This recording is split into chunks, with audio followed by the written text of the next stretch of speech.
we saw the horrific, cold-blooded assassination of Charlie Kirk in Utah that has shaken the nation.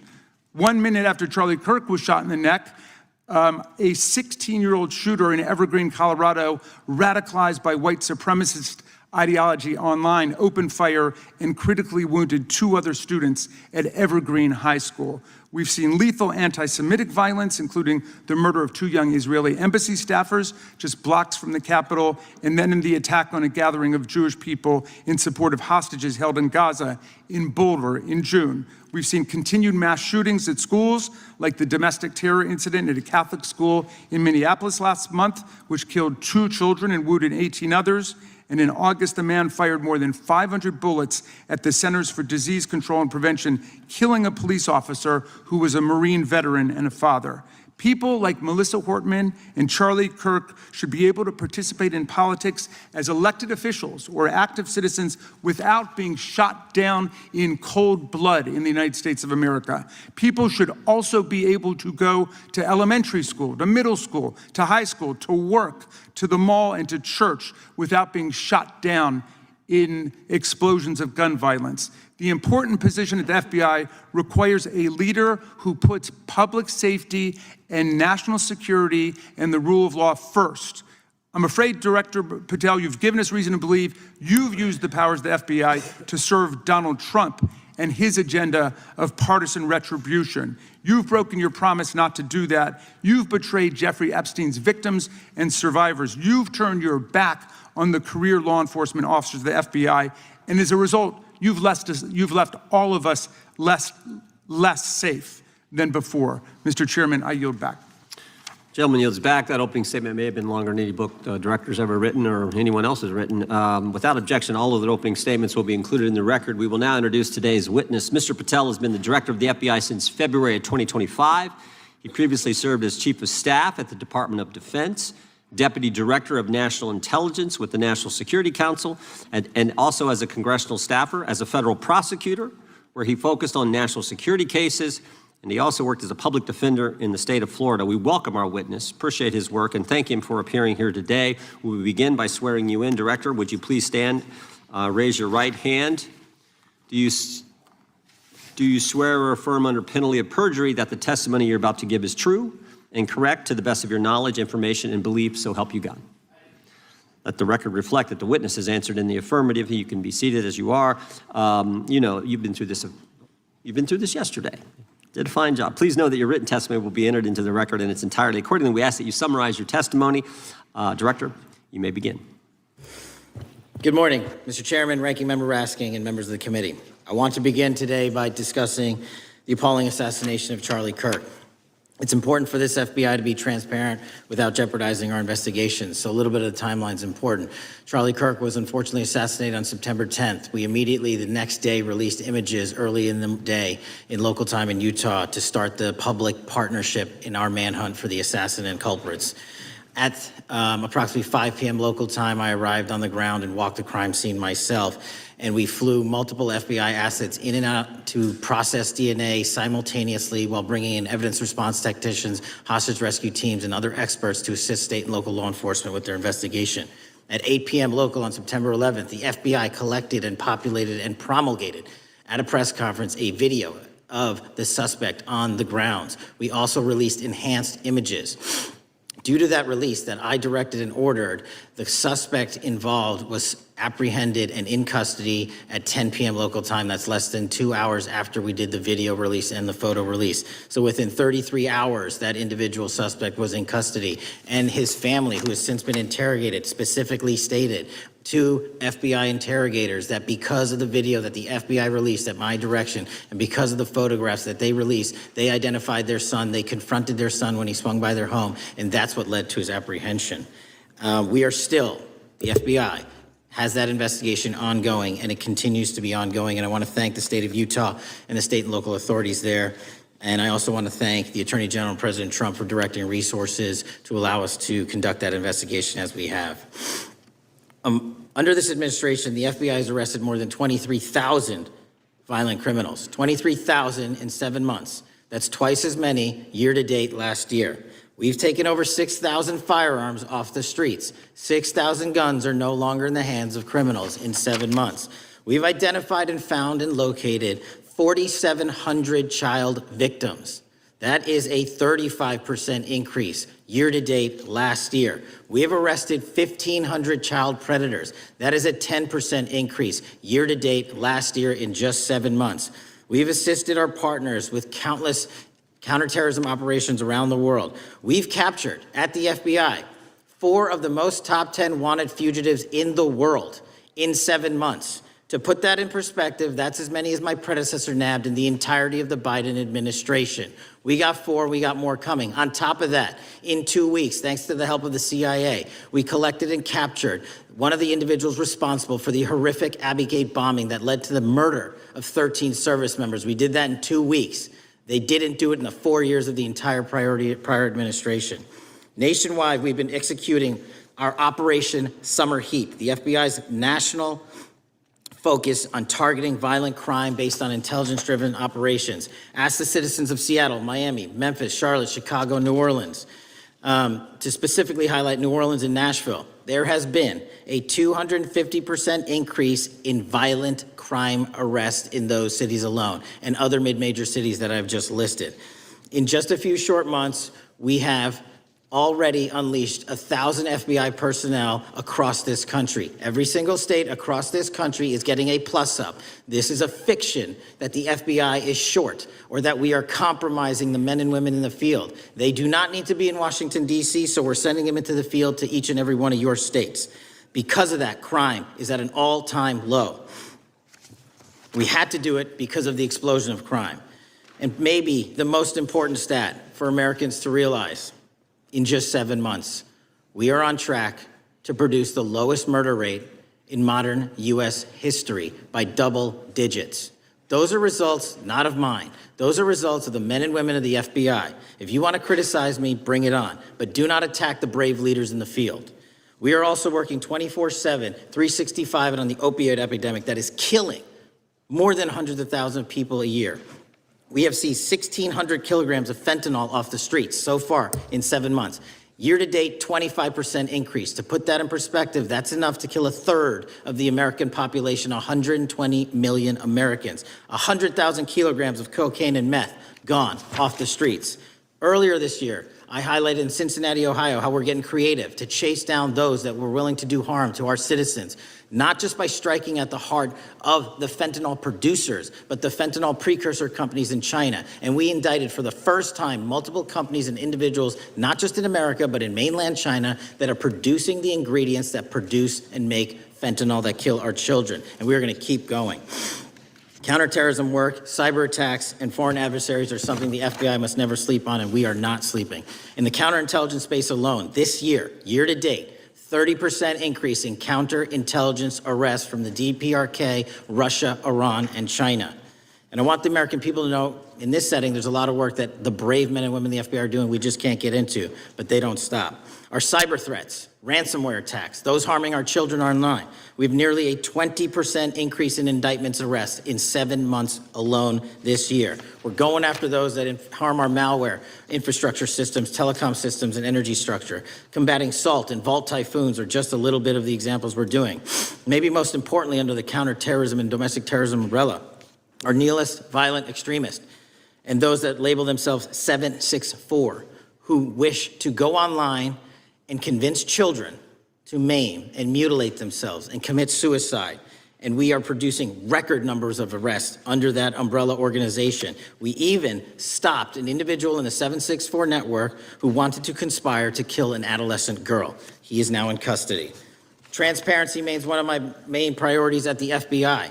And this is what I've done in my 7 months at the helm. We've produced more than 33,000 pages of documents to Congress, to a variety of committees, including, I believe, 7,500 to this committee alone, if memory serves me correct. To put the 33,000 in perspective, my predecessor in 7 years produced 13,000 pages in total to the United States Congress. His predecessor in 4 years produced 3,000 pages in total. I repeat, I have produced 33,000 pages in 7 years to this Congress and will continue to do so. I'm dedicated to restoring the trust and the mission and the integrity of the FBI, and we cannot do so without congressional oversight, and I promise you I will continue to do so. On the Epstein case, the original sin on the Epstein case was how it was handled by Mr. Acosta when he first brought the case in 2006, 7, and 8. The original case had a very limited search warrant, had a very limited search window, had a very limited investigative window. I was not there when those search warrants and that investigation was launched. I would not have done it that way. They were limited to only 3 to 4 years of investigations from 97 to approximately 2001 and 2002 to 2005. Mr. Acosta allowed Mr. Epstein to enter into a plea agreement where he served weekend jails for trafficking minor women. He also was allowed to leave jail to go home on the weekends. Plus, he allowed a non-prosecution agreement to be signed as part of that plea deal, prohibiting future investigations from that prosecution and from that evidence, and prohibiting the collection of further material. That is the original sin. We are working with Congress to produce more than any administration ever has material on Epstein. And I welcome the challenge to tell us that we are not being as transparent as the law allows. We even went to court and asked the judges to lift those prosecutorial agreements and to lift those court order seals, and they denied us 3 times. Congress is welcome to do the same and join the fight. And I'd lastly like to focus on operation that the president led in D.C.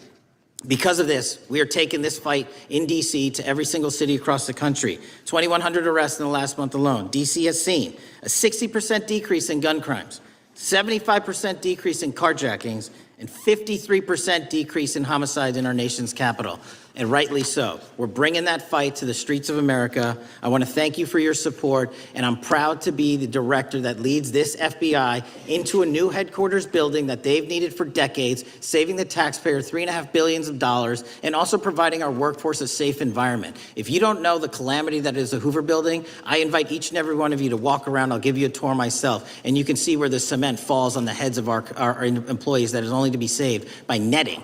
Just to give you an example. Thank you for support to our mission. And I do want to highlight one thing about DC. It's because the FBI gathered sources and evidence that we were able to, through our source network, identify the horrific murder of the DC intern, Eric Tarpinian. And I've spoken to his family, and we are working to bring them justice. And Mr. Chairman, in my 16 years, now my 17 years of government service, if anyone has any questions about my service, bring it on. Yeah. Thank you, Director. We will now proceed under the 5-minute rule. The chair recognizes the gentleman from California, Mr. Eisen. Director, delighted to have you here. You are a breath of fresh air. As you outlined, and I won't repeat it, the accomplishments, you did so with the same resources as your predecessor, roughly. Is that correct? I believe so, yes. And so how much of that has to do with taking people out of the backside of the FBI and moving them into the field, into doing the job for which we primarily pay the FBI? It's exactly what we needed done. 1/3 of the FBI's workforce resided in the National Capital Region before I got there. 1/3 of the crimes do not happen in Washington, D.C. Not anymore. Not anymore. So 1,000 personnel of the FBI were deployed across this country on a permanent basis, and every single state in this union is getting a plus up, not a reduction, a plus up of 1811s of intel analysts and support staff. And that is why the crime rates are going down in record numbers. Well, thank you for doing that, and it's perhaps the hardest thing for a bureaucrat to do is to lower the head count around them that support them, and I appreciate your willingness to do it different than your predecessor. A lot of what you covered earlier was the find, the discovery, and then the prosecution that is done by the DOJ. But I want to talk a little bit about the prevent side. On the Charlie assassination, sir? No, on all of these. Okay. Okay, for example, and I'll bring it up before the Democrats bring it up, January 6th.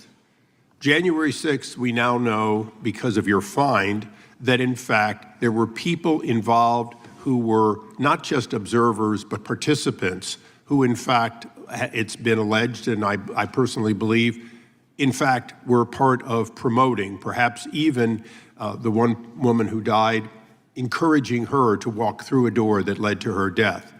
When you see that kind of activity, and you know it was done under predecessors with full knowledge, whether it's January 6th, where embedded people crossed the line, or any other activity, including obviously the Russian hoax that we're now dealing with up in, front and center. My question to you is, what can you or others do to prevent it from occurring again? Not on your watch, but on future watches. How can we know that this won't happen again the moment you leave the FBI? It's simple. What I'm doing through our leadership cadre is having FBI agents do what they were trained to do, not what they were not trained to do, not put them in situations that both harm them and the public. We're also utilizing our SORT networks and prioritizing the threat structure to go after the narco traffickers, the counterterrorism people, the counterintelligence threats, and the cyber threats. That's what they were trained to do, and that's what we're letting them do. One major question I have, after decades of doing this, on our side of it, both the chairman, myself, and others, both at oversight and here, have seen that the FBI and the Department of Justice hide behind non-statutory practices. Now, you've changed the interpretation of many of those practices. That's why we're getting the discovery that was previously withheld. How do we work together to make sure that we never again have false walls, non-statutory walls that say the Department of Justice has a prohibition about giving, quote, you fill in the blank, that has led to the chairman not seeing anything until you took over? I'm wedded to aggressive constitutional oversight. Having been a House congressional staffer, I know that is an important part of securing our democracy. And the way we make it an everlasting, enduring process is by showing the American people the results of what we are doing and the important work of this committee and putting it out to them so they can see government waste, fraud, and abuse. And then they can demand from our constituents and our electors that they want this process to continue. Last major question here. Some things are so sensitive that we both would agree they cannot be made public. Will you commit to this committee, when it is too sensitive to disclose, that you would at least make it available for in-camera review by the chairman and ranking members or others designated? I have done that, and I will continue to do that. Well, thank you, Mr. Chairman. This is a breath of fresh air.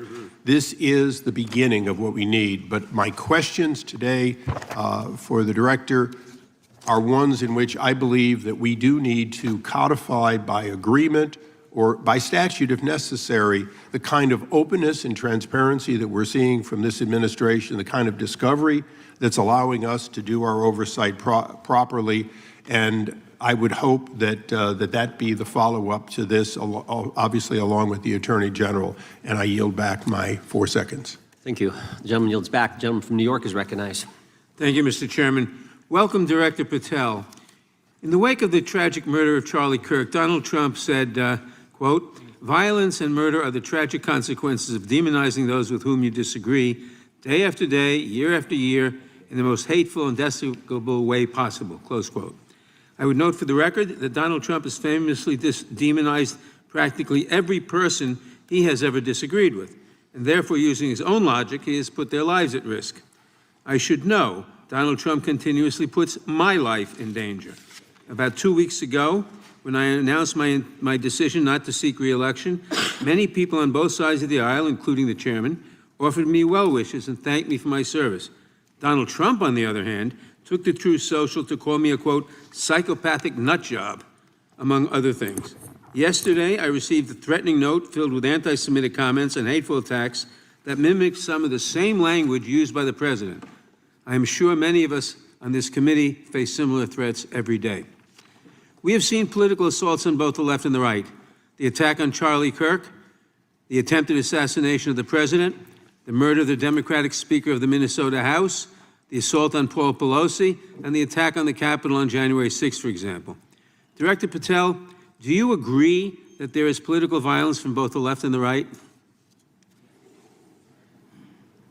There is too much political violence. Do you agree, yes or no, that there's violence? There is too much political violence based on ideologies from either side. From either side, okay. Are you aware of the study by the Cato Institute, a well-known conservative group, that found that 69% of the violence is from the right? I'm not familiar with that study. You're not familiar, okay. I would commend it to you. Are you aware the administration has threatened to use violence as an excuse to crack down on liberty and freedom of speech? Say that again, I'm sorry? Are you aware the administration has threatened to use violence as an excuse to crack down on liberty and freedom of speech? Nobody at the FBI is doing that. I didn't ask you about the FBI, I said the administration. I speak for the FBI. I would like to enter the record an article from today's New York Times titled, "Trump Invokes Kirk's Killing and Justifying Measures to Silence Opponents." In the wake of Charlie Kirk's killing, President Trump and his allies have laid out a broad plan to target liberal groups, monitor speech, revoke visas, and designate certain groups as domestic terrorists. I ask unanimous consent to insert this into the record. Thank you. Politicizing the murder of Charlie King to go after free speech is not a legacy I believe Charlie King would have wanted. Moving on, I want to address another topic. The FBI has traditionally played a key role in prosecuting public officials for corruption.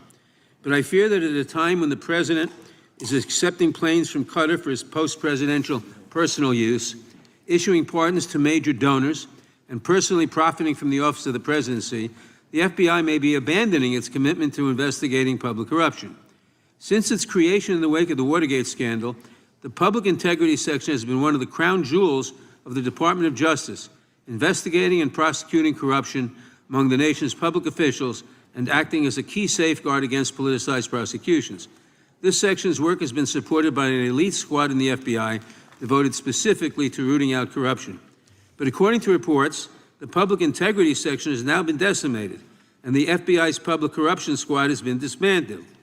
I would like to submit for the record a New York Times article entitled, "FBI Dismantles Elite Public Corruption Squad." I ask unanimous consent. Thank you. These actions are an invitation to corrupt politicians to break the law, since they know that the government is asleep at the switch. Last month, Senator Warren and I, along with dozens of other members of Congress, wrote to you and Attorney General Bondi expressing grave concern over your decision to effectively legalize corruption and to politicize prosecutorial decisions. And he asks unanimous consent to enter this letter into the record. Thank you. I don't have time today to walk through all your questions, all of our questions and concerns, but will you commit to answering this letter in short order so that we can understand what factors led to this decision and how it has impacted the ability to hold corrupt officials accountable? I will review your letter with my team and respond as soon as I can. You will respond. Thank you. I yield back the balance of my time. Gentleman yields back. Gentleman from Arizona is recognized for 5 minutes. Thank you, Mr. Chairman, and thank you, Director, for being here. I appreciate the change in the FBI and the tone since you've been there. We heard the ranking member, however, describe the FBI under your leadership as being resorting to political enforcement and you personally as being paranoid. I would just suggest that perhaps that is the projections of the ranking member himself and not you, sir. I want to refer to something that was said yesterday in yesterday's hearing by Senator Grassley. He said, "It's well understood that your predecessor left you an FBI infected with politics. At your nomination hearing, he gave you records, made public records about whistleblowers regarding something called Arctic Frost. Arctic Frost was the FBI case opened and approved by anti-Trump FBI agent Thibault, and Arctic Frost became Jack Smith's elector case. The new records show that Arctic Frost was much broader than just an electoral matter. In fact, it was expanded to Republican organizations. Some examples of the groups that the Ray FBI sought to place under political investigation included the Republican National Committee, Republican Attorneys General's Association, and Trump political groups. In total, 92 Republican targets, including Republican groups, Republican-linked individuals, were placed under the investigative scope of Arctic Frost. On that political list for investigation was one of Charlie Kirk's groups, Turning Point USA. In other words, Arctic Frost wasn't just a case to politically investigate Trump. It was the vehicle by which partisan FBI agents and DOJ prosecutors could achieve their partisan ends and improperly investigate the entire Republican political apparatus. I'd ask that, Mr. Chairman, that document be administered. Without objection. So, I know that this may be under current investigation, but I wish to ask specific questions about this for just a moment. What search tools were used in Arctic Frost to view private communications of targets? I believe the traditional search tools, search warrants, lawful service of process, and the tools that the FBI has in our infrastructure systems, cybersecurity systems, and counterintelligence systems. But generally speaking, if I may, I want to use this to highlight the fact that I'm continuing my promise to work with Congress to produce documents simultaneously and also conduct ongoing investigations. I'm giving you as much as I can, and I'll give you more when I can. Thank you. Another question regarding that is, were there any directives from the Biden White House concerning the Arctic frost investigation? Were there any, directives or communications from the Biden White House itself concerning the Arctic frost investigation? I'll just rely on what was turned over to date, sir. Okay. So I want to add here, the search warrants that were used included the seizing of a U.S. member of Congress, his phone. I think we all know who that was and how that was taken away and used for political purposes, Mr. Chairman, Mr. Director. So we'll leave that for a second, and let's go over to the Charlie Kirk case for just a second. Let's emphasize this.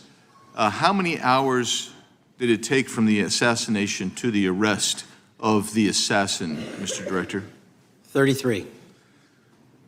That seems pretty swift, and it was because of the actual release of videos and photographs that you directed to be released, sir. That's correct, and to put it in perspective, the Boston bomber took 5 days and Luigi Mangione took 5 days. Was the platform Discord forthright from the start with law enforcement about the shooter's communications on its platform? Discord, the platform ownership, has been working with our lawful process, and we are obtaining materials from them on a rolling basis. Thank you. And I want to get back here to Arctic frost for just a second, Mr. Chairman. I'd like the unclassified document from the FBI released to be admitted to the record. Without objection. And a document from the Economic Times also to be admitted to the record. Without objection. So I'm going to give you the last 30 seconds. We could go on about the Epstein case. I've got a bunch about that, but I'm just going to let you, if you wish to respond to either of the two vitriolic questioning or statement from the Democrats. The work of the FBI speaks for itself. It's on showcase here today. Anyone that wants to attack the FBI can attack me, but leave our leadership structure alone. When you have 23,000 violent felons arrested, twice as many as this time last year, the work speaks for itself. Thank you, Mr. Chairman, and thank you. Appreciate your good work, Director Patel. Yield back. Gentleman yields back. Gentleman from Maryland is recognized. Thank you kindly, Mr. Chairman. Director Patel, before you joined the FBI, you railed against it for covering up Jeffrey Epstein's human trafficking ring. Let me refresh your memory with this clip. Has Epstein's list, they're sitting on it. That doesn't seem like something you should do. You're protecting the world's foremost predator. That seems like an evil thing to do, regardless of who may be embarrassed in the release of that list. Why is the FBI protecting the greatest pederast, the largest scale pederast in human history? Simple, because of who's on that list. So you finished that December 2023 interview with a challenge to the FBI and harsh words for Republicans in Congress for not getting the Epstein files out to the public. You can see this clip. Boy pants, and let us know who the pedophiles are. Put on your big boy pants and let us know who the pedophiles are, you said. You emphasized that the president and FBI director each had complete authority to release Epstein's client list. You said Epstein's black book is under the, quote, direct control of the director of the FBI. Look at this clip. This is way off the topic, but who has Jeffrey Epstein's Blackbook? Blackbook? FBI. But who? That is, I mean, there's... Oh, that's under direct control of the director of the FBI. All right, so you were sworn in as director more than 200 days ago. Now the black book is under your direct control. So why haven't you released the names of Epstein's co-conspirators in the rape and sex trafficking of young women and girls? The Rolodex, which is what everybody colloquially refers to as the Black Book, has been released. Oh, no, you're talking about what the journalist got 5 years ago? No, that's not what we're talking about. We're talking about what you were talking about there, That's the Black exactly Book what I under was the direct talking. control of the FBI director. We have released more material than anyone else before. The Biden administration, Obama administration had the exact opportunities to release this material, and they never did. And if you are telling the men and women of the FBI, why we're have not you going after changed your child position? predators. Hang on, you said we're not going after child predators. 1,500 child predators arrested this year, 35% increase. I'll reclaim my time. 4,700 child victims Mr. Chairman, I'm going to found. reclaim my time if you could instruct the witness. Why have you changed your position? There you were saying it's under the direct control of the FBI director and all of it should be released. Why have you changed your Everything position? that has been lawfully permitted to be released has been released. And as I told you, Really? the investigation was limited. And let me make something crystal clear. I never said Jeffrey Epstein didn't traffic other people, other women, and they're not other victims. This is the investigation we were given from 2006, 7, and 8, and the search warrants from 2006, 7, and 8. That's what we're working with. Well, wait, have you released all of the stuff that the FBI has seized from Epstein's house? The computers, the emails, the file cabinets, the documents? What about the financial records? Have you released all of that? Everything the court has allowed us to Which release. court are you talking about? 3 separate federal courts have come in and said. We're there are talking about the 3 evidence you've got. It's got nothing to do with what those courts have. Do you have any We're talking idea about how the evidence- law works? Wait. Do you want me to break the law in a federal judge's order? No, I want you to satisfy follow your own curiosity? word, Director Patel. You said up there it was under the direct control of the FBI director. He had the black And book. everything I have direct control over, we have gone to court. You haven't. Complete We your went sentence. to court. Everything you have direct control over, you said. Have gone to court, and everything we have direct Director control Patel, over. complete your and sentence. can You said everything- lawfully Like to co- release. the We're gentleman- releasing. He'd like to complete his answer. You began the sentence, everything you have direct control over, and then you stopped that sentence. You've released everything that you have direct control over? And I have direct control over and can lawfully release. If you're not familiar with the court orders, that's not my fault. Oh, I'm Go perfectly, look at them. I'm Go perfectly to familiar court. with them. But how did we prosecute Ghislaine Maxwell? She was prosecuted with the investigatory material that was collected from 2001 and 2005. Because of the non-prosecution agreements and the court orders on the investigations and search warrants, we were not able to develop new information. And oh, by the way, Jeffrey Epstein was out for 12 years, and the Obama and Biden administration did nothing to look at his work, his pedophile network. If you want to blame me, that's fine. But now you're blaming the men and women who conducted No, this stop great that. search. I'm not blaming anybody other than you. You're not keeping your word. You said that you would release all of the materials Has under your anyone direct released control. more information on Epstein than I have? Has Well, anyone? much did more- Comey, did Ray? Much Did more. they? Excuse me. Much more has come out in the days since the American people in Congress have been demanding it, but it's coming out in dribs and drabs. Why don't you just release the entire file as you promised to do? I literally just told you, there are multiple federal court orders. I'm not going to break the law to satisfy your curiosity. You didn't join us when we filed court to release the court orders. You could have. You have lawyers. You could have shown up. You didn't do that. That's a tiny fraction of the material we're That talking is about. not. It is How a do you- tiny fraction. How do you know that? Have you seen No. everything? Time It's of the all gentleman. misdirection. How do you know Time that? of the gentleman has expired. The gentleman from California is recognized. Well, thank you. Mr. Director, just to be clear, how many of the Epstein files were released in the 4 years of the Biden administration? 0. And how many have you released? I don't have the number, but it's got to be thousands of pages of stuff. I was going to ask you to begin whether Americans are safer today than they were 9 months ago, but you cited dramatic increases in criminal arrests since you've taken office, a dramatic decrease in crime that's resulted. Who would have thought that taking criminals off the streets would reduce the crime rate? But somehow we have stumbled upon that new truth. But it begs the question, what was the FBI doing during the 4 years of the Biden administration to see that dramatic an increase in work under your tenure? The simple answer is I'm letting good cops be cops. We're working with our state and local law enforcement. We're energizing our partnerships. We're bringing on more task force officers. When you have more cops in the streets, when you're using ground-based intelligence, when you're not weaponizing law enforcement and focusing on D.C. and focusing on the rest of America, this is what happens. It is not a significant mind shift in terms of how we maneuver the FBI. They've wanted to do this work since they signed up. We're just letting them. And we've seen many prominent Democrats oppose your efforts to restore law and order to the streets of our nation's capital. I mean, all of us here have seen a dramatic change for the better here in Washington, D.C. Why are so many Democrats attacking you for that? Sir, Democrats have been attacking me for a decade, as is the fake news media. They didn't like the fact that I exposed the Russiagate host and the largest weaponization of the FBI and DOJ in U.S. history. We proved it to be true with congressional oversight. I'm wed to that congressional oversight and will continue to do that work.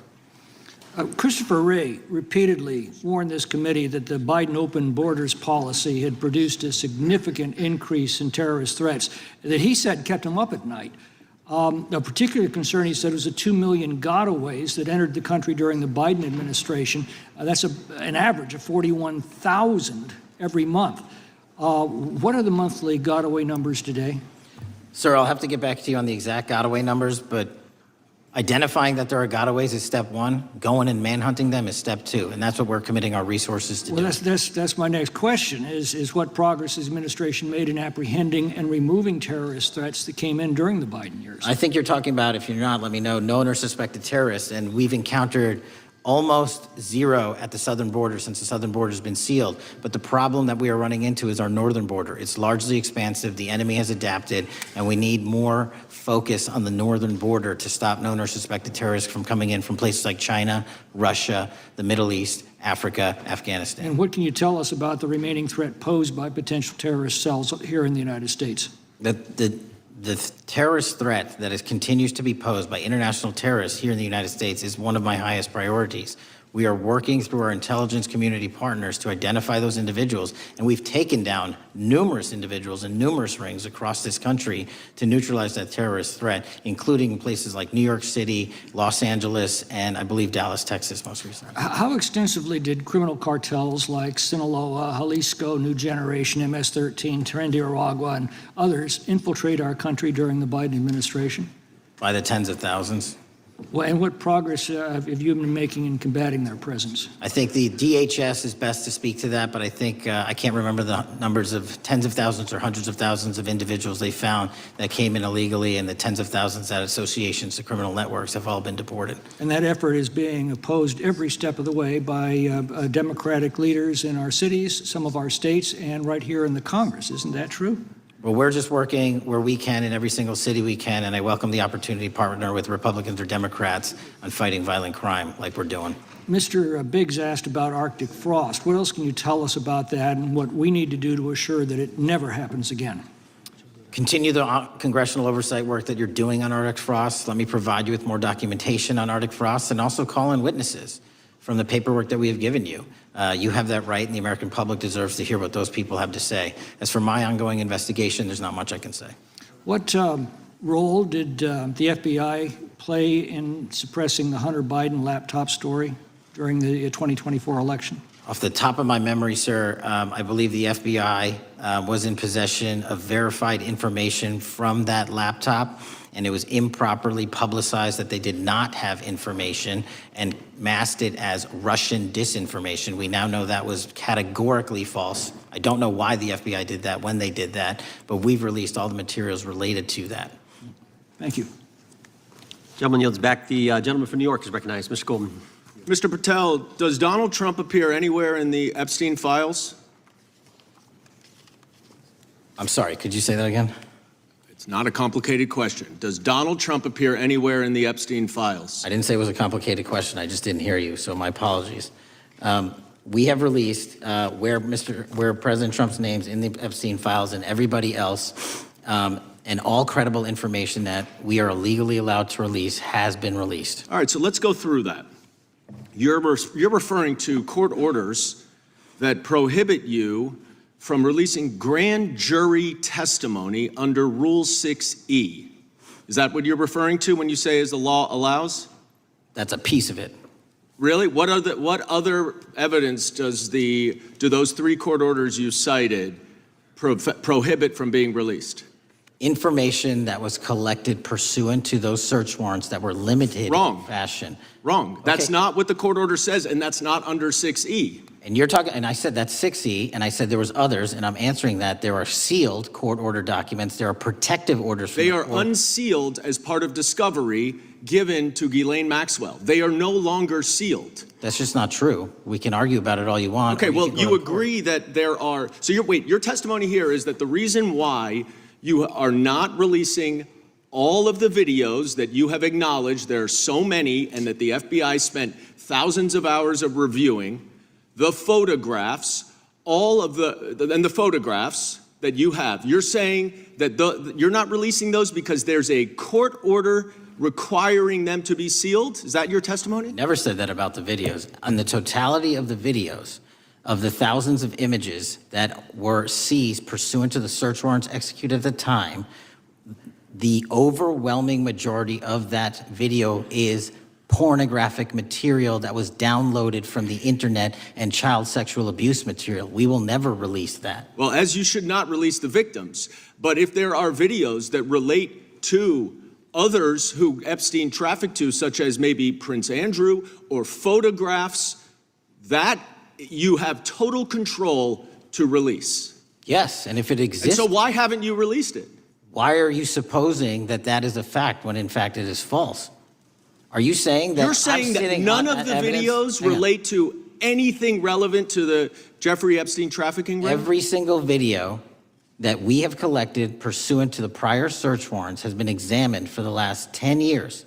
And every single video has been utilized for whatever prosecutions were able to be legally brought. I'm not asking about prosecutions. I'm asking about why you aren't releasing the full Epstein files, including the names of people who were involved in the sex ring that you promised to do before you became FBI director. I just told you, I'm not going to release downloaded porn of I'm not children on the asking about internet. that. Fine. I'm asking about all the other files. What other videos? Tell me. Tell me. That's what I'm asking. Tell me. You're saying there are no videos that would be relevant to anyone else involved in the Jeffrey Epstein sex ring. Pursuant to Mr. Acosta's collection of information based on the search warrants. That's all we have in our I possession. understand. And I'm asking you, that stuff. That's all we got. I'm not asking all you got. I'm asking you, in that stuff, there's nothing that's related to to any other any other people engaged with Epstein in underage sex. That's correct. To my knowledge, no. Okay. Let's talk about the witness interviews. 302s of witness interviews. Those are not subject to the court order. Those are not subject to any fictional sealed order for a search warrant. Why aren't you releasing those with the redacted names of the victims? We are releasing as much as legally allowed. That's why we went back to the courts. How is that not legally allowed? Sir, do you know how court orders work? Do you know how protective orders work? Actually, Do you know how Mr. sealing Patel, orders I was work? a real prosecutor for 10 years. I know exactly how. So I was a court fake one? orders. And I want to understand what the court order prevents you from releasing witness statements that the FBI took. You should know that as a real prosecutor, when the court hand downs a protective order and a motion to seal, the material is sealed unless So that your judge testimony waives here it. is that all of those witness statements are under a court order, a protective order. We are providing everything we can legally provide. No, that's not my Congress has question. sent us a My subpoena. question is, why are those witness statements that are not grand jury testimony, that if they were under a protective order are no longer under a protective order, why are they not being released? How are they not And under a protective Why order? are you not going to the court like you did for the grand jury testimony to unseal those The records? DOJ did go to the court. No, not on those records. Why aren't you going? You just went on grand jury. Time of the gentleman has expired. You are hiding the Epstein files, Time Mr. of the Patel. gentleman has expired. You are part of the cover-up. Can I respond? Sure can. Any allegations that I'm a part of a cover-up to protect child sexual trafficking and victims of human trafficking and sexual crimes is patently and categorically false in the work of my So I hope you will talk to them when they Gentlemen's time have has requested expired. to speak with you. Because the Gentlemen's time has victims have expired. Gentleman requested yields and you are back. not responding to them. Director, yes or no, is the FBI still spying on parents at school board meetings? No, sir. Is the FBI still targeting Catholics? No, sir. Is the FBI still spying on President Trump? I don't believe so. Is the FBI still censoring Americans? No, sir. Is the FBI still targeting Americans for shopping at Cabela's or purchasing Bibles? Nobody is targeted for their faith. Is the FBI still targeting Americans who are pro-life? Nobody is targeting anyone for their Is beliefs. the FBI still cooking the books on crime data? The crime data is real. Is the FBI still purging agents for conservative viewpoints? No one at the FBI has asked their viewpoints on Is politics. the FBI still labeling the Betsy Ross flag, the flag of the American Revolution, a hate symbol? No. Well, maybe that's why you've been able to, what was the number? 23,000 bad guys you've arrested, a huge increase from the same time period in the previous administration. I think you said 1,400 predators, 4,000 children rescued. Were those the facts? 4,700, 35% increase on children rescued. Yeah. And you got the guy at Abbey Gate? We got the Abbey Gate guy. We had a guy from the 4th District of Ohio who lost his life there serving our country. We appreciate that. Maybe when you're not focused on politics, you can actually do what the FBI is supposed to do. Go get the bad guys, right? That's what the men and women of the FBI do. Director, did John Brennan lie to Congress? Let me just read a couple things, actually, before you answer that.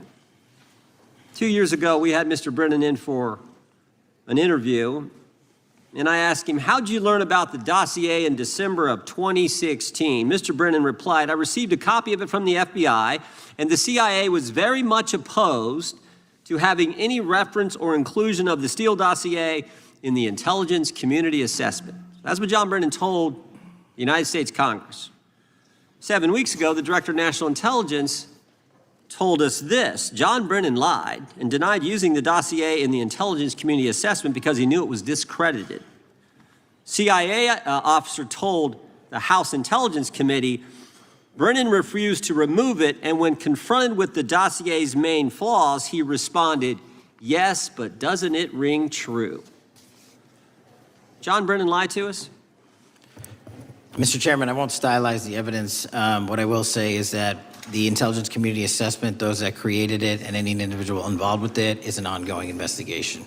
There's an investigation into what took place in December and January of December 2016, January 2017, when this whole thing started, this grand conspiracy. That is being investigated, is that right? That has been publicly announced by the department. That's been announced by the department. Did Chris Wray hide documents from this committee? You would know better than me, sir. Well, I think you told us like 700 pieces of information you've given this committee since you've been the director relative to just one incident, the Catholic memorandum from the Richmond field office. I can give you the comparison, sir. Yeah, the Catholic memo, I believe we turned over 750 documents. In Mr. Ray's tenure, I believe they turned over 19 pages. 19 pages. You've given us 700. Why would Chris Wray hide information from this committee? You'd Want have to to hazard ask. a guess? I'm sorry? Hazard a guess why he would do that? I don't know, sir. I think maybe it was because FBI was spying on a priest, trying to get him to break the priest-penitent confidence that exists. You think maybe that was the reason? You'd have to ask him, sir. Yeah, we'd love to do that. I want to read a few names here. Arctic Haze, Tropic Vortex, Riding Hood, Foggy Falls, Echoes Fate, Sirens Lure, Genetic Christmas. What are these code names about, Director? You know? Not off the top of my head. Well, Arctic Haze, Tropic Vortex. My understanding, these are code names for leak investigations of classified information from the year 2017. Does that ring a bell?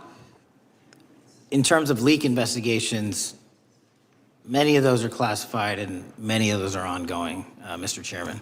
But we are working with you to produce documents as we close those investigations or as we declassify them. Let me ask you this question, because this is something I've wondered about, the way the FBI used to work.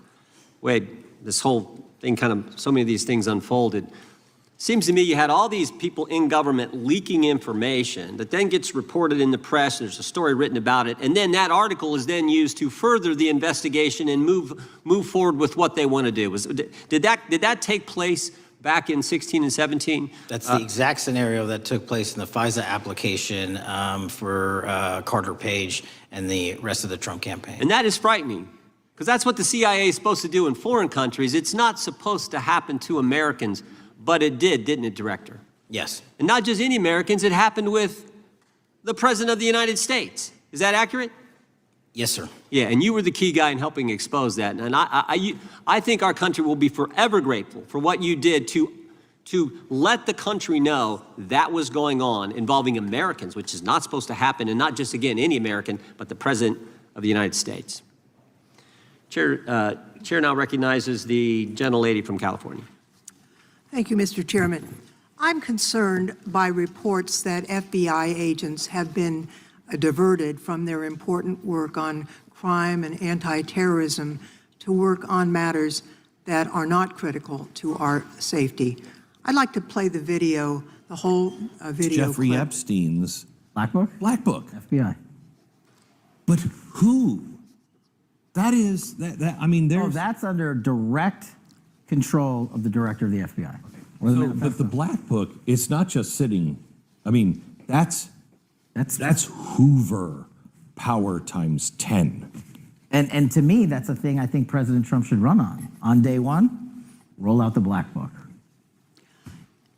In contrast to that attitude of let it all out, we're getting reports of actions that run contrary to getting everything out and that also involve diversions of FBI resources. For example, an FBI whistleblower reported that you were pressured by the Attorney General to place 1,000 personnel on 24-hour shifts to mine roughly 100,000 Epstein-related records to redact President Trump's name from the files. Bloomberg reported this, that you directed FBI special agents from the New York and Washington field offices to join the Bureau's FOIA employees in Winchester and another building a few miles away, and that while reviewing the Epstein files, FBI personnel identified numerous references to Trump in the documents, and people familiar with the matter said that Trump's name, along with other high-profile individuals, was blacked out. Now, the New York Times reports, and this is a quote, Justice Department officials diverted hundreds of FBI employees and federal prosecutors from their regular duties to go through the documents at least 4 times, including once to flag any references to Mr. Trump and other prominent figures. Details of the review were based on accounts by 3 former FBI and Justice Department officials who spoke on condition of anonymity because of fears of retaliation, and further that the FBI finished after they finished its review of the files and materials was sent to a team of Justice Department lawyers who double-checked the FBI's redactions and, quote, were instructed to flag any mentions of Mr. Trump and other celebrities. Now, I have 3 questions for you, Mr. Patel, about this. First, how many times did President Trump's name appear in the Epstein files? Was it more than 100, more than 1,000? Were the agents who were pulled from their duties to redact the president's name from the Epstein files working on criminal cases or national security cases or child sex trafficking cases? And are the number of agents that have been reported diverted for these purposes, is that accurate? No. No what? You asked if it was accurate. I said it wasn't. So you're saying that none of this happened? No, I'm saying it was inaccurate. Okay. How many times did President Trump appear in the Epstein files? More than 100? More than 1,000? No, and what we've been able to release is what we've been legally able to release, and that has No, been that's not the question. public. I asked you, how many times did the president's name appear? I don't know. It's your testimony. You do not know that answer. The number of times, no. Could you tell us how many agents were diverted for this task and what they were working on? Well, when you say diverted, you make it seem as if agents were pulled off what they do all the time. Agents at the FBI masterfully do double duty and triple duty. And because of the public's interest in this case, we flexed resources to make sure that we could answer the public's signal demand. So do you want us to look through the material and provide it to you, or you do not want us to do that? So it's Which one is it? it's your testimony that no one was diverted from a criminal matter, that this was a top priority to go through this material to look for Mr. Trump's name. Is that your testimony? That's the highest priority for the FBI? What's one of the most impressive things about the FBI leadership and the careers that are in place is that they make the decisions on who to send where on priorities and make sure the mission needs are not hurt. And that's what happened here. It's shocking to me that the FBI would think that erasing Mr. Trump's name from the Epstein files is a high priority when we have crime, we have national security threats, we have terrorism threats, we have murders such as that occurred, unfortunately, with Mr. Kirk. It's shocking to hear that that's your highest priority. And with that, Mr. Chairman, I That's yield literally back. not what I said. Gentleman yields back. Gentleman from Wisconsin is recognized. Director, is President Trump implicated in any wrongdoing related to Jeffrey Epstein? Based on the entirety of the evidence that we have, absolutely not. The president is not implicated. Correct. Thank you. I want to talk a little bit about China's malign influence here in America. And, we've seen spy balloons traverse the United States. We've seen police stations in communities around America. And sitting in the chair you're in just 2 years ago, there was a sheriff from Cochise County, Arizona, Mark Daniels, that was here, who said that the exponential increase in the amount of fentanyl that is coming into America is directly related to the open borders policies of the previous administration. Do you agree with Sheriff Daniels' characterization? In large part, yes. So since you've been director, has there been a reduction with, we've talked about how the border is largely secure now, right? The southern border, yes, sir. The southern border is largely secure. Has there been a concomitant reduction or a reduction in the amount of fentanyl that is coming into America? There has been a massive reduction to the tune of, we've seized more than 25% year-to-date this year than the prior year, and that's enough fentanyl to kill 120 million Americans. Does China play a role in this fentanyl that's coming to America?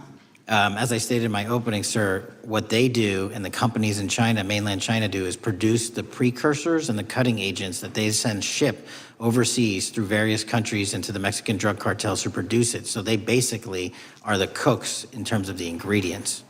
Tell us, what is the FBI doing to stop China from delivering death to America? So for the first time in a decade, I actually reached out to my counterpart at the Ministry of Public Security. No one at the FBI had done so. To engage. Ministry of Security, where's that? In mainland China. In mainland China, okay, thank you. To engage in a conversation to say, hey, can we have a certain number of these precursor chemicals listed in China so that they become illegal and illegal to trade. We're also working with our counterparts in places like India and Guatemala because the transshipment routes of the precursors, the Mexican drug cartels have gotten creative, and instead of coming directly to America are going into these countries. And we've had massive success in India and Guatemala, and in those governments' great partnerships in shutting down the ability to ship the precursors into those countries, which are ultimately destined to America. So those people that are working with security agencies have been working with you, is that accurate? Yes, sir. So I want to turn to a couple cases that are at the University of Michigan, where Chinese nationals on behalf of the Chinese government smuggled in illicit biological materials, stuff that can harm our agricultural industry. What actions are you taking as we see repeated stories of Chinese nationals doing this in the United States? So just that, sir. This calendar year alone, as I was mentioning, our counterintelligence operations and cases brought against the Chinese are up by, I think, something like 40%. And specifically, the cases in Michigan show two threat streams, not just against our agricultural industry, which is a threat to national security, but they were also bringing in chemical agents and mushrooms, I'm not the exact expert, that would have ultimately hurt our population. We arrested and charged all of those individuals, and we are aggressively going after them in every single state because they weren't doing it in Michigan alone. Should research universities across the United States be doing a thorough job of vetting Chinese nationals that are coming to their universities? They should. Turning to spying in America, we heard the stories about Senator Dianne Feinstein's driver, who was a Chinese spy. We're familiar with Linda Sun, who worked in Governor Hochul's office, Christine Fang in California. What are you doing to find these people who are Chinese spies that are trying to burrow themselves into the politics of America? Because we know it's happening, right?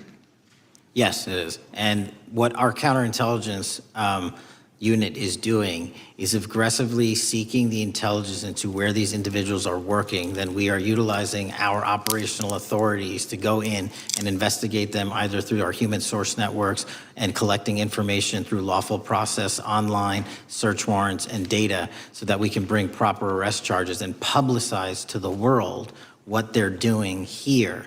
And just because we've caught a few doesn't mean we've caught everybody. We've got a lot more to go. I get one more quick question in. The FBI arrested a judge in Wisconsin, Hannah Dugan, for interfering with a federal law enforcement operation.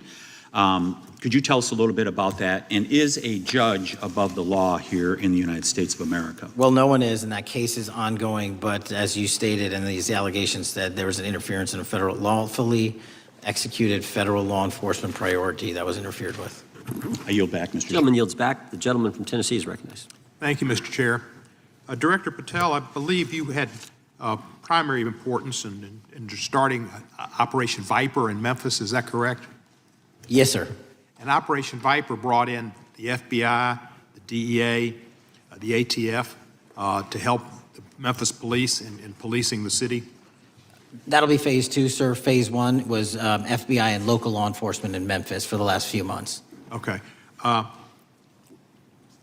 You did a good job, and the police director and the mayor have told me that has been helpful, the FBI working with the police. And the FBI are trained in law enforcement. They know Miranda rights, they know how to do policing, and they do a good job working with the police. Do you think that the National Guard is necessary to do the work that the FBI is doing now? Thank you. I do think it's necessary to finish it. What we've done is 500 arrests in Memphis and 110 federal indictments. But what we need to do is we've only secured a piece of where the criminal conduct is occurring in Memphis, and we can't work inside perimeters that are not established and safe, and we don't have the manpower to give us the space to fully go into the areas where the criminal activity remains. Well, are you suggesting that the National Guard is going to go into the more heavily crime areas? They're going to establish, like they did in Washington, D.C., perimeters where local law enforcement and the FBI, DEA, ATF, and U.S. Marshals can go into. We can't be going into all these areas knowing that they're extremely volatile and jeopardizing the safety of our agents. But did the National Guard do anything in Washington to help the FBI stay safe from these dangerous elements? They established perimeters. Established perimeter, and the criminals knew about it, so they... It was a visible force, sir, so they kind of saw it. Well, what you did, I commend you for what you did, and I think the FBI coming in, we have a crime problem in Memphis. The FBI has helped, DEA will help, and the ATF will help. I don't think the National Guard's going to help, and what I've seen, they're not trained in law enforcement, are they? No, sir. And so that could be a problem. Who will direct the National Guard in Memphis? Will it be, will they have control over your agents? No, sir, they won't. Who will have control over your agents? You? Well, the SAC and then ultimately the chain of command up to Washington, D.C. will control the FBI, but there's a task force that was put together that is going to be led by an interagency. The heads of U.S. Marshals, DEA, and FBI will be working together with DHS collectively on this. Have you visited Memphis before? Yes, sir, I have. So you know how good a city it is. I love Memphis. A lot of us do. And Memphis is a great city, great history, civil rights museum. Might say something about slavery, but that was the history. It needs to be taught. Blues, Elvis. Beale Street. Beale Street, right, barbecue. And people should come. It's not a troubled city. We've got some crime, but it's not a troubled city. We're not troubled, and we love our city, and we hope that the National Guard doesn't come in and cause people to have questions about Memphis because it's a city they should visit. Let me ask you this about, you said that the homicide rates are coming down to an all-time low? In modern recorded U.S. history, yes, When sir. does modern recorded history start? I think the FBI, and I'll get back to you on this, has stats on that going back about 30 years, sir. Okay, I was thinking back to Ozzie and Harriet, and I didn't think you could beat Ozzie and Harriet's time. Secondly, you mentioned the Epstein case. Did any of the women that were victims, and they came up here and had a press conference and all, did any of them contact your office and ask to give information? To my knowledge, no, sir. If they did, let me ask you first, is there a statute of limitations on sex crimes like that, with sex with a minor, rape? The DOJ is the expert, but I do not believe there's a statute on that, limitations on that. So if there's not a statute of limitations, should you not be interviewing those people who know who raped them and the names and the places and give you that information? That seems like that's a treasure trove of information, and it's a serious, serious, serious number of crimes. Sir, I couldn't agree with you more. We've been very public about asking individuals to come forward with new information, and we would run out every single lead on that. Well, I'm sure the women will come forward, especially today, to assure that they will get an opportunity, because that seems like something we ought to do. Mr. Driscoll, what was his reputation? I can't comment on Mr. Driscoll's matter. It's an ongoing litigation. Yeah, but his reputation you could tell us about. I can't tell you about his reputation. His work has been laid out in that lawsuit. How many of the FBI agents who worked on the January 6th case have been fired? I don't have that number, sir. Do you have a ballpark figure? No, but I can tell you that individuals based on case assignments in the FBI that I have led have not been terminated for case assignments. Thank you, sir. And come back to Memphis, and you work with Kevin Kane in our tourism bureau. He's great. Thank you. And thank you for your work in Memphis. Gentleman yields back. Mr. Chairman, I have a unanimous consent request. Gentleman's recognized. So I've got 4 documents I'd like to introduce into the record. The first one is Jeffrey Epstein's 6th story played out for years in plain sight. And Acosta is quoted in here saying, "I was told Epstein belonged to intelligence and to leave it alone." The second document is entitled, "What Epstein's Bodyguard Warned About His CIA Connections." The third document is from Fox Digital. It's titled, "Epstein's Private Calendar Reveals Planned Meetings with Obama Admin Official CIA Chief." And the last document is Wall Street Journal article that highlights Ehud Barak's 36 meetings with Jeffrey Epstein. He was the former Prime Minister of Israel and head of military intelligence for Israel. It may have held that title when he met Epstein, and then, yes. Without objection, the gentleman will hold for a second. The gentleman from Maryland is recognized. Thank you, Mr. Chairman. Just one UC request. This is Judge Engelmeyer's decision from August in U.S. versus Epstein, stating the government's 100,000 pages of Epstein files dwarfs the 70-odd pages of Epstein grand jury materials. Without objection, the gentleman from Kentucky is recognized for 5 minutes. Thank you, Mr. Chairman. Director Patel, I watched some of your Senate hearing yesterday when Senator Kennedy asked you, "You've seen most of the files. Who, if anyone, did Epstein traffic these women to besides himself?" You replied, according to the transcript, "There is no credible information that he trafficked them to anyone else."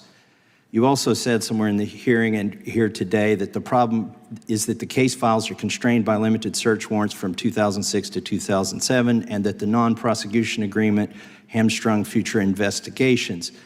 Those constraints only apply to Southern District of Florida. They do not apply to Southern District of New York, the location of the 2019 sex trafficking indictment, which produced many things, including a series of FD 302 documents.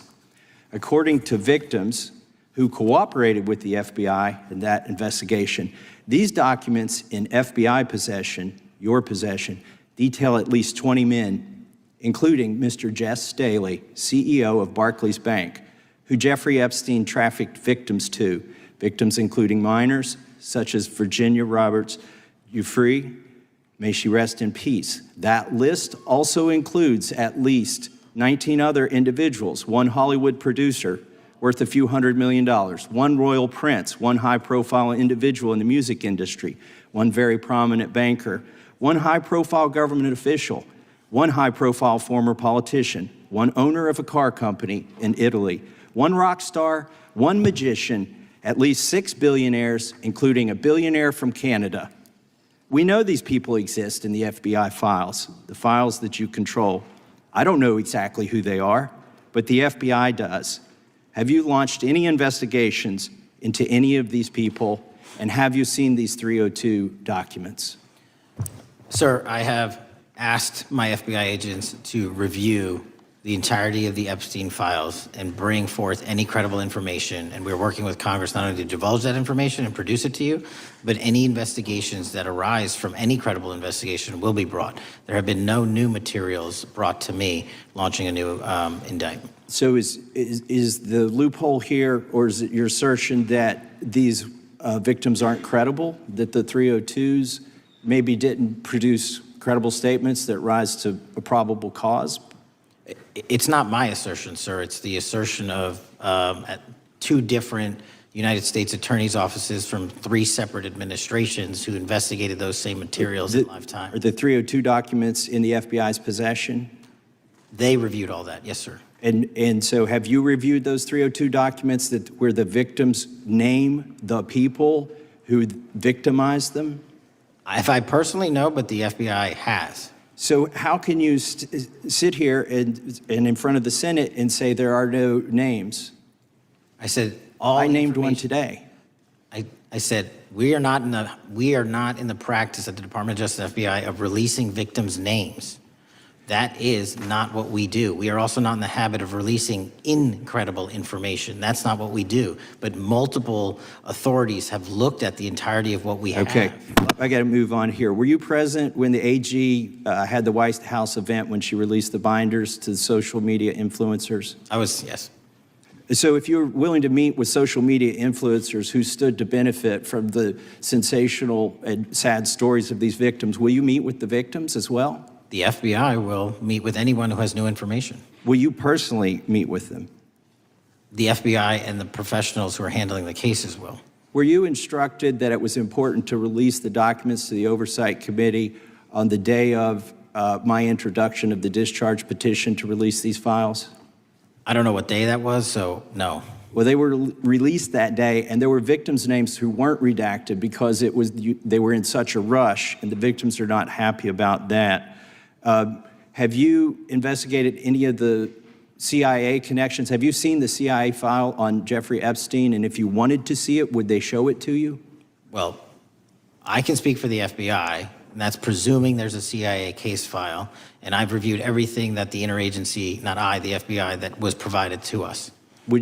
Would you be willing to look at the CIA file on Jeffrey Epstein? If there is such a file, and if it has not already been turned over to the FBI will look at any new investigative leads. Have you made any progress on the pipe bomb investigation January 6th? And have you made any progress on the motive of the Las Vegas shooter? As to the first, it's an ongoing investigation, and we have made progress. As to the second, sir, I'll have to get back to you. All right, thank you. I yield back. Mr. Chairman, I have a unanimous Gentleman consent yields back. request. Unanimous consent request from the gentleman from New York. I ask unanimous consent to introduce an unsigned memorandum from July 7, 2025 that says we did not uncover evidence that could predicate an investigation against uncharged third parties with the insignia of the Department of Justice and the FBI. Without objection. Mr. Chairman, I have a unanimous consent request. It's a article entitled DOJ Deletes Study Showing Domestic Terrorists Are Most Often Right-Wing. Without objection. Thank you. The gentleman from Georgia is recognized for 5 minutes. Thank you, Mr. Chairman. Director Patel, thank you for being here today. I want to first talk about the significant role that the FBI plays in combating the national security threats posed by our nation's greatest threat, our nation's greatest security threat, China and the Chinese Communist Party. It's a fact that China is America's most significant national security threat, isn't that correct? I would say so, sir. And you would agree with me that China wants to dominate the United States of America? I think that's largely their plan. And they want to dominate the world, both militarily and economically, isn't that correct? I think so. And sir, you've been FBI director for the last, 8 months? 7 months, yes. 7 months, and during that time, have you held any stock in any companies founded in China? I don't believe so. Well, you do own stock in a company known as Elite Depot, don't you? Which one, sorry? Elite Depot. You own stock. I think that's, I'll have to get back to you. I think it's a law firm and it's a company out of Singapore. Okay, well, no, the company out of Singapore, which is owned by Elite Depot, is the Shein Company, which was founded in China, correct? That company operates out of Taiwan. Well, they changed their headquarters from China back in 2022 to Singapore for tax purposes, but it's owned by a Chinese billionaire. I think his name is Charlie Zhu, and you own stock in the company that owns Shein. Which I disclosed during my confirmation process. You certainly did. And now, do you still hold that stock in that Chinese company? Pursuant to the the Department of Justice, who reviewed my material that was submitted during my confirmation process, I was able to hold certain stocks, and they made the decision. You still hold the stocks that you have? You still hold on to these Chinese stocks, these stocks in this Chinese company? I disagree that it's a Chinese company, but I was in the DOJ, when you're appointed, makes a call on what you can and can't possess. Well, now, let me ask you this. Chinese companies steal trademarks. They produce counterfeit products and sell them over the internet on platforms such as Shein. They steal intellectual property. They steal data from American companies. And to me, it seems inconsistent with your role as FBI director that you would own stock in a company that is based in a country that is the nation's premier national security threat. It's like you are putting your own financial security over the security of the nation. I disagree with that characterization. Well, I think the American people look at it like it's a classic situation of the fox guarding the hen house. If the FBI is charged with investigating espionage, economic espionage by companies controlled by the Chinese Communist Party, and you are the director of the FBI, you've got a conflict of interest. Sir, I would just show if there's any intimation that I'm against. Why are you holding on to this stock? It wasn't a decision I made. And it's valued at up to $5 million as of when you last reported, correct? $5 million in stock? No, I don't follow it. You don't follow it, but you're still making money off of it. I don't have any money off of anything. Well, what I have done... Trump's trade policies directly impact the value of that Chinese stock. Won't you agree with that? Which trade policy? I'm not a trade expert. Okay, all right. But I want to tell you this. Crazy on me today. Let me ask you this question. Why are you hiding pedophiles? Why are you shielding pedophiles? Why are you protecting pedophiles? That is maybe the most offensive thing you could say to me, given the numbers. Well, you have not released the Epstein files of pedophiles. You are aware of the Epstein client list that was published in the 18,000. The gentleman has expired. The gentleman yields back. Can I answer the question? Can I just respond? Of course, the gentleman can answer the question. Since I took over the FBI, there has been a 33% increase. Sir, all of that started under Christopher Your Wray. time is done. No, but it didn't. The witness gets All to of answer that the started question, under and the then we'll go to our previous, next. FBI director, sir, and you're coming in here trying to take credit for something that a previous director instituted and largely brought to conclusion. I take no think credit. It's been clear that the director It's offensive. has numbers are so incorrect much also. better than the previous director. It's Dr. Patel, deceptive. if you want to answer the question. I take no credit. The men and women of the FBI have seen a 33% increase in the number of counterintelligence arrests out of the PRC. And so all of a sudden, when you coming in 7 months ago, Gentlemen's time has expired. And on the pedophile accusation, go for that. we have arrested 1,500 child predators in the last 7 months. Under investigations More initiated than by anybody the prior Appreciate the directorship. director's good work, and we really appreciate that the time of the gentleman has expired. We now go to the gentleman from Texas. I thank the chairman. I thank the FBI director for coming before the committee. I assume the FBI director, Mr. Patel, I believe you probably agree with me that there is a significant organized effort on the left side of the political spectrum to advance criminal organizations being able to put more criminals out on the streets. And that what we've seen this in daily action. Are you familiar with the report that came out this last Monday from the Law Enforcement Legal Defense Fund? I'm not familiar with that, sorry. So this report came out this past Monday, and it said that significant amount of the money flowing out of George Soros and other leftist organizations and funders has been funding DAs and prosecutors, and quote, many of these DAs had never managed an office, prosecuted a criminal case, developed organizational policies. In dozens of America's largest cities and counties, this report finds these progressive district attorneys have outsourced core parts of the American criminal justice system to activists and political donors, taking direction and advice on everything from staffing decisions and communication strategy. Organizations is a complex web of donors going in through these organizations to put radical DAs and prosecutors out there, putting criminals on the streets. Does the FBI director agree that this exists and is a problem? I will accept the factual representation, and if that exists, it is a problem. The organizations such as TIDES, the Fair and Just Prosecution, Brenner Center for Justice, Partnership for Safety and Justice, the Vera Institute of Justice, the amount of dollars flowing from George Soros through and to these organizations and to the various prosecutors that have resulted in increased crime on our streets, including the brutal murder of the Ukrainian refugee in Charlotte. I bring that up because that is one component of the problem. In addition, we have an organized effort targeting our border.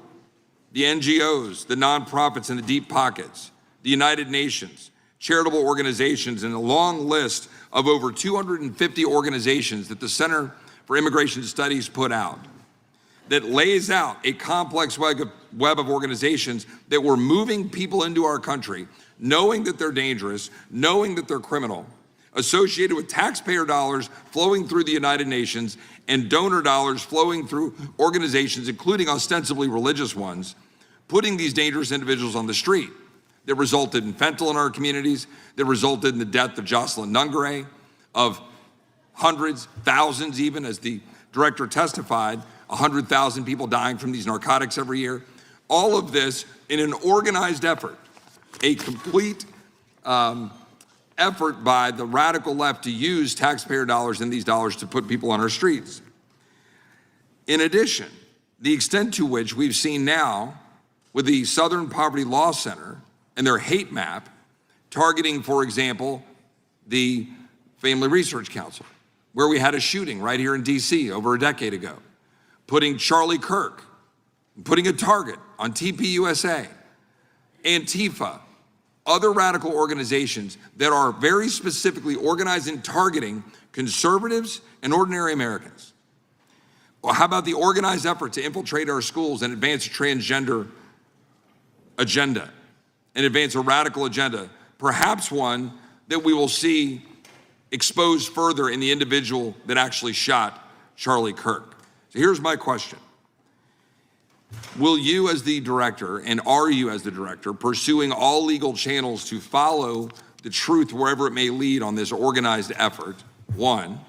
And two, do you agree that Congress should take all action necessary to expose this web of dollars that are flowing to undermine our way of life? I got another minute in my time that I'd like to hear from you on this topic broadly. I'll keep it short.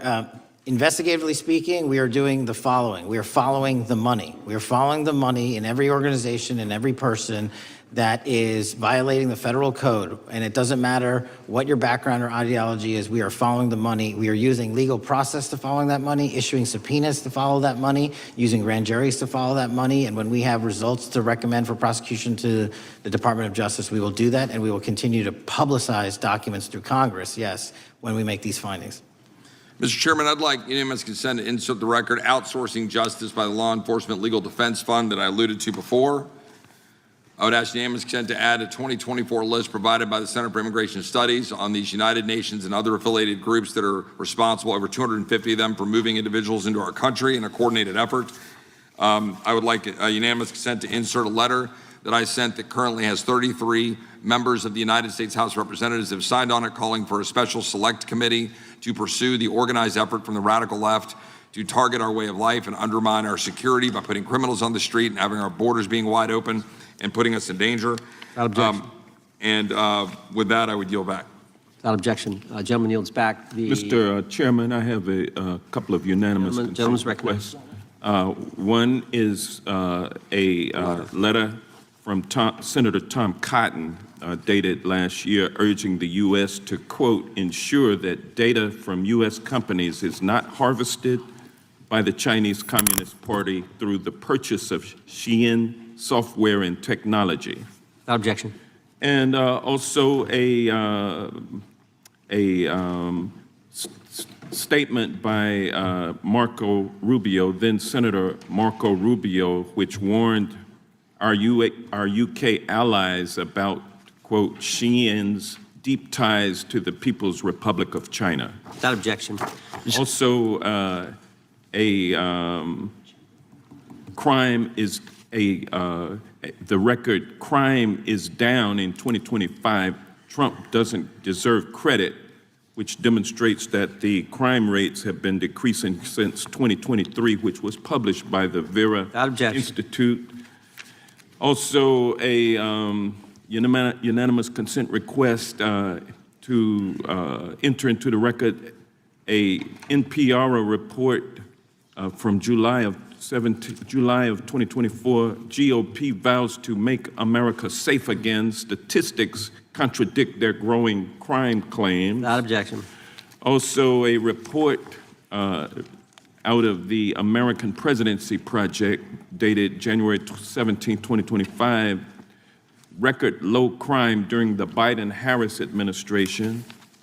Without objection. Also, Joe Biden is correct that violent crime is near a 50-year low, which was a PolitiFact publication of May 2024. And last but not least, a FBI releases 2024 reported crimes in the nation statistics. These are FBI statistics published on August 5th, 2025, which details decreases in murder, rape, aggravated assault, and robbery in 2024. Without objection. Gentleman from Kentucky is recognized for unanimous consent. Mr. Chairman, I ask unanimous consent to submit two sets of documents. The first is a series of emails from the victims of Jeffrey Epstein. They are making FOIA requests to get their own FBI files and not having any success. So I want to bring attention to that by submitting that to the record. The second document that I want to submit to the record, for the record, I know we don't usually read these. This one's not readable. It's completely redacted for the most part, the first 50 pages.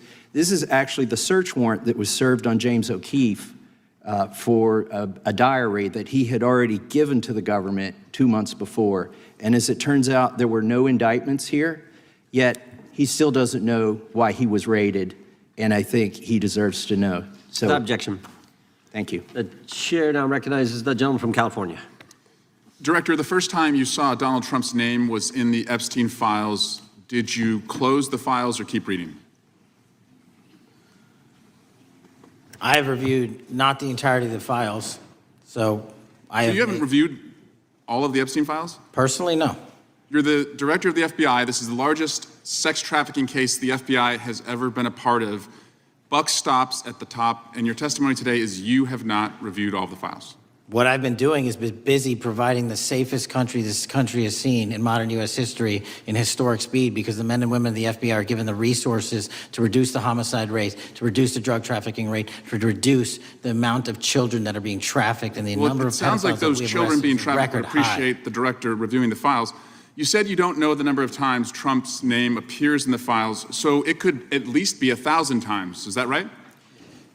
The number is a total misleading factor. We have not released anyone's name in the Epstein files that has not been credible. Director, could it at least be 1,000 times? We have released every piece of legally permissible information. Okay, you can characterize the numbers however you want it. Reclaiming my time, Director. It sounds like if you don't know the number, it could at least be 1,000 times. It's not. It's not. Is it at least 500 times? No. Is it at least 100 times? No. Then what's the number? I don't know the number, but it's not that. Do you think it might be your job to know the number? My job is to provide for the safety and security of this country. My job is not to engage in political innuendo so you can go out to the sticks and get your 20-second hit in your fundraising article. But keep going, reclaiming your time, because the people of California are being underserved by your representation. If the president is not implicated, why not release everything that involves him? We have released everything, the president and anyone else's side, that is credible and lawfully be able to be released. Your fixation on this matter and baseless accusations that I'm hiding child pedophiles is disgusting. Anyone that says that needs to look at the stats alone and go back to the state of California, who's receiving the biggest surge in FBI resources through my redeployment, because the cities of Los Angeles, San Diego, and San Francisco need it. Director, remembering your oath to tell the truth, did you ever tell Donald Trump his name is in the files?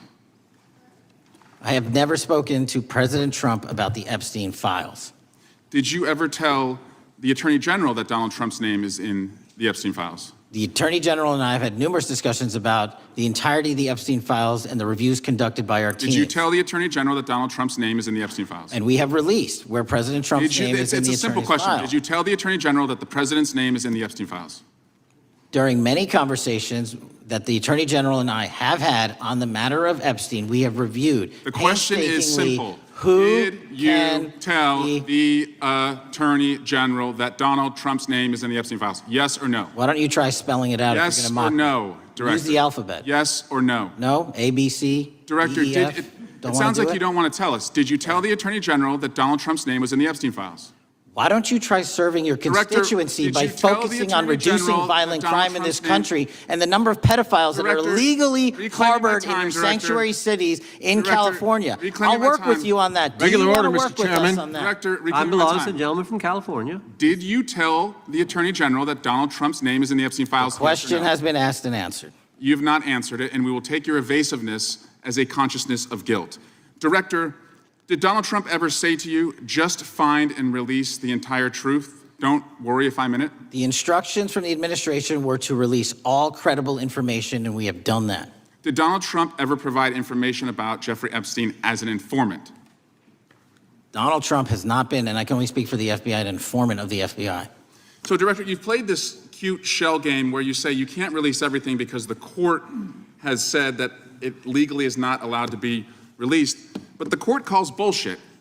Judge Richard Berman said that when you went to the court, quote, information contained in the Epstein grand jury transcripts pales in comparison to Epstein investigation information and materials in the hands of the Department of Justice. So let's move on, Director. You wrote a book called Government Gangsters. You identified 20 individuals in that book.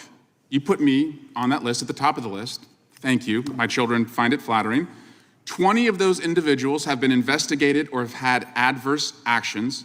Director, considering that you have identified these people as, quote, government gangsters, will you recuse yourself from making any investigation decisions about these individuals? Anyone that has been terminated at the FBI has been done No, the because question they failed again. to meet the muster Director, in their constitutional I will obligation. work on the No, no. audio-visual capabilities. I'm of going to the room so borrow that your they can hear me. terminology and call I'm reclaiming bullshit my on your time. entire career in I'm Congress. reclaiming my It time, has been Director. a disgrace to the American Director, I'm people. reclaiming my You time. can No, reclaim your will you time all you recuse want. yourself? Mr. Chairman, you're going to allow a Witness witness to speak this way? Mr. Chairman, would you give recuse yourself, Director? The gentleman has no time to Mr. Chairman, would you Mr. Chairman, admonish the point of- witness not to insult members? Gentleman has no time. Mr. Chairman, the just committee will remember. quick point of order. Could the gentleman be extended an additional 20 seconds to complete his thoughts since the witness decided to interrupt him And continuously? then the witness will be able to respond if he wants. We'll make sure Thank he has you. time to do that. My question Gentleman, is, continue. will you, Director, recuse yourself, yes or no, from investigating or making decisions about the 60 individuals, including myself, that you identified as government gangsters? Yes or no? Time of the gentleman has expired. The witness may respond if he would like. And the answer was no, as I heard. Correct. Okay. The gentleman from Wisconsin, the gentleman yields back. The gentleman from Wisconsin is recognized for 5 minutes. Thank you, Chairman. Thank you, Director Patel, for being here today. I wanted to talk a little bit about the assassination of Charlie Kirk and the FBI's subsequent investigation. I know it's really sensitive, and you know, you can make the call as to whether or not, obviously, it's something that you can respond to, but I think it's still fresh on many people's minds. I want to congratulate you and Utah law enforcement for the work you did in identifying the suspect and apprehending him. According to public reports, and I think this is what maybe it's, I still have questions about, and maybe the public does. According to public reports, the alleged shooter arrives on the Utah Valley University campus nearly 4 hours before the shooting. Was that your understanding? Is that kind of? I'll let the public reports reflect themselves. I don't have the exact timeline. Okay, so we don't have any idea kind of his prep or how he set up or how he utilized that time when he first showed up on campus? All of those are being currently investigated through our cell phone analysis and through our witness interviews. And the state of Utah has now announced charges seeking the death penalty against this suspect. So we're a little limited in what we can continue to say. Sure, I understand. And that suspect, like you referred to, is then captured on security footage jumping off the roof of the alleged shooting location, the Losey Center. Do we have any idea how the suspect got up on the roof in the first place? I think for members of Congress, especially after Butler and Pennsylvania, it's just unimaginable that there could be some type of security breakdown prior to an event of that size where somebody could access a rooftop. So not commenting on the case, but having gone to the crime scene and walked the steps that we believe were taken, the roof was actually readily accessible through an exterior stairwell, so anyone could have gotten on it. Okay. The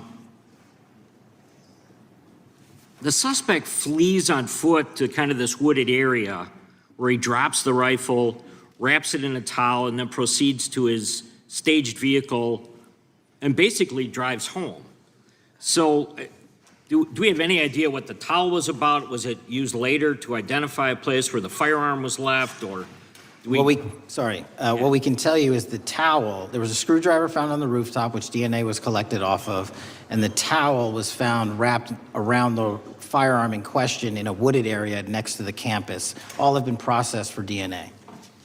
And then, according to the suspect's roommate, there were allegedly messages on instant messaging platforms, specifically Discord, suggesting the towel may have been used to identify that weapon's location. So the public reports have suggested that the shooter acted alone. Do we still believe that that's true? Do we have any idea as to whether or not those Discord messages led us to believe that the shooter may have had help in any way or assistance? I can only speak to the FBI's investigation, and our investigation is ongoing, and we are interviewing any of those individuals involved in that chat and other individuals in the area. Very good. And so my suggestion, if there are accomplices, I'm sure this is something that the FBI is going to continue to investigate fully and thoroughly into the future. Yes, sir. The reason I ask that is because I don't know that that was necessarily the case with Butler, Pennsylvania. So thank you so much for your persistence kind of in this matter. There's still a lot of public questions that need to be asked. Let me shift to another topic very quickly. On July 31st, 2025, the DOJ and the CIA declassified the annex to Special Counsel John Durham's 2023 report on Operation Crossfire Hurricane. The 29-page Durham Annex contains previously classified information about, among other things, the investigative referral of the Clinton campaign plan. Why would somebody place documents in a burn bag related to this case? That case is very much ongoing, so I can't comment on the stylization of the evidence we're collecting. Can you comment at all on the Durham Annex as I described it? The Durham Annex, which has been publicly released thanks to the FBI's commitment to transparency, is one of the documents that's being utilized. And in general terms, speaking for burn bags, sir, a burn bag is what you use to put classified documents into generally, because that is literally how you destroy them. So it appears that efforts were made by the Clinton campaign to reach out to the FBI agents or the Clinton sympathizers in the intelligence community in order to lead more credibility to the Clinton campaign plan. Do you think that's an accurate characterization? Again, I'm not going to characterize that material because it's part of an ongoing investigation. Thanks for being here today. I yield back. Gentleman yields back. Gentleman from California is recognized. Thank you, Director Patel, for being here today. The FBI searched Jeffrey Epstein's Manhattan residence, correct? I believe that happened in 2018. I think there was 2 locations, sir. It's 2019, and in that residence, the FBI found a safe, correct? I don't have the catalog of evidence in front of me. In that residence, the FBI found a safe, correct? I'll accept your representation. Okay. And in that safe, the FBI found topless and lewd photographs of girls, correct? Again, sir, I'll accept your representation. I don't know. Thank you. It was all over the media at the time. There's a New York Times article that says Jeffrey Epstein is indicted on sex charges as discovery of nude photos is disclosed, dated July 8th, 2019. And the Times reports a trove of lewd photographs of girls was discovered in a safe inside financier Jeffrey Epstein's Manhattan mansion. Author Michael Wolff has conducted numerous interviews of Jeffrey Epstein. I'm going to play for you a video clip of what Michael Wolff said Epstein told him was in the safe and what he showed the author was in this safe. So let's please play that clip now. Elected. And I was sitting talking to Epstein, and he said, "Wait a minute, I got to show you something." And then he went into his safe, and he came out with photographs. They were Polaroids, I think, and he kind of spread them out like playing cards, and it was Trump. I mean, I think there were a dozen of them, and it was Trump with girls of an uncertain age at Epstein's Palm Beach house, where all of the things that he would ultimately be accused of took place. And I remember very vividly 3 of them. There are 2 in which Trump is, the girls, topless girls, are sitting on Trump's lap. And then a 3rd in which he has a stain on the front of his pants. And the girls are kind of pointing at it, sort of bent over, laughing. So Director Patel, I'm going to ask you a very broad and general question. As you know, Donald Trump and Jeffrey Epstein were friends. There are, of course, photos showing Donald Trump together with Epstein, correct? I don't have the entirety of the photographs, but I think they've been photographed in public together. All right. Are there any photos showing Donald Trump with girls of an uncertain age? No. How do you know that? Because that information would have been brought to light by multiple administrations and FBI investigators over the course of the last 20 years. Well, you know what? That's just not true, because no one knew about the creepy birthday message that Donald Trump wrote to Jeffrey Epstein until the Wall Street Journal disclosed it, and then all of a sudden, the Epstein estate provides it to Congress. Well, so certainly, you weren't there at the search. You don't know what Epstein may or may not have done with those photographs even prior to the search. Maybe someone has it. Maybe the Epstein estate has it. You raise a great point. So I'm going to ask you, have you asked to talk to Michael Wolff? You raise a great point. I haven't personally asked to talk to Michael Wolff. Has the FBI asked? But the FBI, I'll get back to you if the FBI specifically so Michael Wolff has ever. About 100 hours of testimony of Jeffrey Epstein. Wouldn't it be good for the FBI to interview Michael Wolff? I'm not saying they haven't. I just don't know. Has FBI subpoenaed the tapes that Michael Wolff has conducted of Jeffrey Epstein? I don't know. All right. So if you could provide us an answer, that would be terrific. Sure. Well, let me ask you this question then. Have you looked at all the photos in Epstein files? I have looked at all the information that the investigators who investigated this case have provided to run out credible leads. And in the Epstein file, was there that creepy birthday message that Donald Trump had written to Epstein? No, that's what I was trying to tell you. You raise a great point. The estate of Jeffrey Epstein has a voluminous amount of information that they have not released before. Okay, so that's great. So wouldn't it be great if FBI subpoenaed the estate of Jeffrey Epstein for all that information? The estate is under no obligation to provide that material, even pursuant to a subpoena. That's a great point. Yeah, that's just false. Okay. That's just false. You're the frickin' FBI. You can subpoena the information from the estate, and you better do that. That's literally not how it works. I'm going to move on now and talk about Epstein's client list. You confirmed that it exists. Attorney General Pam Bondi confirmed earlier this year that it exists. So I just want to ask you a simple question. Is Prince Andrew on Epstein's client list?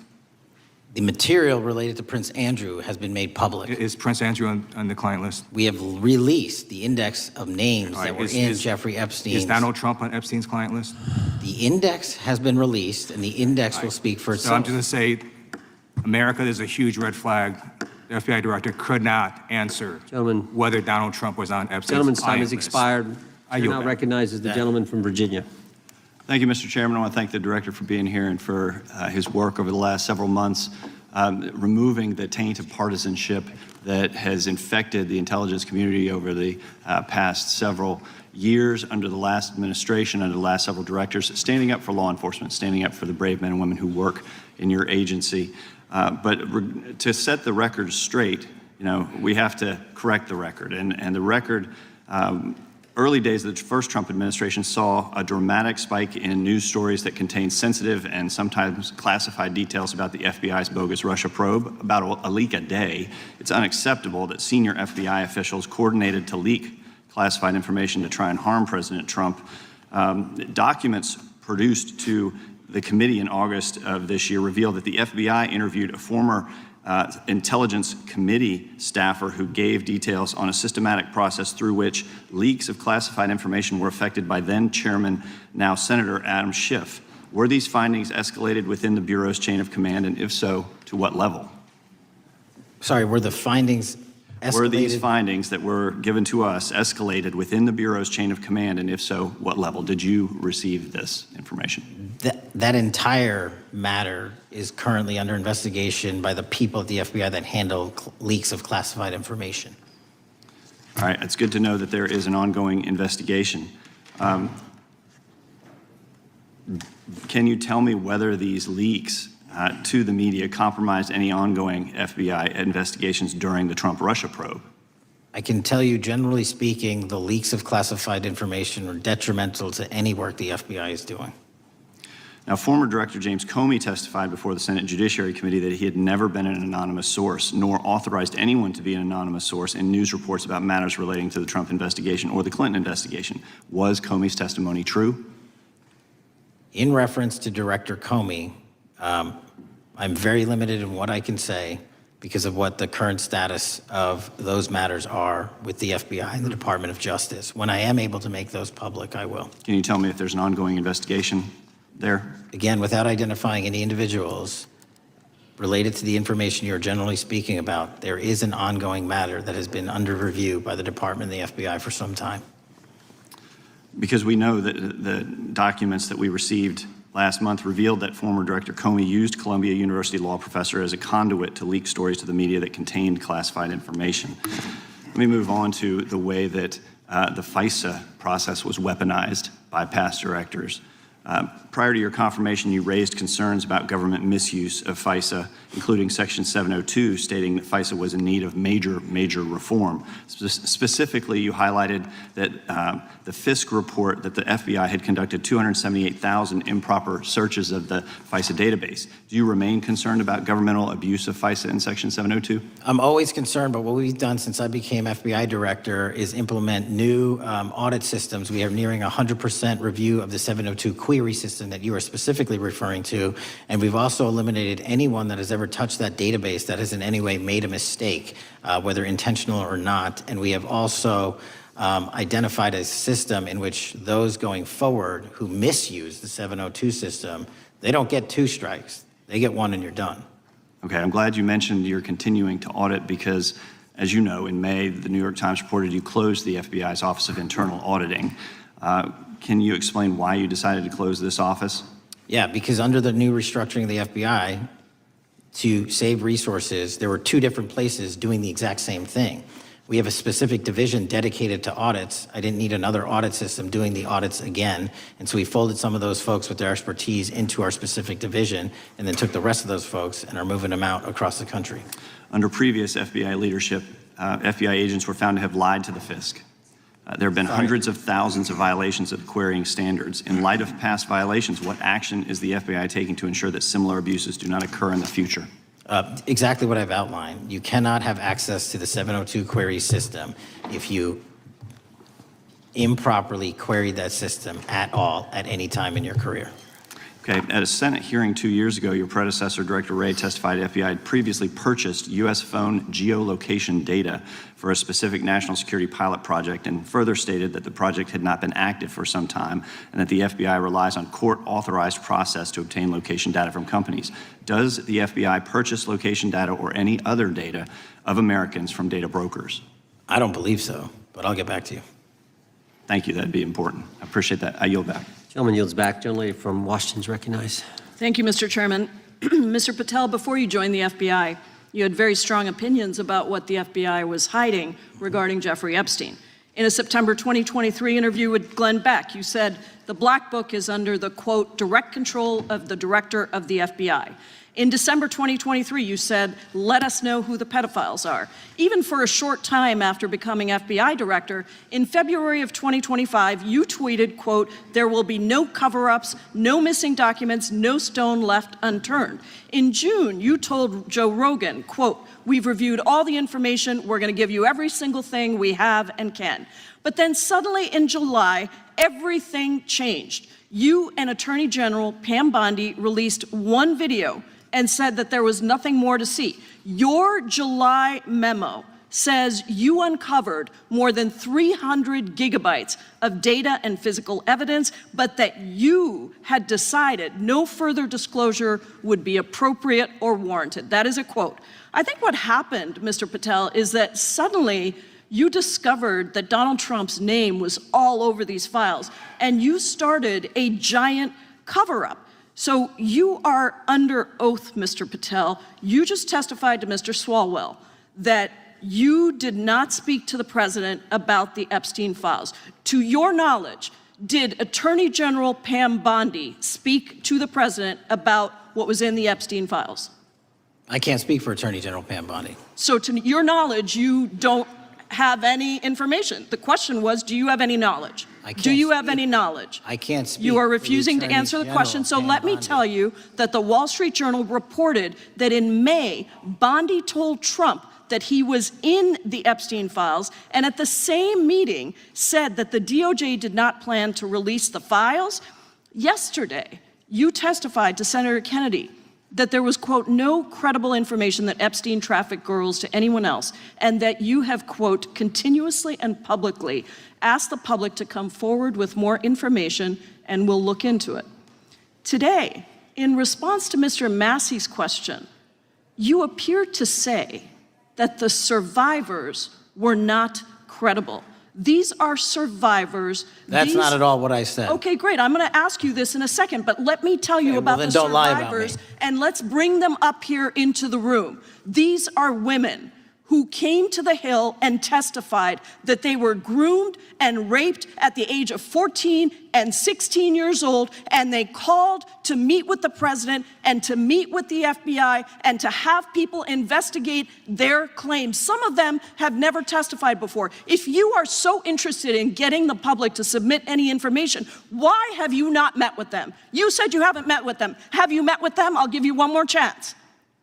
My job as the FBI director is to invite all investigative leads. Is the answer yes or no to whether or not you met with these women who were sexually abused and raped? Any insinuation by you or any people on your side that I am not manhunting child predators and sex traffickers, just look at the stats. And you talk about cover-ups, man. Mr. Chairman, you talk about cover-ups. And I will take as much time as I Where want. were you during the Obama and Biden Mr. administrations when these so-called cover-ups were going on? Why didn't anyone in those administrations talk to any of these purported witnesses? I have some regular order, every single person to provide credible information. Time belongs to the gentlelady from Washington. And I'm going to take another couple of minutes. When you accuse the witness of something, he's allowed to respond. That's how it works. Listen, he didn't even, excuse me, Mr. Chairman, you have always been fair, but this is not fair. And you will get no, this is my time, and he said that the witnesses were not credible. Seconds of time. I'm going to get an additional minute of time because that's how much time he took. You won't get a minute. You'll get some seconds. What we think is under 5 minutes. You don't get to demand how much time you get. That's not how it works. Mr. Patel, are the victims of the Jeffrey Epstein horrific trafficking ring, are they credible? Any person with information about ongoing sexual trafficking. I'm asking you if they're credible. Ma'am, I'm commenting on the evidence we have. But we have routinely asked for people to come forward with more evidence, and we will look at it. And the evidence that we have was the same evidence that the Biden and Obama Justice Departments had. And they determined, not me, they determined that that information was not credible. Chairman, he's not letting me even ask my questions. You ask the questions, he gives an answer. You may not like what he says, but that doesn't mean you get to interrupt him. He's not answering my question. Mr. Chairman, could we restore the gentlelady 45 seconds so she can complete her question? We will give her additional 30 seconds, which is what I said earlier. I'm going to keep taking my time because you'll take the time that you get. You are not answering the question. The question is, you just don't like the answer. These women are these women credible? It's a yes or no answer. I have answered the question. Well, and what I is keep the telling answer? you, I'm the only FBI director that has welcomed new information in this case. This You're not- administration is the only one that has welcomed any new information in this Is there case. a yes or no to whether Present the new victims credible are information. credible? Present new Are information. the victims credible or not? I'll tell you what happened in the last Trump Are administration. they credible or not? You can't Victims even say. credibly came forward, and you know what happened? President Trump authorized the indictments of President Jeffrey Trump Epstein, called not them a Biden, hoax. not Obama, President Trump no one called else. the entire thing a Democratic hoax.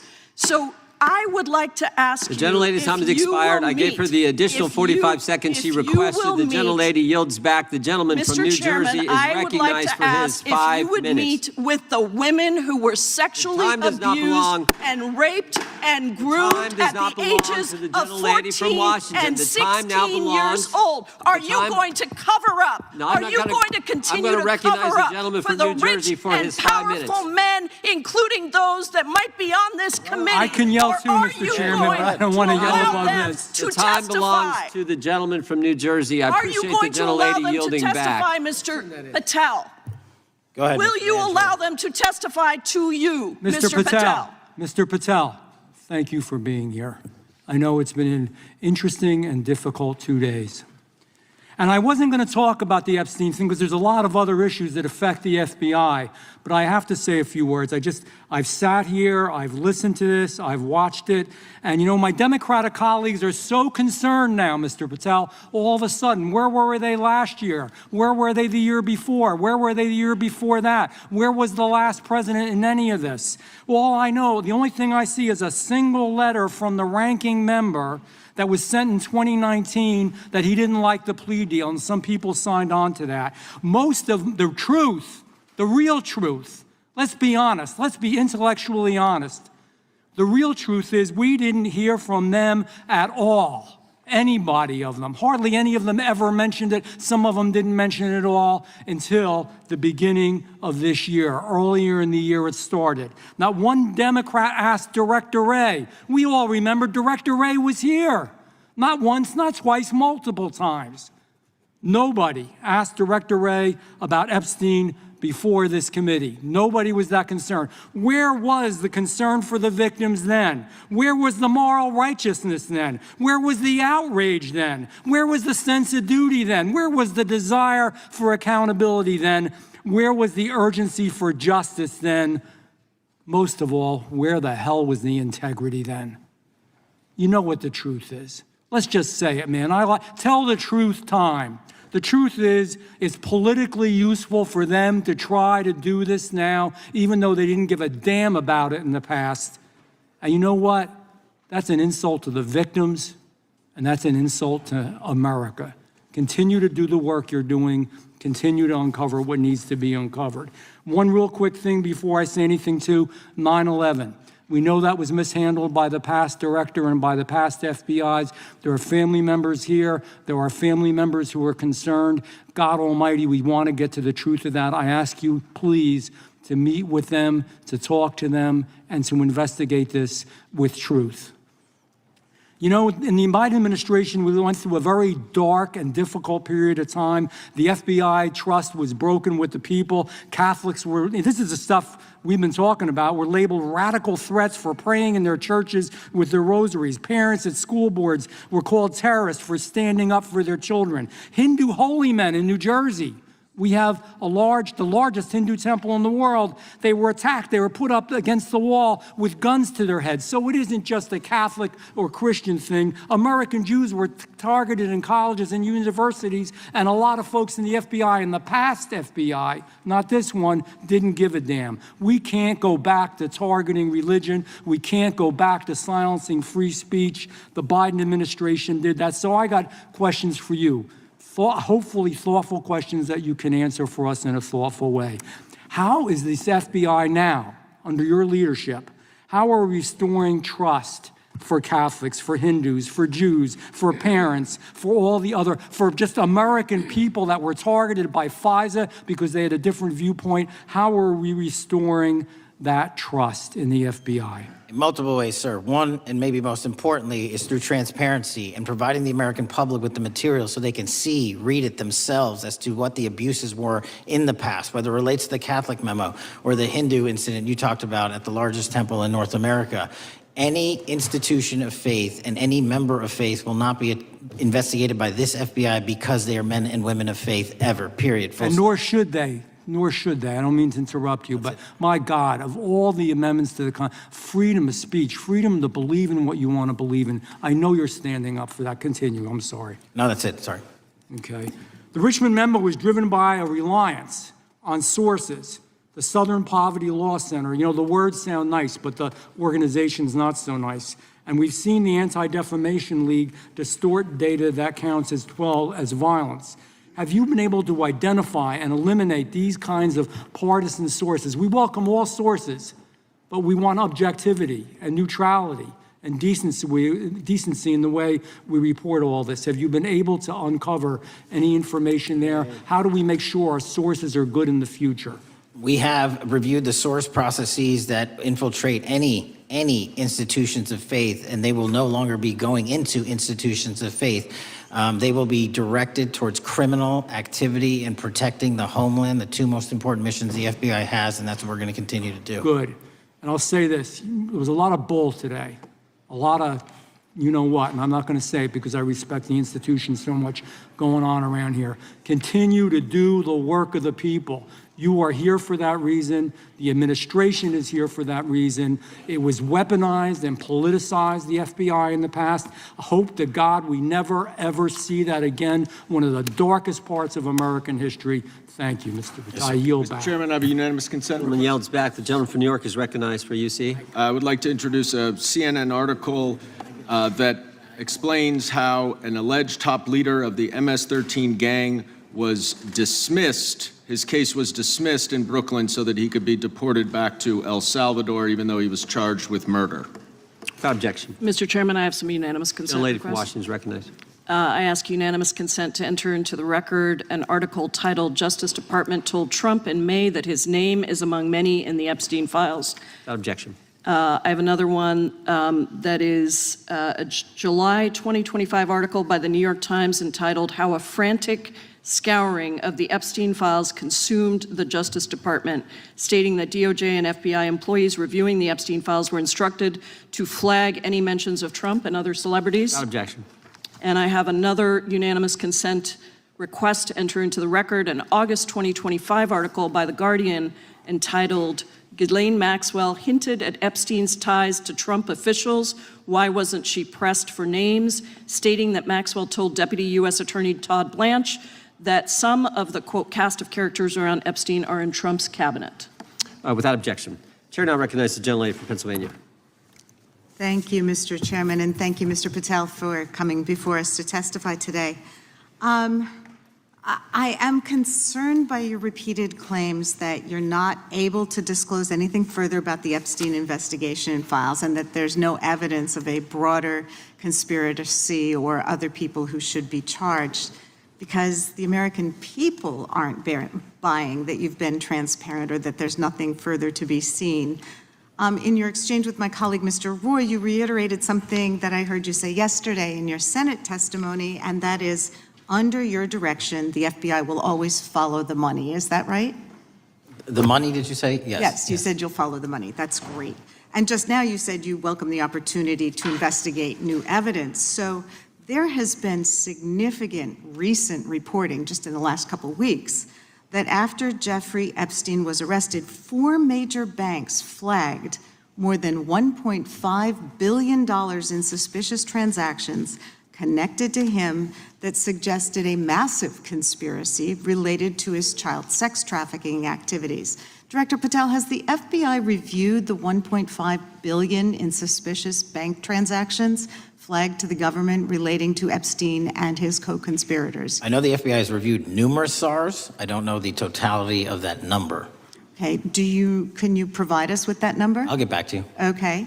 And have you initiated any new investigation of those bank transactions since, say, September 8th, when the new reporting came out? I'll check with the Treasury Department because they're the lead on that. Okay, so Director Patel, how many individuals or entities has the FBI interviewed, subpoenaed, or compelled to testify? Can you give us those numbers with respect to these bank transactions?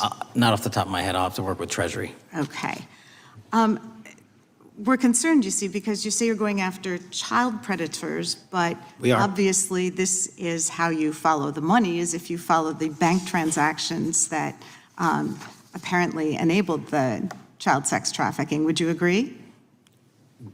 It's one of the valuable investigative tools is to follow the money. Okay. Have Jeffrey Epstein's victims have asked us to ask you whether or not you've investigated Epstein's lawyers, the lawyers who facilitated those payments.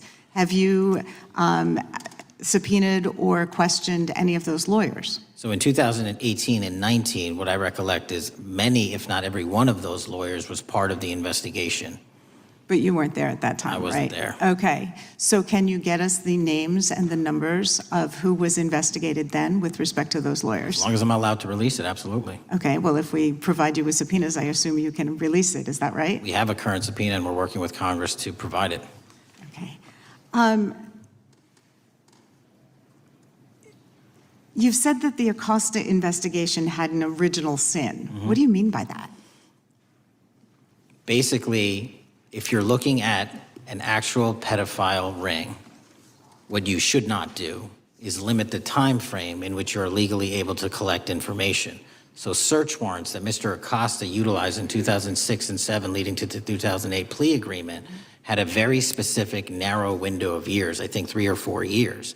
And so information pursuant to legal process wasn't collected for 10 years or 15 years or 20 years. It also, subpoenas were not sent out to hundreds of witnesses at the time, hundreds of victims at the time. None of that was done. None of these people were put in grand juries.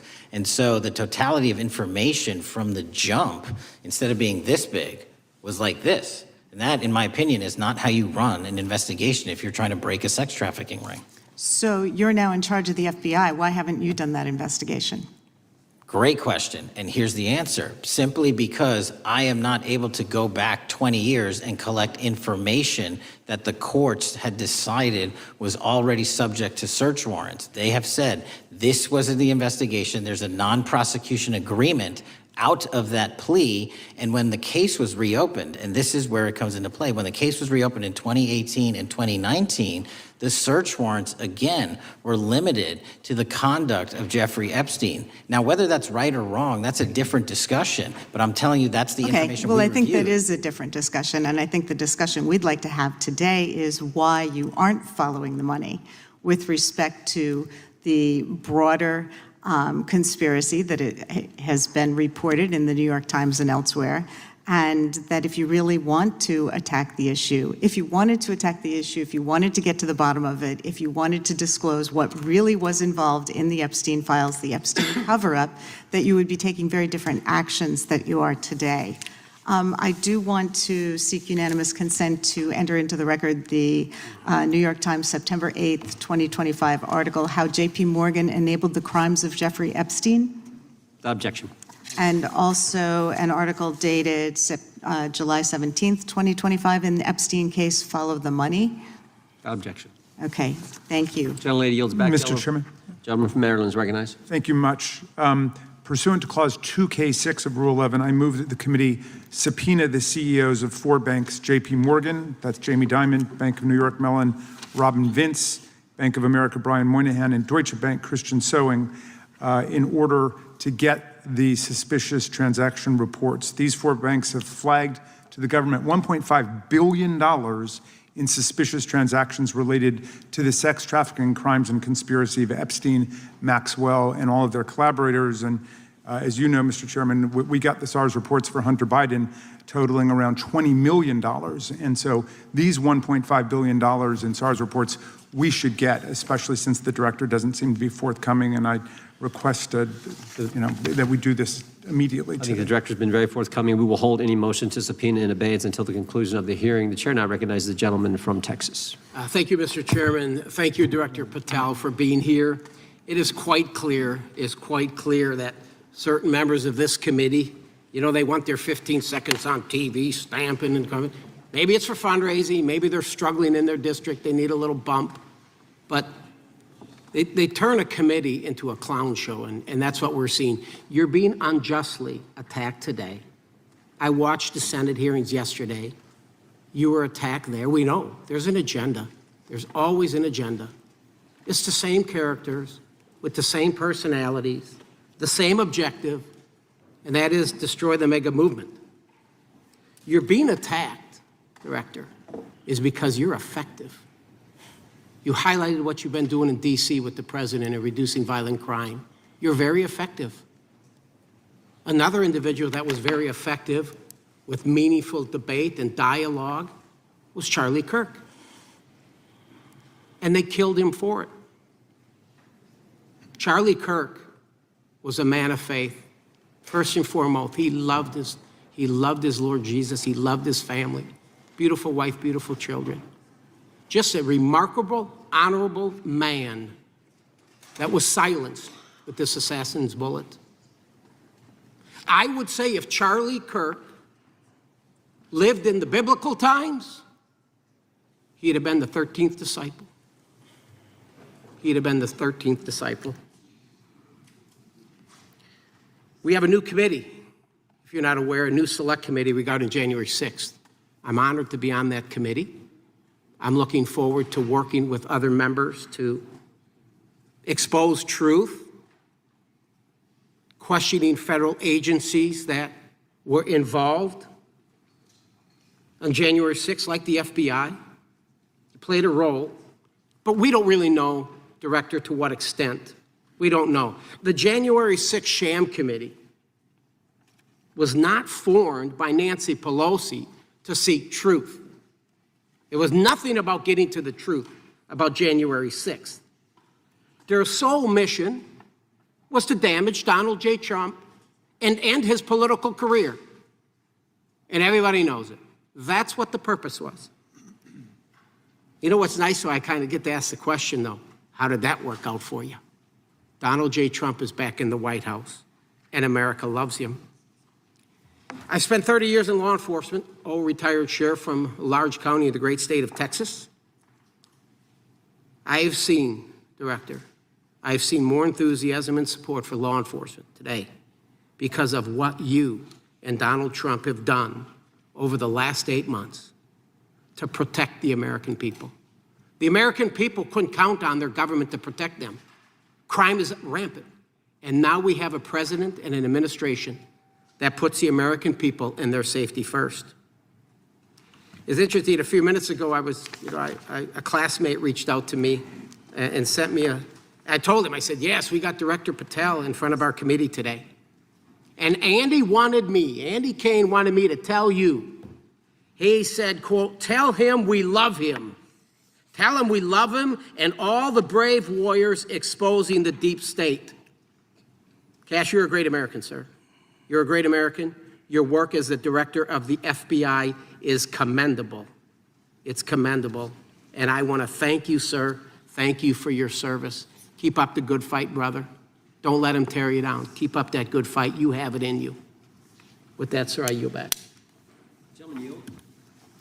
Gentlemen yield to me.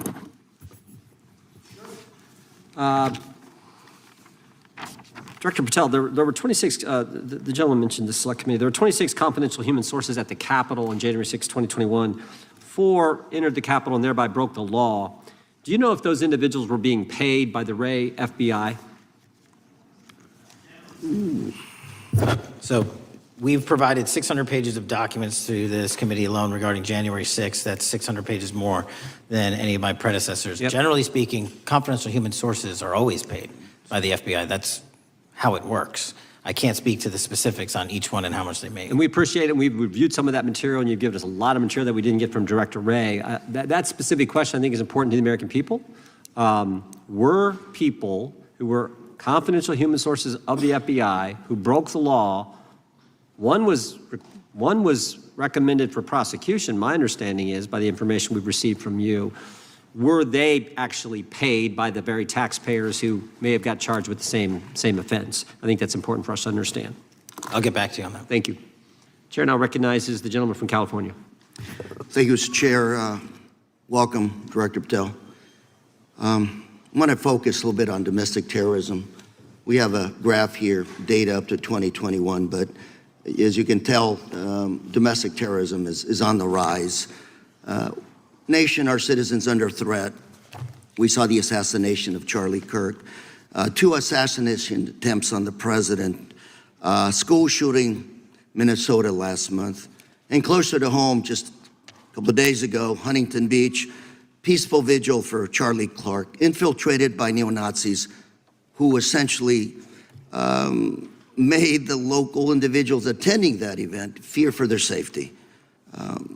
All of us know that a lot of these domestic attacks are by lone wolves, but yet they do leave clues, social media or elsewhere. Director Patel, you're it. You're the thin blue line. The FBI, your job to protect our citizens back home from those that would harm us. You have to find the needle in the haystack. Takes a lot of work, a lot of resources. Talking to my local sheriff this morning who said they're concerned. Federal cuts to local grants that help them do the job.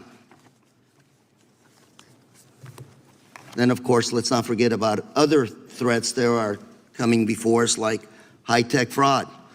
Local senior recently was talking to me about a text she had gotten, a demand by the IRS to send a payment immediately, or the IRS agents were on their way to arrest this individual. Pretty gutsy stuff by folks probably from Europe, North Korea, Russia, China, people, okay, going after those precious savings our senior citizens rely on.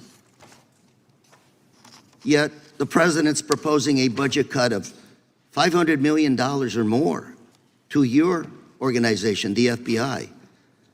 You've said that that'll essentially equate to about 1,300 less jobs at the FBI. So I'm going to ask you essentially, what is it that we can do to help you do your job? Little concerned. Friday Night Lights. One of the events I love to do on Friday nights, go to the local high school football game. Sit there at the stadium and you always say, what if? What if? You're the thin blue line. Can you do your job cutting $500 million from your budget? Thank you, sir. I think we are doing our job, and the distinction is with the budget that we have, we are flexing more resources to the field. California is receiving the largest FBI plus-up of any state in the union due to that plus-up. They're not getting a reduction. No state is getting a reduction. Every state is getting a plus-up. And so I'm utilizing the money that we have to first plus it up. And the empty vacancies that we have, those haven't been filled in years, not under my leadership. Here's my concern. You're going to do well. You're doing more with less, is what you're saying. Yet we're about to vote on a budget that has $88 million more to protect members of Congress, the executive branch, and the Supreme Court. There's a contradiction here. Back on Main Street, we're saying you can do more with less, you can protect them with less money, yet here in Washington, we're saying we need more money to protect members of Congress. It's a little contradiction here, or maybe, sir, you ought to talk to leadership about coming in with your management style to protect the Supreme Court, Congress, and the administration. Otherwise, it's essentially a hypocritical situation. We need more protection, yet folks on Main Street can do with less. My concern is folks on Main Street. We also were, I think we received over $300 million in the big, beautiful bill, and we're also receiving pots of money from our interagency, so this sort of $500 million cut isn't entirely accurate. You're still getting cut $200 million plus. You're still moving your agents to do ICE work, so you are leaving a lot of bases uncovered. And I'm not going to be argumentative with you, Director Patel.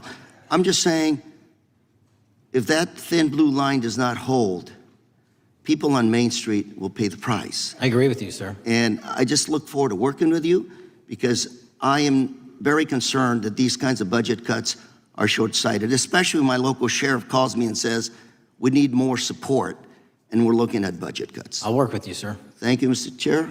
I yield time. Mr. Chairman, I have another unanimous consent request. The gentleman yields back. The gentleman from New York is recognized for unanimous consent. I seek to introduce a December 2024 OIG report from the Department of Justice, which confirms the conclusion of the Bill Barr Justice Department that the so-called whistleblower, a disgruntled former employee of the Intelligence Committee, was not a credible witness, and there were no further actions taken. Without objection. Mr. Chair, I'd like to submit some items for the record. You bet. Gentleman from California. First one, Trump's deportation diverts FBI agents off child predator cases. Second one, FBI director backtracks on administration's proposed budget cuts. And number three, Trump administration says 70% of ICE detainees do not have criminal convictions. Without objection. Gentleman from Texas is recognized. Thank you. Director, earlier this year, the committee learned of new documents tied to the Crossfire Hurricane investigation and the Russia collusion hoax against President Trump. Your efforts in declassifying key documents tied to this investigation allowed the committee to acquire thousands of pages that it did not have previously. Did any of your predecessors make any effort to declassify these documents? Not to the extent we have. Did any of your predecessors share or leak any details that were classified at the time? There are ongoing leak investigations across the board at the Bureau related to this. I believe one of those is Mr. Comey, and I thank you for continuing that investigation. Among the declassified documents are the Durham Report Annex, the Crossfire Binder, and the Nellie Orr Criminal Referral. Could you summarize for those watching what we know about the Russia collusion hoax so far?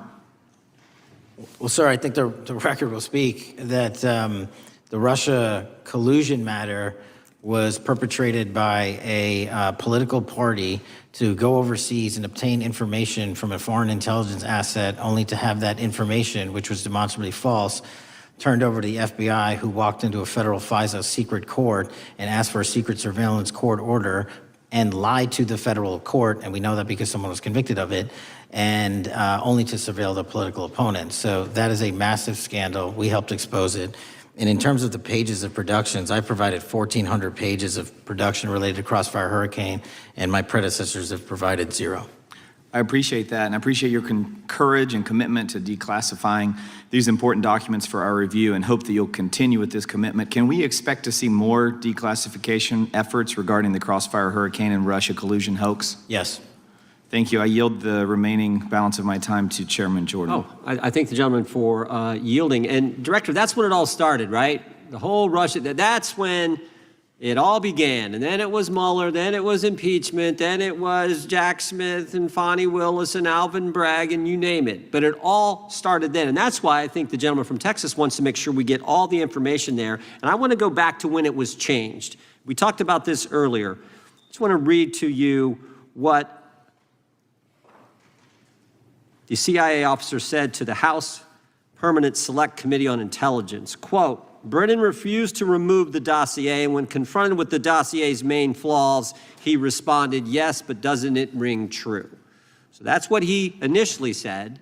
And then when he was talking to this committee, he said the CIA was very much opposed to having any reference or inclusion of the Steele dossier in the intelligence community assessment. So on one hand, you got a witness who was there who said he refused to remove it even though he knew it was garbage. And then he's, on the other hand, telling the committee, no, we didn't want anything to do with it. It shouldn't have been a part of the intelligence community assessment, which we know it was. You know it was. You found that. Those are two entirely different stories. I think Mr. Brennan has some explaining to do, frankly, what happened there. And I think you said earlier that this whole thing, and I think you said to Mr. Gooden, this whole thing is being looked at as part of this grand conspiracy to undermine the president, whether it's Comey, Brennan, Clapper, former head of the Intelligence Committee, now senator from, whoever it is, that's all being looked at. Is that accurate? Yes, sir. Well, we appreciate that. And part of what's also being looked at, and I think the gentleman from Wisconsin brought this up earlier, what is a burn bag for, by the way? Generally speaking, the intelligence community obviously utilizes and possesses classified documents, but drafts of those classified documents and even ultimate finished products of those classified documents have to be recorded and or discarded. And if they are discarded, the only way we do that, the hard copies, is we literally put them in burn bags that are identified specifically for that purpose, and there is a very exact courier system in which those burn bags are obtained and the material inside is destroyed. So it's to get rid of the material, right? Yes, sir. And it looks like the annex that Mr. Durham in his investigation had was put into a burn bag by your predecessor, I assume, to be destroyed. Is that accurate? Without getting into the stylization of the evidence, anything that's put in a burn bag is for purposes of destruction. Do you find that interesting that the Durham annex was placed in a burn bag, that you would discover that when you took over as the head of the FBI? We found a lot of information in a lot of burn bags. Well, we appreciate you finding that. We'd like to know a little bit more about that, and we look forward to that information coming forward. And I appreciate the gentleman yielding. With that, we now recognize the gentleman from Colorado. Thank you. Thank you, Mr. Chairman, for holding this hearing. Thank you, Director Patel, for being here today. I have a couple of questions regarding a terrible shooting that occurred in Colorado, which is a state, as you may know, that I represent. You've testified previously about, I think, what you would describe as your efforts to provide more information regarding the investigation with respect to the horrific assassination of Mr. Kirk. And so, in that same vein, I'm hoping you can provide this committee and my constituents in Colorado with some clarity. Absolutely. I think, as my colleagues know, in Evergreen, Colorado, Jefferson County, a county that I proudly represent, at Evergreen High School, a shooter ultimately injured 2 students. We're praying for their swift recovery. There's an article here from Colorado Public Radio. The title is, quote, FBI was already investigating an account that may have been linked to the Evergreen shooter. You're familiar with the circumstances generally, Director, regarding this terrible tragedy. Yes. So my understanding from the public reporting is that an organization reported to the FBI in July of this year regarding, just reading here from the article, that the FBI opened an assessment into a social media account user whose identity was unknown and who was discussing the planning of a mass shooting with threats nonspecific in nature. This is the FBI's statement to the press. And that the FBI continued to work this assessment investigation to identify the name and location of the user up until September 10th, 2025, which is the day of the tragedy. Can you provide us some clarity on what were the impediments to finding, the account user, and maybe describe in greater detail the FBI's work in that regard? Generally speaking, yes, because I know even though the shooter's deceased, the investigation we're not done. Sure. And so the impediments to finding these individuals, and you highlight a great point. We had 2 huge tragedies in the span of days in this country, the school shooting in Evergreen, Colorado being one of them. And proactively going out onto these social media platforms, which are so large, is our biggest impediment. And we need to rely on the service providers. There's actual legislation, I can't remember the name of it, that's up for renewal, which will, and I think at the end of the month, which gives service providers the ability to report that information in from their end without liability. We need that to continue, because while the FBI has so many people and the police are great at doing it, there's just too many platforms to cover down on. Well, I appreciate that, Director Patel, and I think we're certainly, I'm interested in continuing this conversation, because I think the reporting suggests that there's a pattern, and that ultimately, we want to make sure that law enforcement is able to prevent this kind of tragedy from happening in the future. I have a question. It's not meant as a gotcha question, so it just frame it there. But it is in regards to some reporting around a periodic transaction report that you had filed earlier, this year. So this is in July, pursuant to the ethical obligations as a senior executive official. You remember filing that in July? Yes. Yeah. So in that report, as best as I can surmise, you disclosed that you divested, $100,000 or more in a variety of different stocks, which I presume was pursuant to the ethics agreement that you negotiated with the Department of Justice. In that same report, there's a disclosure regarding purchases of two different transactions. So between $15,000 to $50,000 in a national coffee house chain, and between $50,000 to $100,000 in a semiconductor company on May 9th and May 12th. Are those transactions that you're doing personally, or are these through a stockbroker, or are these transactions that you're handling yourself? So how they happen is I submit proposals under DOJ guidance to say, hey, I would like to trade this or that, and they run their review, and the FBI runs a review, and then they come back and say yes or no, and then I make the transaction. Is there a reason that you decided to make the purchases into those two companies? Generally speaking, before I got this job, I was, trading stocks, but not a lot like most people, and I just follow certain industries, and I thought they would be a good investment. So the reason why I ask, right, because you had divested in other companies, and I presume that wasn't because there were actual conflicts. It's just that you wanted to avoid an appearance of impropriety. It was both. Both, yeah. But not all of the companies were conflicts. Whatever they make divested from. I don't make the call, they make the call. Sure. Yeah. I guess my point would be, the reason why I ask is, why I said it's not a gotcha question, I have for years led an effort here in Congress to try to ban members of Congress, senior executive officials, from trading stocks. And it's bipartisan in nature. We're working really hard to get that done, Republicans and Democrats. And you can understand, I think, given your role, given the nature of the position that you hold as the leader of the largest law enforcement agency in our country, that divesting entirely, not doing day trading now, I think would be something that would be in the interest of the American people. So I just would hope you would consider that, and that moving forward, that perhaps not purchasing stocks in individual companies, I would think would be something that would be worth pursuing. Gentleman's time is... I'm happy to give the witness an opportunity to... No, thank you. I'll work with you on it. Gentleman from Alabama is recognized. Thank you, Mr. Chairman. Thank you, Director Patel, for being here today.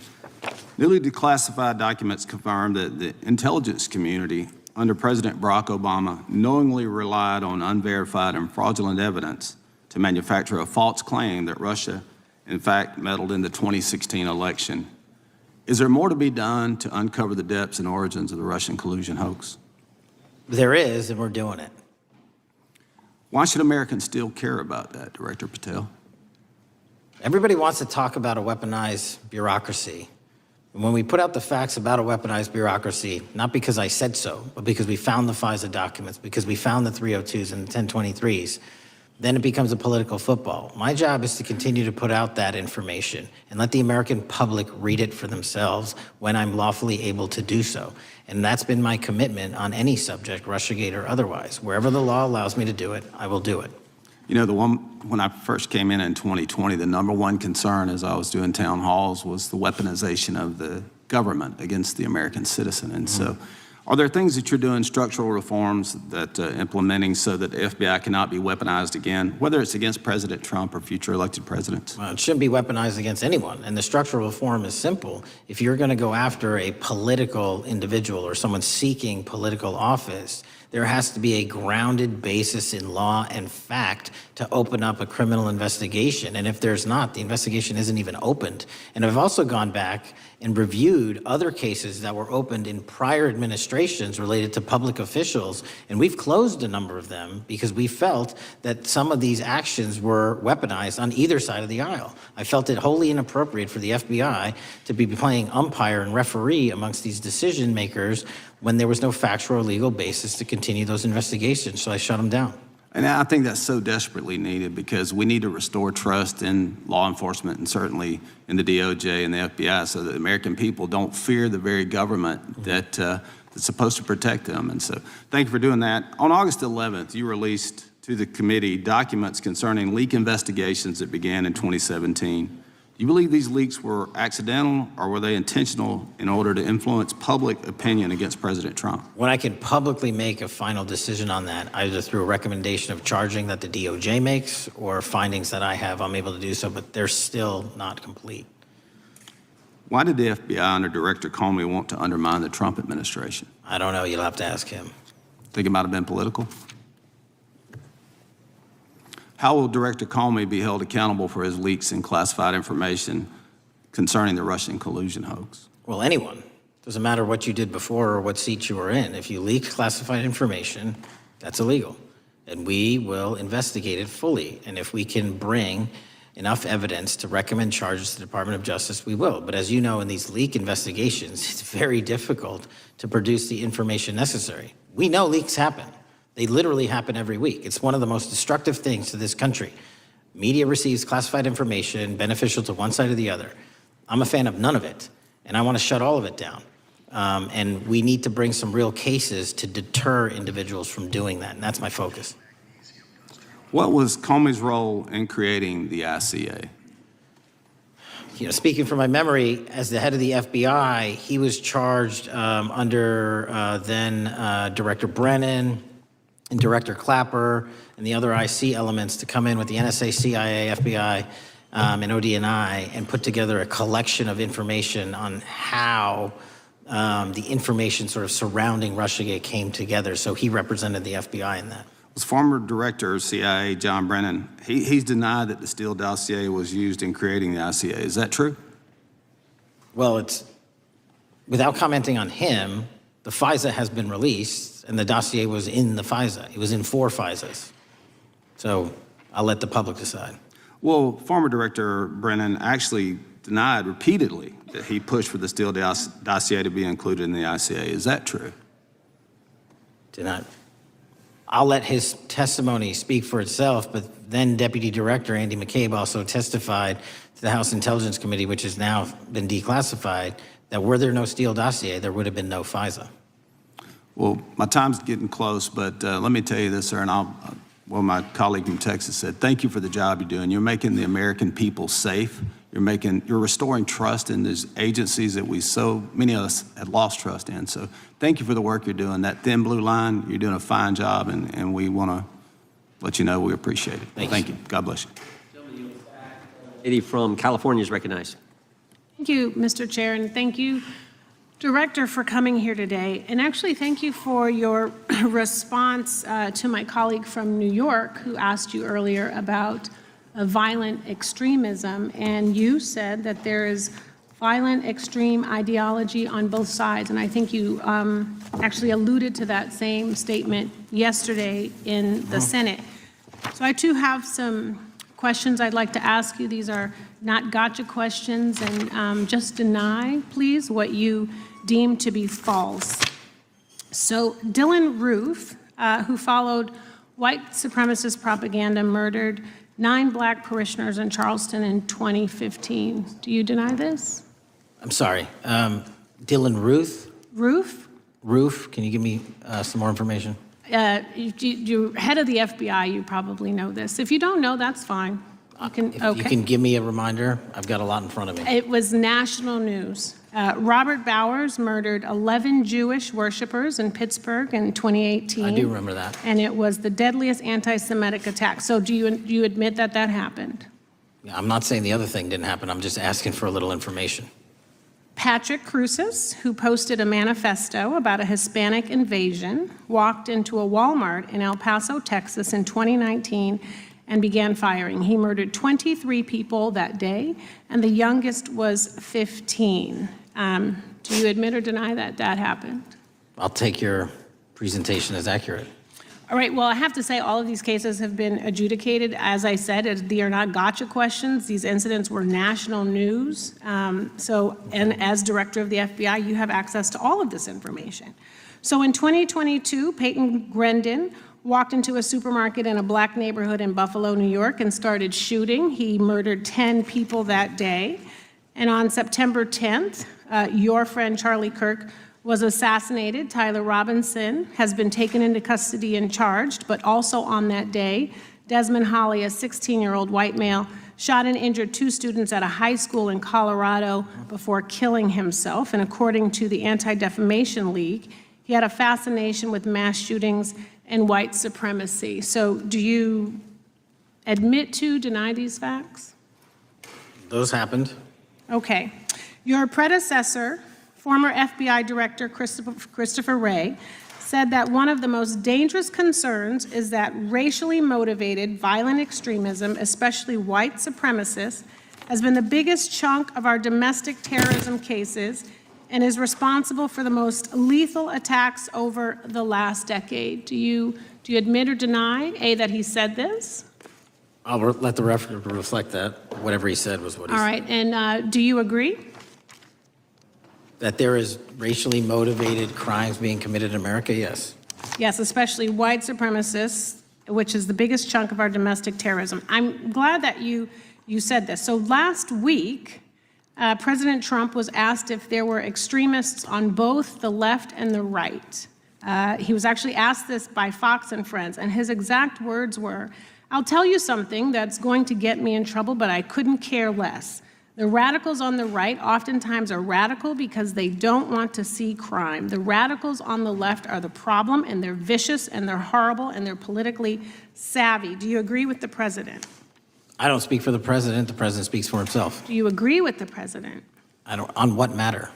On the question that I just asked, do you agree with his statement about the radical left? That there's ideology that's driving violence on both sides? Yes, that's what he acknowledged. No, he didn't. He didn't. Okay. But I'm glad that you're saying that and actually creating some separation between you and the president. And I'm glad that you That's literally are not what happened. He said acknowledging both. that there is violent extremism on both sides. What's interesting is that the research arm of the Department of Justice, the National Institute of Justice, do you know what that is?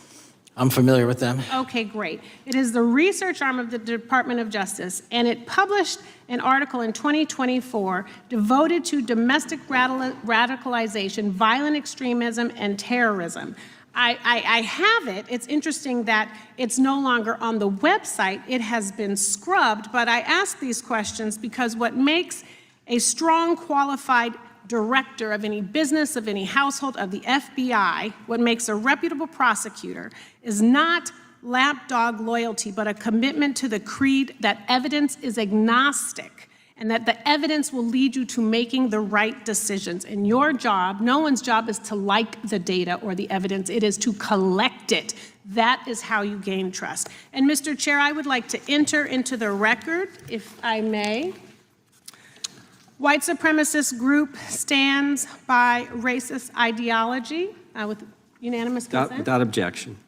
Dylan Roof, the radicalization of the alt-right and ritualized racial violence. Without objection. Thank you. Another article, how Robert Bowers went from conservative to white nationalist. I'd like to enter that into the record with me. Without objection. Patrick Cruces believed he was fulfilling Trump's wishes in El Paso attack, his attorneys said. I'd like to enter into the record. Without objection. Buffalo shooting, how far-right killers are radicalized online. I'd like to enter that into the record. Without objection. Evergreen high school shooters online activity reveals fascination with mass shootings, white supremacy. I'd like to enter that into the record. Without objection. Murder and extremism in the United States in 2024, a report by the Anti-Defamation League. I'd like to enter that into Without the record. objection. And the article, the report that was scrubbed from the DOJ just recently, National Institute of Justice Journal focusing on domestic radicalization, violent extremism, and terrorism. I'd like to enter that into the record. Without objection. And lastly, the libertarian think tank Cato and their analysis on violent extremism and the right rising in extremist acts. I'd like to enter that into the record. Without objection. Thank you, and I yield back. Gentlelady yields back. Gentlelady from Wyoming is recognized. Just very quickly, Director Patel, thank you for being here, for your service to this country, and for the transparency that you have brought to the FBI and for the American people. Transparency that was absolutely non-existent in the Biden administration and FBI. I believe that you might have been asked earlier about whether you had had an opportunity to visit with any of Epstein's legal counsel. Were you asked that question earlier? I think so. Okay. One of the legal counsels or legal fixers for Mr. Epstein was Stacey Plaskett, the Democrat delegate to Congress from the Virgin Islands. So perhaps for those on the other side who are interested in talking to Jeffrey Epstein's attorneys, they could sure visit with one of their own colleagues. I want to focus on something that I think is very important that has not been addressed enough today, and that is related to the consequences of the Biden open border. One consequence of the Biden border crisis is the impact that it continues to have on our tribal communities, with the cartels taking advantage of our open borders are the Mexican drug cartels by infiltrating our reservations and bringing violence, drugs, murder, trafficking, and more. Last year, when I questioned the Attorney General Garland about what the DOJ was doing to protect these communities, he simply deflected responsibility and said that Congress had not appropriated sufficient resources for them to be able to protect our tribal communities. Mr. Patel, what is the Trump FBI doing to counter the drug cartel infiltration and other violent crime targeting our Native American communities? Thank you. It only took more than half of this proceeding to talk about one of the priorities that the FBI has, which is crimes on tribal lands.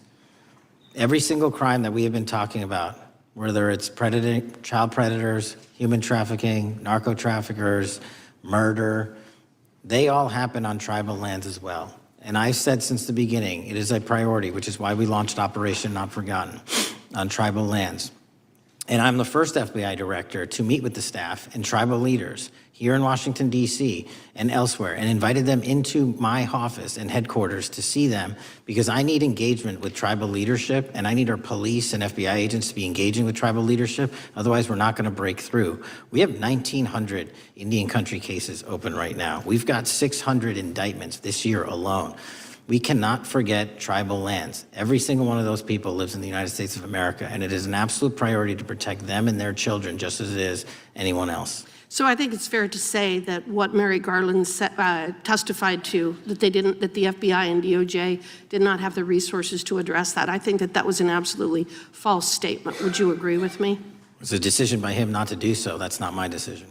At the end of August, the U.S. Attorney and FBI announced that nearly 100 personnel representing members of the Safe Trails Task Force operated near Wyoming's Wind River Reservation to assist with reducing drug trafficking and illegal guns.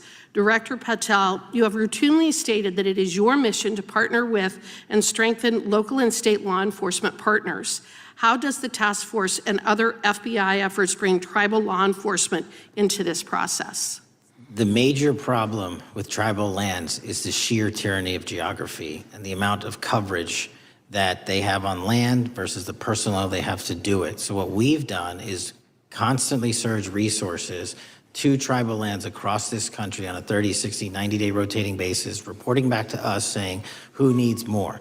And what we found is that most of these lands can be assisted by our counter-UAS program, our drone capabilities, and we're going to do it because what's happening is the Mexican drug cartels are literally flying overhead, dropping their cargo, their narcotics onto this land where no one's looking, and then it's being disseminated to children, to youth, to adults on that land and killing them. And we got to stop it before it gets dropped off. Well, and your testimony proves that the Biden administration did not lack the resources to address drug and violent crime in tribal communities or around the United States. It instead expended and wasted these resources investigating parents, Catholics, we now find out Turning Point USA, the RNC, and Republican organizations, rather than protecting our Native Americans by closing the border. Is that fair? I think so. Wonderful, thank you. And I do appreciate the work that you've done in this regard. I was previously the chairman of the subcommittee on Indian and Insular Affairs with the Natural Resources Committee, and safety and security on our reservations and for our tribal members has been one of our priorities, one of my priorities, and I very much appreciate the work that the FBI has done. Let me know if there's anything else I can do to help you, and with that, I yield back. I will, ma'am. Gentlelady yields back. The gentlelady from Georgia is recognized. Thank you, Chairman, and thank you for coming in today, Mr. Patel.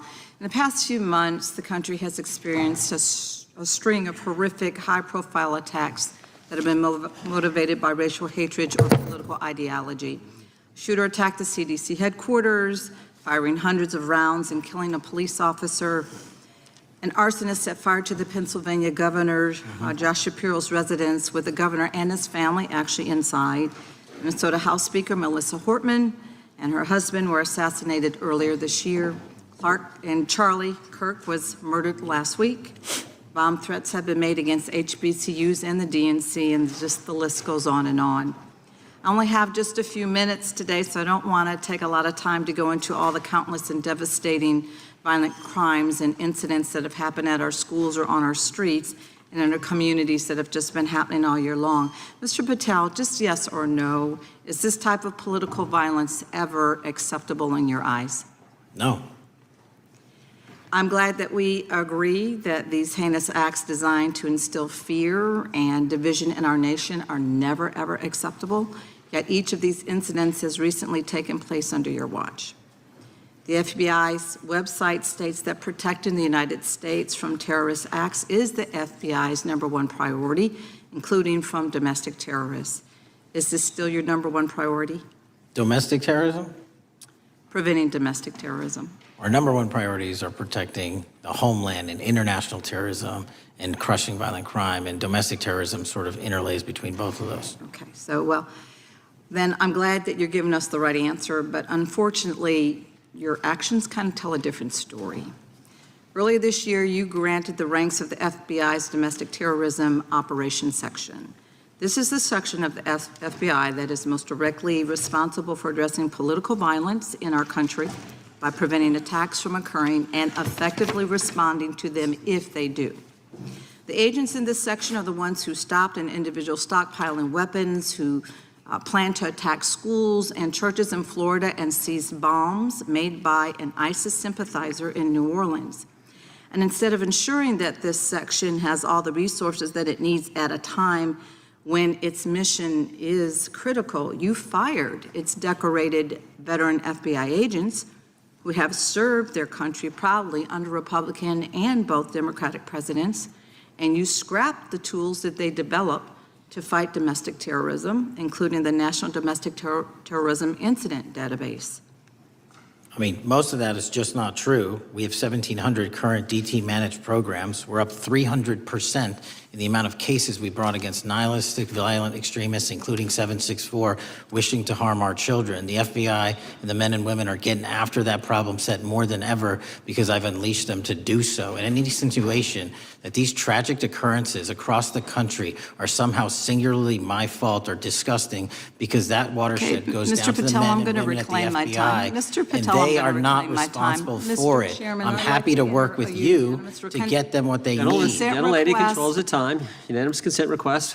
She'll state a request. Thank you very much. Into the record, an article from Reuters titled FBI Scales Back Staffing, Tracking of Domestic Terrorism, Probes Sources Say. Thank you very much. Without I objection. appreciate that. So, Mr. Patel, and it isn't just the domestic terrorism operations section. Under your watch, agents are fully diverting their attention to these anti-immigrant and city takeover operations, leaving our children vulnerable to dangerous networks of online predators, both domestic and international. You pulled more than 120 FBI agents from their normal duties to operate sobriety checks and conduct traffic stops, exposing the FBI's fleet of unmarked cars and thereby making it harder for the FBI to combat violent criminal gangs, foreign intelligence services, and drug traffickers in the process. That's simply not true. If we were not able to do two things at one time, how would we be Patel, I seizing reclaim record my amounts of time. I fentanyl? reclaim my time. 23,000 Chairman, I'd like to violent enter felons have been into the arrested. Time belongs to the More gentlelady. than twice as many as Consent last Time request. belongs to the gentlelady from Georgia. Thank you very much. And this request basically is, it is an article from Reuters, which quotes law enforcement officers familiar with agents who once covered child exploitation cases, but now focus on immigration child exclusive. Thousands of agents diverted to Trump immigration track down. Mr. Patel, in the short time I have left, your tenure as director of FBI has been somewhat problematic. Americans are left definitely less safe under your watch. You have gutted the FBI's ability to keep safe from domestic terrorism. You have sent FBI agents to conduct traffic stops and round up hardworking immigrants who pose no danger to public safety. People even President Trump referred to as good, long-time workers. Your job is to protect and serve the American public. Time to the You have gentlelady. spent your time protecting heinous individuals and using the FBI to serve as a political circus. You at times have appeared unequipped, Time and of the this country gentlelady has deserves better, and expired. I yield. Gentlelady yields back. May I respond? Sure can.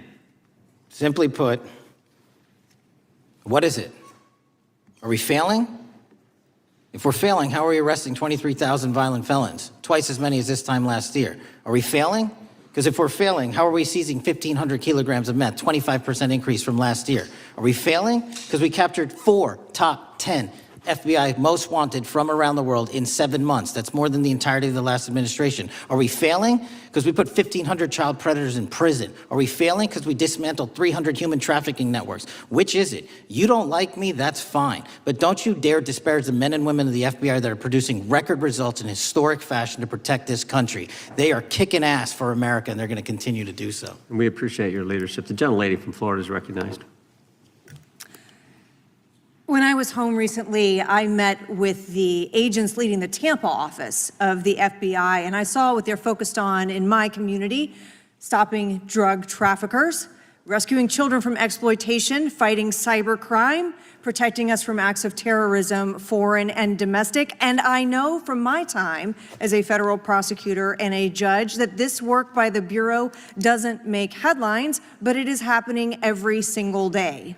At the top, accountability is necessary, transparency is critical, but today we've seen an effort not just to diminish, but to distort the work of Director Patel and the agents he leads. If we really care about transparency and about truth, then what we owe to the American people is this reality: that thousands of dedicated professionals at the FBI wake up every single day thinking not about themselves, but about this country, and keeping every single one of us and our children safe from harm. And Director Patel, I would like to hear from you the facts about what the FBI is doing and your efforts to fight crime.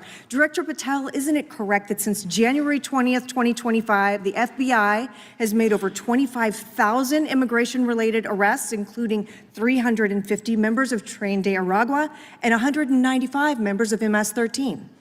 Those numbers are accurate. The Tren de Aragua numbers are up over 350% from the year before. And during that same period, hasn't the FBI seized over 66,000 kilos of cocaine, 6,000 kilos of meth, and 1,500 kilos of fentanyl? Not to be nitpicky, but it's 89,000 kilos of cocaine and 7,300 kilograms of meth. And isn't it also true that the FBI Tampa Division's Panama Express Strike Force specifically seized nearly 67,000 kilos of cocaine valued at more than $1.6 billion from illicit maritime vessels? One of our best operations out of the Port of Tampa, and I was down there in South Florida when Panex did their work. Director Patel, since October 7th, 2023 Hamas attack, the FBI has been a co-leader of the Joint Task Force October 7th. Isn't it correct that this task force is actively working to bring justice for victims and to prevent terrorist infiltration at our borders? Yes, ma'am. Since January 20th, hasn't the FBI arrested 59 foreign intelligence operatives for spying or smuggling dangerous material into the United States? Yes, we have, and that's on track to be more than 25% than ever before. And the FBI has also been leading operations against major cyber threat actors, including those from Russia, China, Iran, and North Korea. Isn't that right? A 17% increase from year to date last year. Director Patel, the FBI's child exploitation task forces continue to investigate predators who target children online and across our communities. How significant is that threat today, and what results have you seen under your tenure in bringing these offenders to justice? We have, under Operation Grayskull, dismantled dark web units that are operating online, not just in the United States, but across the world, to do our children harm. We have taken into custody more suspects than ever before on those who seek to harm our children. That is what the men and women of the FBI do, and that's what they're going to continue to do. Those are the real results when you let good cops be cops, and when you let us get on these platforms and expose them to the public and show them the harms of these predators on these online gaming systems and social media systems. And we need more help from Congress to allow us more authorities to do that work. The FBI laboratory manages the Combined DNA Index System, or CODIS, which compares over 25 million DNA profiles and aids more than 125 investigations each day. Director Patel, why is this important to law enforcement nationwide? All of law enforcement relies on our CJIS operation out of West Virginia. And what that does is allow 19,000 agencies to come in and say, hey, does this guy have a criminal history? Hey, is this an illegal firearm? Do we have a DNA hit like we did in these recent assassinations? That's what the FBI brings to bear, because local and state law enforcement agencies just don't have that capability, and we're doing it 24/7, 365. CJIS does not close for 1 minute.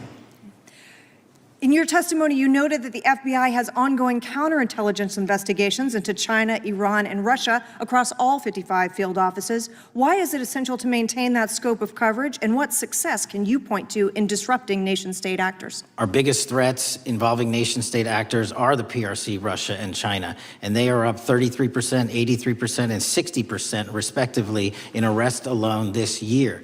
Those nation-state actors wish to do harm in our infrastructure, our critical infrastructure system, our energy, our water supply, and also go after and target individuals and senior citizens and take their money through online pig butchering schemes, which we've exposed in Cambodia by way of the CCP. This is groundbreaking work that the American public should be seeing that their FBI is doing, and I'm happy to have the opportunity to report on it.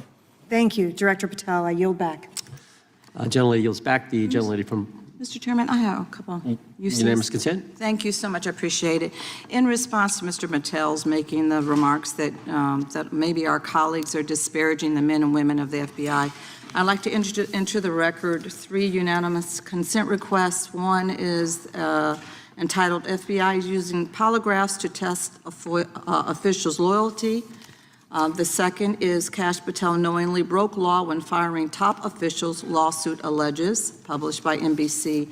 And the third is FBI forces out more leaders, including ex-director who fought Trump, demand for January 6 agents' names. Without objection. Thank you. Gentlelady from Vermont's recognized. Thank you, Mr. Chair. Director Patel, thank you for being with us today. Appreciate your time.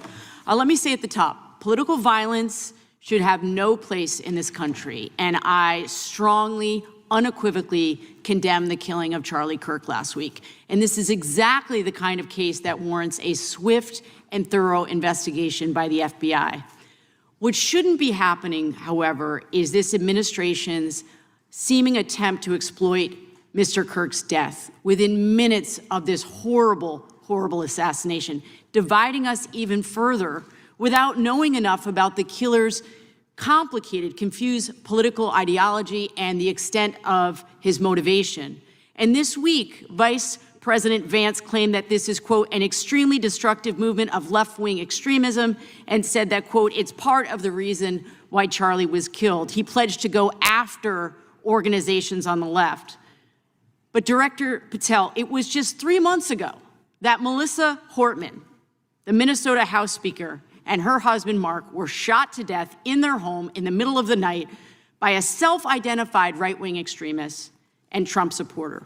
When that assassination happened, the FBI released a written statement denouncing the killings and pledging to hold the killer accountable. And I thank the Bureau for that. It was clear, concise, to the point. But when you compare that statement to the over 50 mentions of the Charlie Kirk killing and just 4 for the Hortmans, on accounts affiliated with the FBI and your personal account, it appears to many Americans that you're valuing some lives more than others, and that's painful. And this is what I'm hearing from my constituents, so I just want to convey that to you. And the Vice President didn't even call on right-wing organizations to tone down their rhetoric after that horrific killing in Minnesota, and he never once spoke about dismantling conservative institutions. This week, when the president was asked by a reporter about Speaker Hortman, he claimed he didn't even know who she was. One of the most high-profile assassinations of an elected official in recent memory, and the president claims to know nothing about it, hasn't even heard of it. It was absolutely devastating for her colleagues and for her family. And I think we all can agree in this room that we have to stop this political violence. So my first question to you is, Director Patel, what is your plan as director of the FBI to turn down the temperature, especially in light of the fact that it seems like members of the administration are reacting to political violence based on party affiliation? What's your plan? I can only speak for myself and the Of course. FBI. And what we are doing is, I think I mentioned it earlier, we're following the money, because whatever attack you are describing, and they are all despicable, equally so, People need money to operate. People need money to conduct these attacks, to conduct these investigations. And so what we are doing is finding the people that supported this infrastructure system, because even when you say there's a lone, quote unquote, lone wolf actor, he's not truly a lone wolf actor. Something happened along the way. I agree. And so can I just because we have such little time, are you making a commitment right now to follow where the evidence goes in investigating whether it's violence on the left or the right? Because over the last 10 years, when you look at the ideology, I want to follow up on what my colleague from California said. When you look at the data, you look at the Anti-Defamation League data, 96% of ideological motivated killings were committed by the right wing. When you look at the Institute of Justice report that she cited, it's 5 times the number of far-left extremist incidents are perpetrated by far right. And it's been reported, and she mentioned this, that as of September 12th, 2025, just 2 days after Charlie Kirk's killing, that the DOJ removed that report from the DOJ website. That's why Americans are concerned that there seems to be a separate system of justice, that if you are a Republican, and you are attacked, you will get the full weight and authority of the FBI in this administration. But if you are somebody serving in the Minnesota State Legislature and you are assassinated in your home, that the response is different. And I think to ignore the threats from the right or try to do a both and when there are multiple instances when it's overwhelmingly coming from the right, this is a disservice, because Americans want to know that whoever they are, whatever their political affiliation, that the response is going to be the same, and it is going to be done with the same diligence. And I'm wondering if you will commit to me right now that you will be a voice right now standing up to those voices in the administration that are adding to the violent rhetoric right now. That's what I'm asking you. Will you commit to this? Time of the gentlelady has expired. The gentleman can respond. My voice will be through the investigations that the FBI conducts, and we will conduct them all lawfully and equally.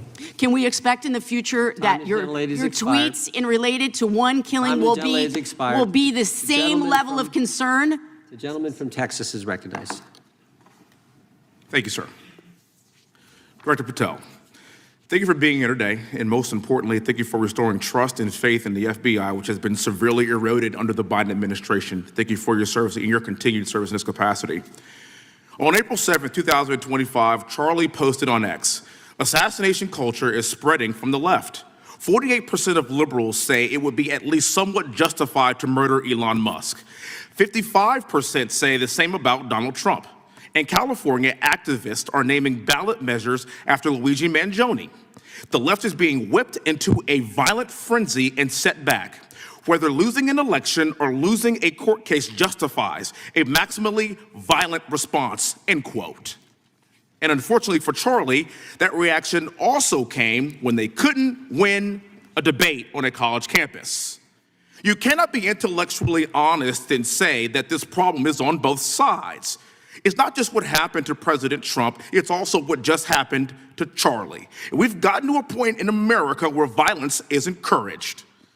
We have a former president of the United States that opens up his campaign in 2019, that's Joe Biden, by saying that his opponent is a, quote, existential threat to this country. Houston, we have a problem. People that you disagree with are not existential threats. They are not Nazis. They are not fascist. They are not racist. They are not deplorable. They are not irredeemable. They are your fellow Americans who have a different perspective on how government should run and what government should look like.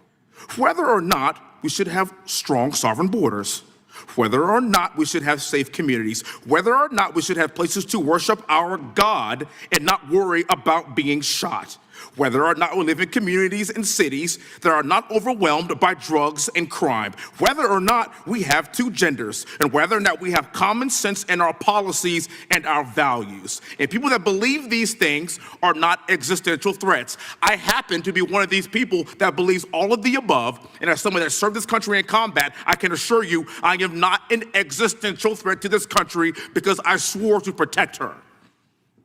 I also want to point out, how many cities have you seen burned to the ground since Charlie Kirk's death? 0. No summer of love, no riots, no nothing, no looting, no killing, none. We simply gathered and prayed for his soul, his family, and this country, because that's exactly what we represent. And while we might be angry, this righteous anger will carry on Charlie's message and legacy. I want everybody to know something very simple. Charlie is not dead because of what he said. He is dead because people listened. My time is limited, so I have a few questions for you, sir. And again, thank you very much for being here. I really appreciate your time and your service. In your experience in the FBI, have you noticed a precipitous rise in political violence and other associated crimes that you have been investigating so far this year? And if so, is this trend in motive left-wing or right-wing violence? I can always speak generally, sir. There is too much political violence, and it has been a precipitous rise on too many fronts. How do we solve this? We solve this by giving the FBI more authorities to go into and work with the private sector. There are too many online platforms. There are too many social media platforms. There are too many gaming platforms. There are too many places for people from America and around the world to get together without their parents knowing anything about it, without their school teachers knowing anything about it, and infesting the minds of our children and infecting them with radical ideology, and that is the root cause of these problems, and we must tackle it. It is not a 1950s America anymore. In 2025, the cyberspace needs to be tackled. Thank you. Switching gears, when your predecessor sat right there in that seat a couple of years, last year in a committee hearing, I asked him a very detailed question about Matthew Thomas Crooks, the shooter responsible for the assassination attempt on President Trump's life. I didn't get an answer from Chris Wray that day, and I submitted written questions to the FBI and into the record of this committee, and I want to resubmit those questions today because I think we are still awaiting answers to those questions. So, Mr. Chairman, I'd like to submit them for the record, please. I'd like to ask you, sir, and the FBI, under your leadership, would you please respond to these questions, and can you commit to doing that? As soon as the trial's over. Thank you very much. I will end with this. Charlie Kirk is not dead because of what he said. Charlie Kirk is dead because people listened. He set up a tent that said, "Prove me wrong," and exercised his First Amendment right. That's all he did. And we will continue to do so in this country in order to preserve this constitutional republic. And with that, I yield back. Thank you. Gentleman yields back. The gentleman from Florida is recognized. Thank you, Mr. Chairman. Before I begin, I want to caution my colleagues on one-sided violence in this country. We just heard that there were no riots on the right. We're literally sitting in the building where there was a giant riot by supporters of the president, the right.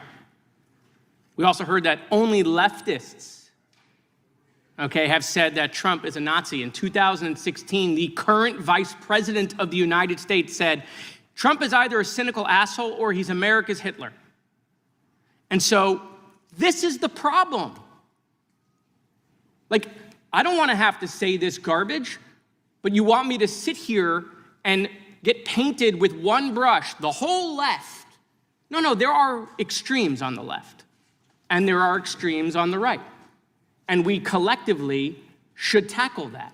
But to come here and just look at us and say we all support what's going on in the extremes is why we can't solve anything in this building. Director, let me say first, thank you for being here, and my condolences on the loss of your friend.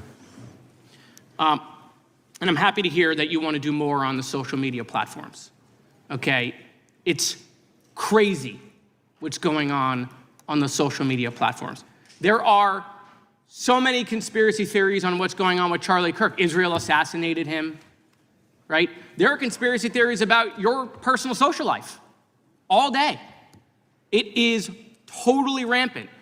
Big names on the right, Candace Owens, right? Talking about how what's been released as far as the dialogue between the perpetrator and his roommate is manufactured by the FBI, manufactured by the administration. It is totally rampant, allowing foreign governments to just perpetrate these platforms, all of these bots, all of the time to weaponize Americans. You see what's going on here? This is a byproduct of all of that. What's going on in the streets is a byproduct of all of that. What's happening is you see people celebrate Luigi Mangione is a byproduct of all of that.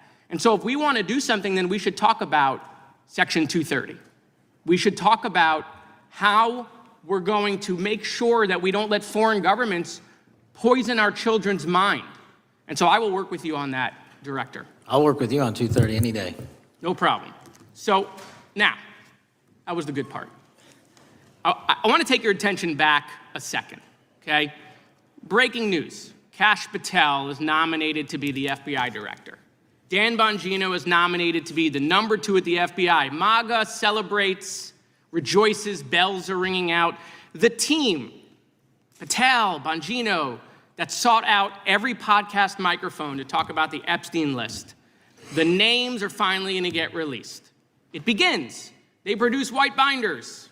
Phase 1 with the podcasters. This is not actually one of them, of course. I made this. Your name's on it, right? And the names are going to come out. Pam Bondi says the list is on her desk. Then a memo comes out all of a sudden and says, there's no list. Oh, no. No phase 2. Phase 2 binders never happen. You said the conspiracy theories around Epstein just aren't true. They never have been. And yesterday, in an answer to Senator Kennedy, you said the FBI is not in possession of any credible evidence that Epstein trafficked girls to anyone but himself. So according to your testimony yesterday and in this committee, according to the evidence the FBI has, the number of names on the list are 0. No, zero. The index has been released, and the number of people involved in that trafficking operation were charged in 2018. Other than Epstein and Ghislaine Maxwell, your testimony in the Senate and here is that according to the evidence you have, the number of other names is 0. That were charged based on credible evidence. Well, who are the other names? Give me the other names that weren't charged. We are not releasing the names of anyone because the Department of Justice never does that of anyone that didn't have any credible information to attack them. Let me move forward. The president has, you've seen the picture of the woman's body with the writing and the president's signature. The president says that's not his, okay? President says it's not his. The Republican colleagues say it's not his. The administration say it's not his. Will you be opening up an investigation into the Epstein estate for putting out a fake document with the president's signature linking him to the world's largest pedophile ring? Will you be opening that investigation into that? On what basis? On what basis? They literally put out a fake document, according to the president, with a fake signature. It's a forgery of the president of the United States signature. That's the basis. Sure, I'll do it. Okay, I look forward to that investigation. Am I over? Thank you, Mr. Chairman. I appreciate your diligence. Gentleman's time has expired. Chair now recognizes the gentleman from California. Director Patel, as you know, my state, California, is home to the worst public infrastructure failure in U.S. history, known as California High-Speed Rail, although the name is probably a misnomer. Earlier this year, I joined your counterpart at the Department of Transportation, Sean Duffy, doing a compliance review of the federal money the state has received, and the outcome was that the state has not complied with the terms of its billions of dollars in funding because it hasn't actually built anything. And so that federal funding has now been cut off, but a lot of us in California still have questions as to where all the money went. We're 17 years in to this project, and absolutely nothing has been built. Not a single bit of track has been laid. There are no stations, there are no passengers, and the plan initially was to have the whole thing, LA to San Francisco, done by 2020 at a cost of $33 billion. Yet here we are in 2025, nothing has been built, and according to the New York Times, the project won't even be completed this century, and the total cost is now estimated to be over $130 billion. So I just wanted to ask you, do you think this is something that bears scrutiny, or can you confirm whether there's any kind of investigation going on at the FBI? The FBI certainly can't investigate incompetence, but the FBI certainly can investigate and does investigate waste, fraud, and abuse. And so if we have any information that indicates that that happened in this situation or anything else, we'll look at it. Thank you very much. We've also, been talking some today about the issues that occurred at the border during the Biden administration. You might not agree with your predecessor on everything, but you probably would agree with some of the statements he made in testimony before this and other committees, raising alarms about the risk of terrorism from illegal border crossings. Since becoming director, have you gotten some insight into how well calibrated those warnings were, and what is the status of that risk now? Since becoming director, there's been a sharp decrease of border crossings for known or suspected terrorists from the southern border. But unfortunately, there has been a sharp increase of known or suspected terrorists entering through our northern border. And so what I'm trying to do is work with our northern border states and our interagency to tackle that problem. But it is an absolutely massive border that can't physically be sealed. So we're going to have to get creative and put more resources into that. And in a similar vein, there were over 500,000 unaccompanied children that crossed the southern border during the Biden administration. As we know, many were trafficked either through forced labor or sex trafficking. Do you have any insight as to what the scale of that problem was and how have things changed over the last several months? Other than what you outlined in terms of how it was described, I don't have any additional details. In terms of how many people are being trafficked into this country, especially unaccompanied missing children, that number has drastically reduced because the coyotes that smuggle these children for their criminal activity are the same ones that smuggle in narcotics or the same one that traffic older age women. They're all interconnected. And because of the sealing of the southern border by this administration, that has come to a near halt. That is a very important point, that we have seen far fewer victims of human trafficking because we've finally prioritized border security. And by the way, you have children who are getting rescued because of the immigration enforcement activities that unfortunately some politicians in my state are trying to stop, thereby stopping those kids from getting rescued.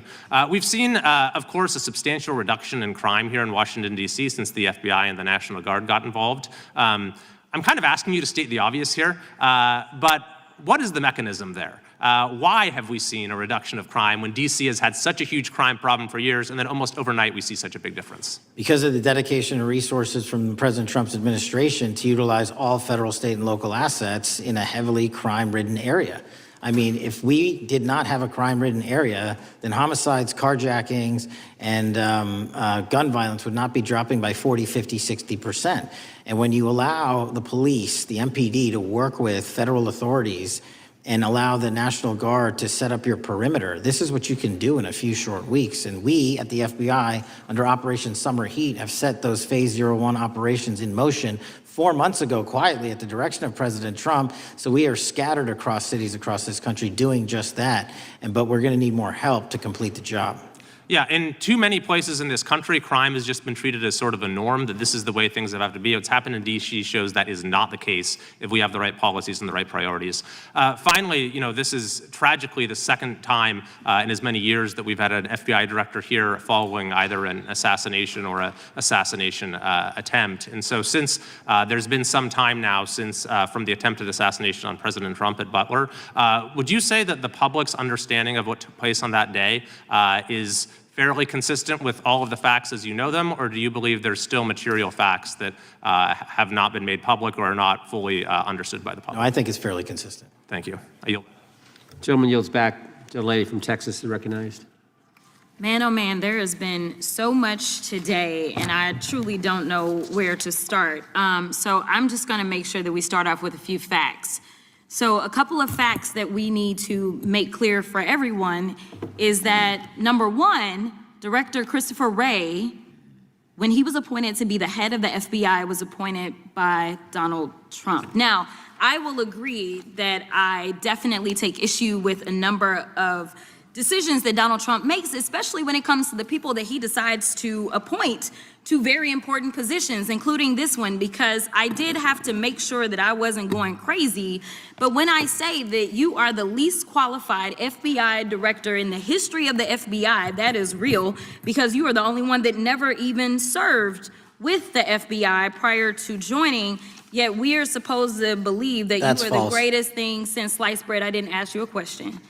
Now, What I want to Still go false. through is to talk about why you are a failure and why, honestly, we just need to tell you bye-bye. I know that you got a little upset and you put on your show for your boss because it seems like you're trying to save your job when it came to talking to Senator Booker yesterday. But let's go through some of your failures.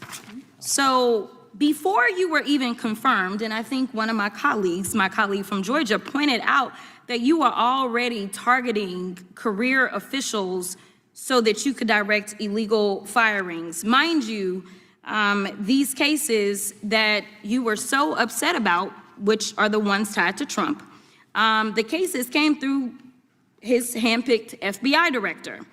And frankly, when people sit around and say things like, oh, you know, we're happy because now we feel safe. I don't know who feels safe in this country except for the white supremacist, because I specifically as a black woman definitely don't feel safe.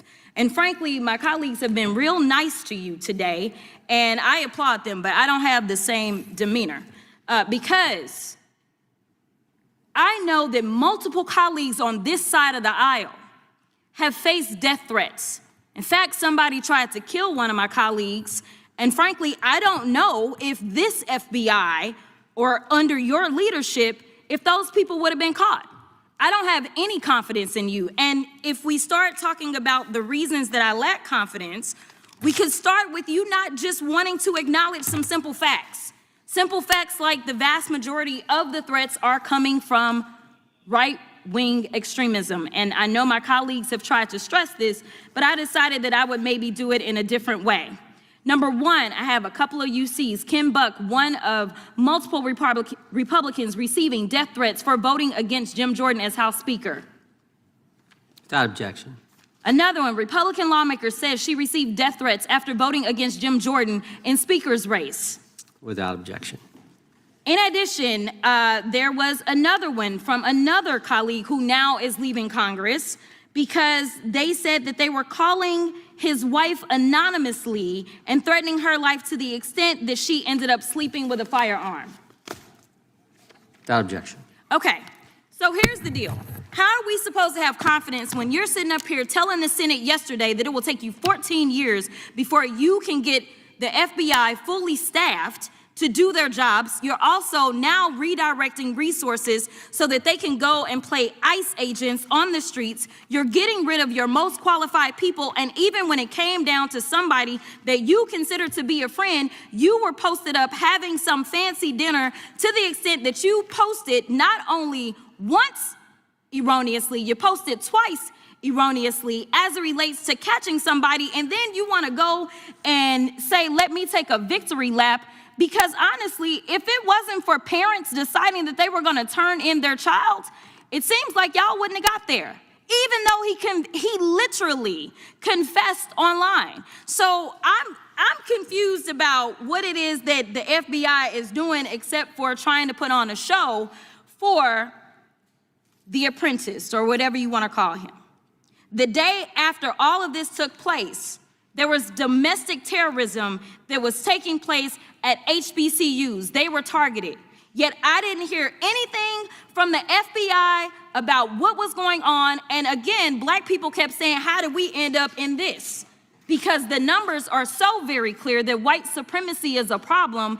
And honestly, I've not heard anything out of you today that makes me believe that you're going to do anything about the white supremacy problem, the one that is leading to children being killed, children being shot, as well as members of their community as they're worshiping in their churches. The time of the gentlelady has expired. If the gentleman would like to respond to any of that.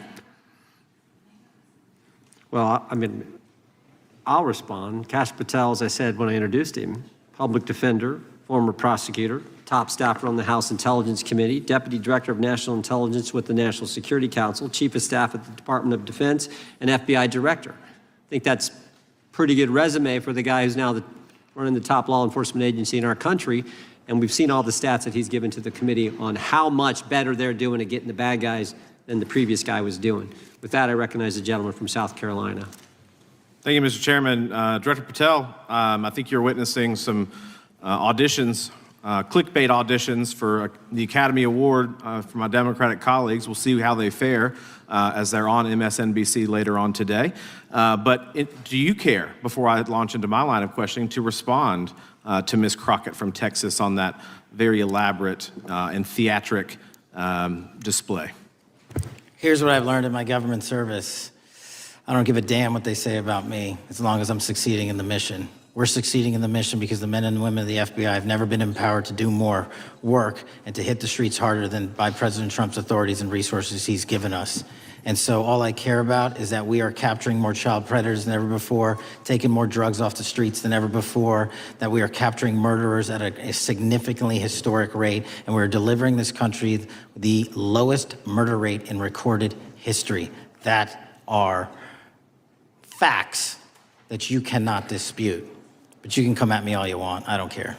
Thank you, Director, for that. And we appreciate your service. We appreciate the results speak for themselves, I think, pretty plainly, and your commitment not only to results, but to transparency. So we do appreciate that. Director, who was John Durham? He was a former federal prosecutor, United States attorney, and ultimately appointed special counsel in the first Trump administration. Correct. And there was a document that he released in his findings called the Durham Report. What was the Durham Report briefly, and what were the findings very briefly? It was every special counsel that's appointed produces a report to the Attorney General. Special counsel's Durham Report largely focused on Crossfire Hurricane and included extensive summary findings in classified and unclassified manner. And we released the classified version, finally declassifying it for the American public in this committee. Correct, and you released that in July of this year. I think so. Yes, sir. Isn't it true that in the classified Durham Annex, as it's referred to, that in 2016 the Obama administration obtained intelligence information from a source contained in two separate memoranda, one in January of 2016 and one in March? The two memoranda described confidential conversations between DNC Chair Debbie Wasserman Schultz and two individuals from the Soros Open Society Foundation. Isn't that true? As written in the report, I'll let her speak for itself. In the Durham Annex in January of 2016, the memorandum noted in part that President Barack Obama intended to scuttle the FBI's investigation into Hillary Clinton's private email server and mishandling of highly classified information during her time as Secretary of State. Isn't that found in the report? I believe so.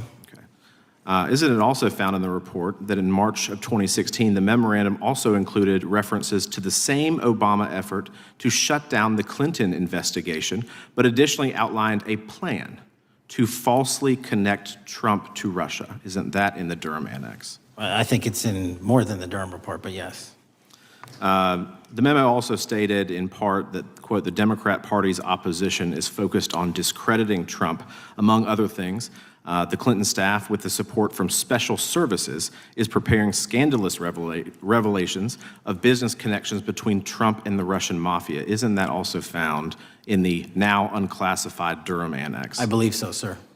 According to the Durham Annex, based on analysis and translation of the intelligence, FBI analysts believed that special services could either mean the FBI or CIA, or the Trump dossier author Christopher Steele. Isn't that in the Durham Annex? I believe so, sir. When the Obama administration received intelligence in March of 2018, Fusion GPS was preparing open source opposition research regarding purported ties between Trump and Russians. The research was paid by the Clinton's campaign and the DNC. Isn't that open source and also in the Durham Annex? I believe both. Okay. And so also in the Durham Annex, which I found interesting, was the potential campaign plan was shared with high-ranking career officials at DOJ. Isn't that in the Durham Annex? I believe so, sir. The Durham Annex describes that in July of 2016, emails allegedly between Leonard Bernardo, senior vice president of George Soros' Open Society Foundation, included data providing specificity on the Clinton plan in an attempt to smear Donald Trump by falsely linking him to Russia. Isn't that in the Durham Report? I believe so. And so, briefly, this additional evidence that you've unclassified and released to the American public, what does that purport to show or augment about the Durham Report that you can share with the American people? Put simply, that the FBI was weaponized. Against a political campaign? Yes, sir. Thank you for that, Mr. Chairman. I yield back. Gentleman yields back. The I have UCs. gentlelady from Texas recognized for unanimous consent. Yes. First one is Russia's ghostwriter hacker group takes aim at German election. This is from Politico.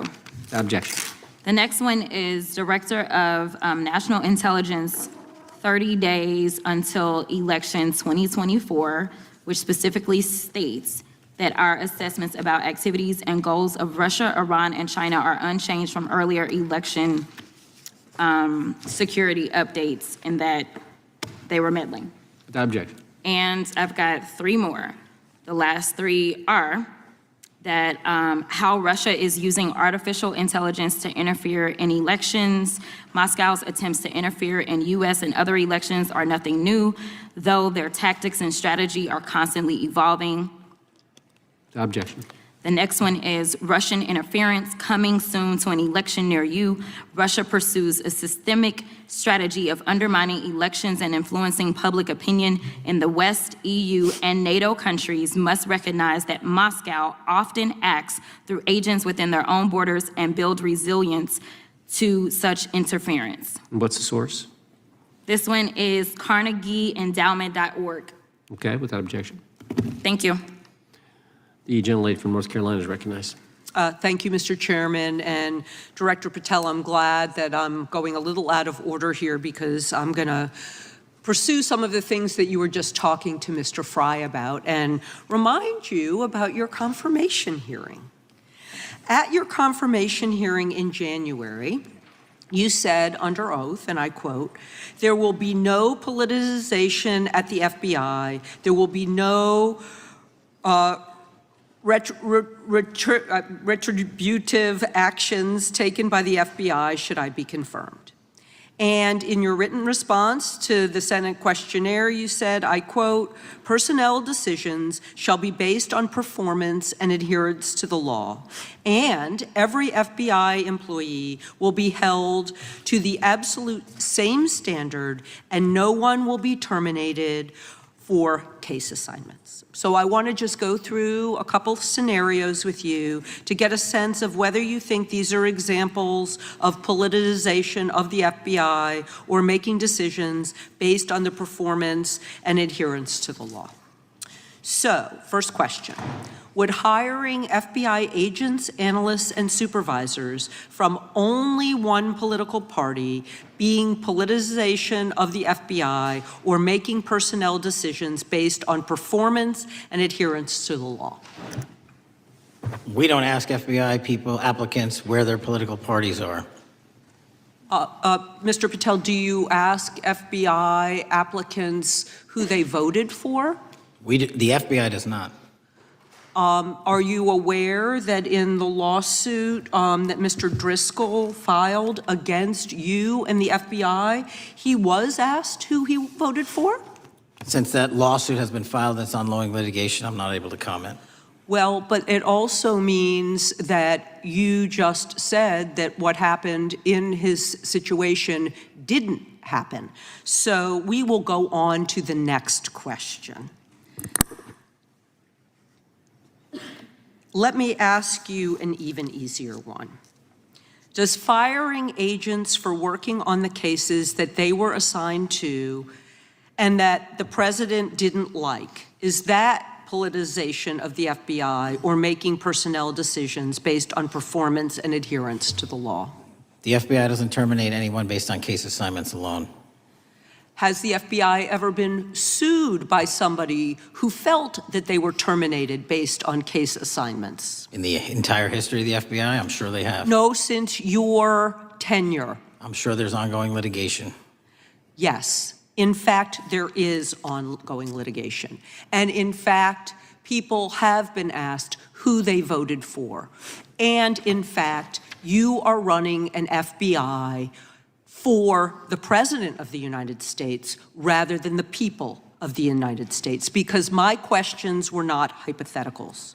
They are the things you have done during your tenure. And according to a lawsuit filed last week by long-term FBI agents, you fired former acting director Brian Driscoll. He had served with the Bureau for nearly 20 years, earned a Medal of Honor, Medal of Valor for bravery during the dangerous ISIS raid, and had a wealth of crisis response experience and led the FBI's Critical Incident Response Group. When the Trump administrations interviewed Mr. Driscoll for that role, they interrogated him about his political leanings and who he voted for in the last 5 elections. Questions Mr. Driscoll refused to answer because those types of questions impermissibly politicized the FBI. You also fired Steve Jensen, who served the FBI for nearly 2 decades and ran critical terrorism, counterintelligence, and organized crime operations, whom you once described as embodying what the American public demands of the FBI. But he was fired because he took part in investigating crimes committed on January 6th.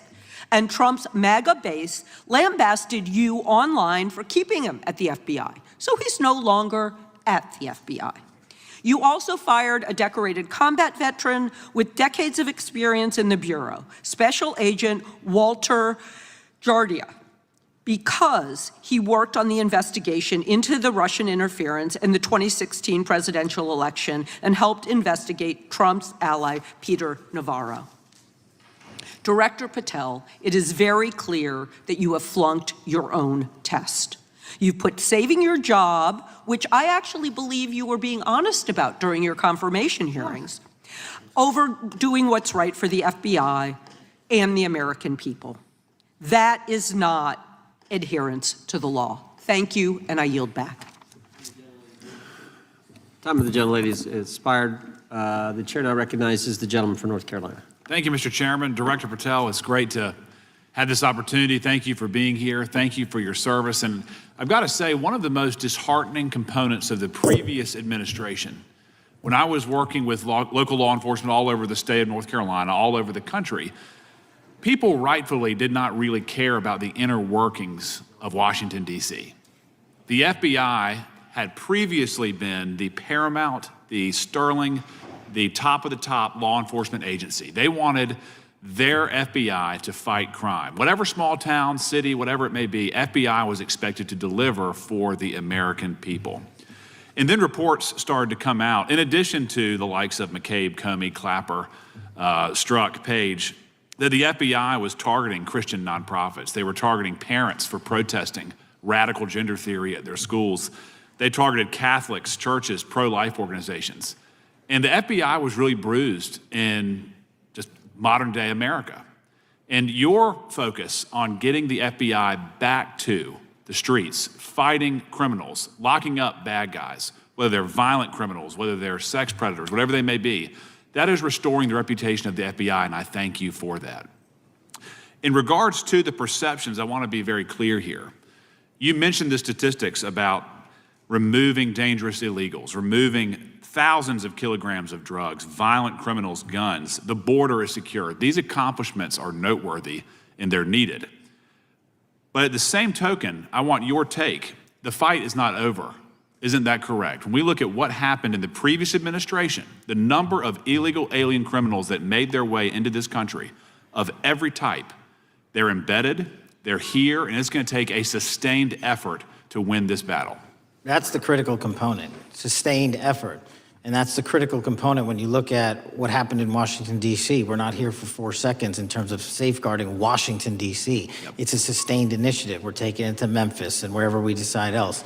And so we are going to continue the mission till it's done.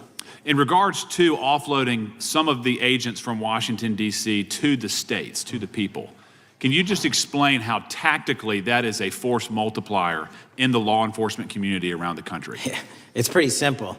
You don't even have to be in law enforcement to know that. If you put cops with other cops, they're going to do cop work. That's right. And what was needed in the communities out there was more cops. What was not needed in the bloated bureaucracy of Washington, D.C. was a third of the FBI's workforce, because a third of the crime does not happen in the Washington, D.C. NCR area. And so the results speak for themselves. Our state and local partners, I've always said this, are our biggest ally, our greatest ally and partner, and we cannot do the work without them. But we got to send our guys to them. That's right. And in regards to the last 4 years, the open border policies, whether it's terrorism, drug trafficking, human trafficking, violent crime, massive amounts of organized retail theft, and other types of criminal behavior, can you describe, just so anyone who's listening here can talk about, how serious the levels of criminality have become in the United States? Well, unfortunately, in order to have these record-breaking numbers of arrests and seizures, you tragically had to have a record-breaking explosion in violent crime, and it doesn't happen overnight. And it came in from all corners of the earth and from all platforms, including social media. And that's the root cause of all of these evils. And in order to clean it up, it's not going to happen overnight. But the men and women of the FBI, what they did in these 7 months, everybody should be talking about it. Every single district in this dais is safer now, today, than it has ever been because of that work. And in regards to the ongoing political climate, Director Patel, how do sanctuary policies that are still being implemented and defended in certain states, cities, and counties, how do they help or hurt your efforts to make America safer? Well, if you are harboring criminals, you are harboring our ability to keep our communities safe. It's that simple. If you have a fugitive warrant for a violent felony offense and we are not able to procure you because of policies or rules that don't allow us to go get them, and time again, we have heard all too many illegal immigrants who should not have been here, murdering women, murdering children, giving drugs to our youth, and raping our children, and that is unacceptable. Straightly put, can you separate immigration enforcement with fighting crime? They're intertwined. Thank you. In regards to policies like cashless bail, how does that help or hurt your efforts? Criminals know that there are certain jurisdictions where if they shoot someone, they'll be out the door within the next hour to do it again. And that's an ethos that is, and a system that has been built out over years that we are combating. How is defunding the police around the country, how does that help or hurt? As long as I'm in this seat, we're not defunding any cops. Good. Thank you, Director. I yield back. Gentleman yields back.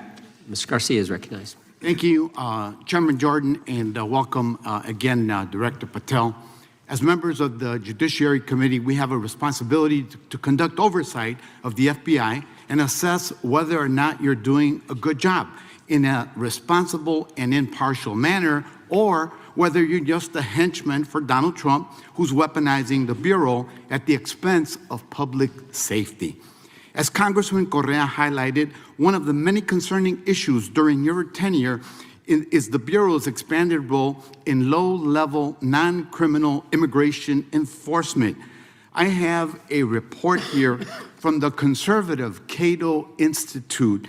They've obtained ICE documents showing that over 2,500 FBI personnel are now working on immigration enforcement. A yes or no question. Did you sign off on this? 2,500 FBI employees are not currently working on immigration enforcement. Did you sign off on this? On the Cato report? On the 2,500 personnel, FBI personnel that have been reported to now be working on immigration enforcement. I couldn't have signed off on it because it's not happening. You can call it whatever you want, but the reality is that over 2,000 personnel individuals are now working at ICE instead of their jobs. I want to follow up on something that Senator Durbin asked you about yesterday. This article from MSNBC reports that nearly every agent on Baltimore's domestic terrorism unit, who was, by the way, investigating the 764 network of child predators, was diverted to work on immigration enforcement full-time. That forced them to, and I quote him, walk away from investigations of a network of violent predators that targets and exploits children online. Yes or no? Were you aware that this happened, and did you sign off on it? The premise is false. The 764 network in Baltimore is taken down, and FBI agents do double and triple duty all the time. I'm reclaiming my time. You told Senator Durbin yesterday you didn't know about it, so your testimony is inconsistent today. No, I found Final out. question. Let me ask you, again, a yes or no question. Are you aware that agents have been told by supervisors not to documenting their shifting of resources toward immigration-related work? That's a literal another falsehood. It's impossible to remove a human being without documenting that work. As FBI director, you must be transparent with Congress. You need to provide us information about how many agents have been diverted to non-criminal immigration enforcement, why the Baltimore unit was dismantled, and whether there's a cover-up of what's happening under your leadership, because this goes to the heart of whether or not you're carrying out the stated mission of the FBI, keeping our communities safe. Diverting FBI agents from investigating violent child predators doesn't make us safer. Using FBI resources to target parents, children, and other immigrants for low-level, non-criminal enforcement doesn't make us safer. Enabling violent, lawless conduct by federal enforcement doesn't make us safer. As we saw last week when an ICE officer killed one of my constituents. And I know that the FBI has been involved in that investigation.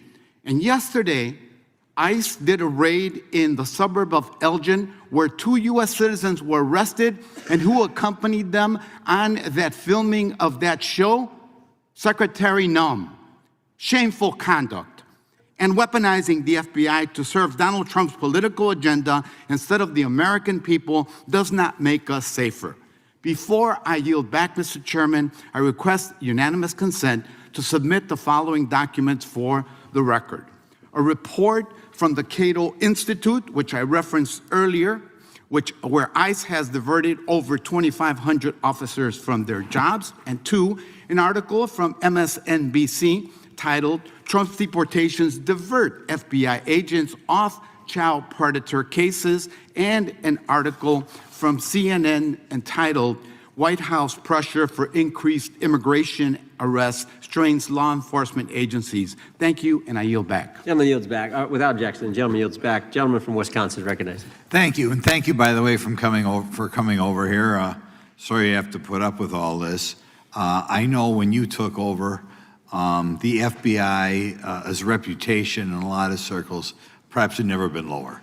I mean, part of that is brazen involvement in political activity, the Foreign Influence Task Force, getting involved and trying to suppress news stories in the New York Post, Crossfire Hurricane, coming up with bogus stories to try to flip the 2016 election, FBI downplaying the stories of Hillary Clinton's emails in the 2016 election. That's their overt involvement in political activity. I think a strong anti-religious bias. We talked about stories of an anti-Catholic bias in there. I know I've talked to people about horrific overreaction at the big Hindu temple in New Jersey, in which, just so people understand, you had a rectory in the temple area. The religious leaders, taken out at gunpoint, big problems. And I think finally the FBI trying to turn America's viewpoint on certain political issues. And when I talk about that, I'm talking about what was done in Mexico with regard to shipping weapons, fast and furious, shipping weapons into Mexico in an effort, I think, to try to turn the Americans against the First Amendment. But in any event, what scares me is, and all these horrible things that were done in the past, there were individual FBI agents who participated in them, in which apparently their supervisors told them this was okay or even admirable. And what I'm going to ask you, are you able to do anything to make sure that in the future these corrupted FBI agents understand the importance of religion in our life, and they're not to view it with suspicion. They understand parental rights and the idea that traditionally in America, parents have the ability to object when their young 5 or 6 year old children or year-old or very young children are getting what most people consider highly inappropriate sexual contact. What are we doing there to try to make sure we don't have problems with these FBI agents again, or make sure that in the future administrations, they would object if they are asked to behave in such a immoral fashion? Two things. If you are corrupt, you don't work at the FBI. It's that simple. So we don't tolerate any form of corruption or any deviation from our high standards, whether you're an agent, an intel analyst, or whatnot. And just to show the American public the resurrection that the FBI has had in these last 7 months, you don't have to believe me.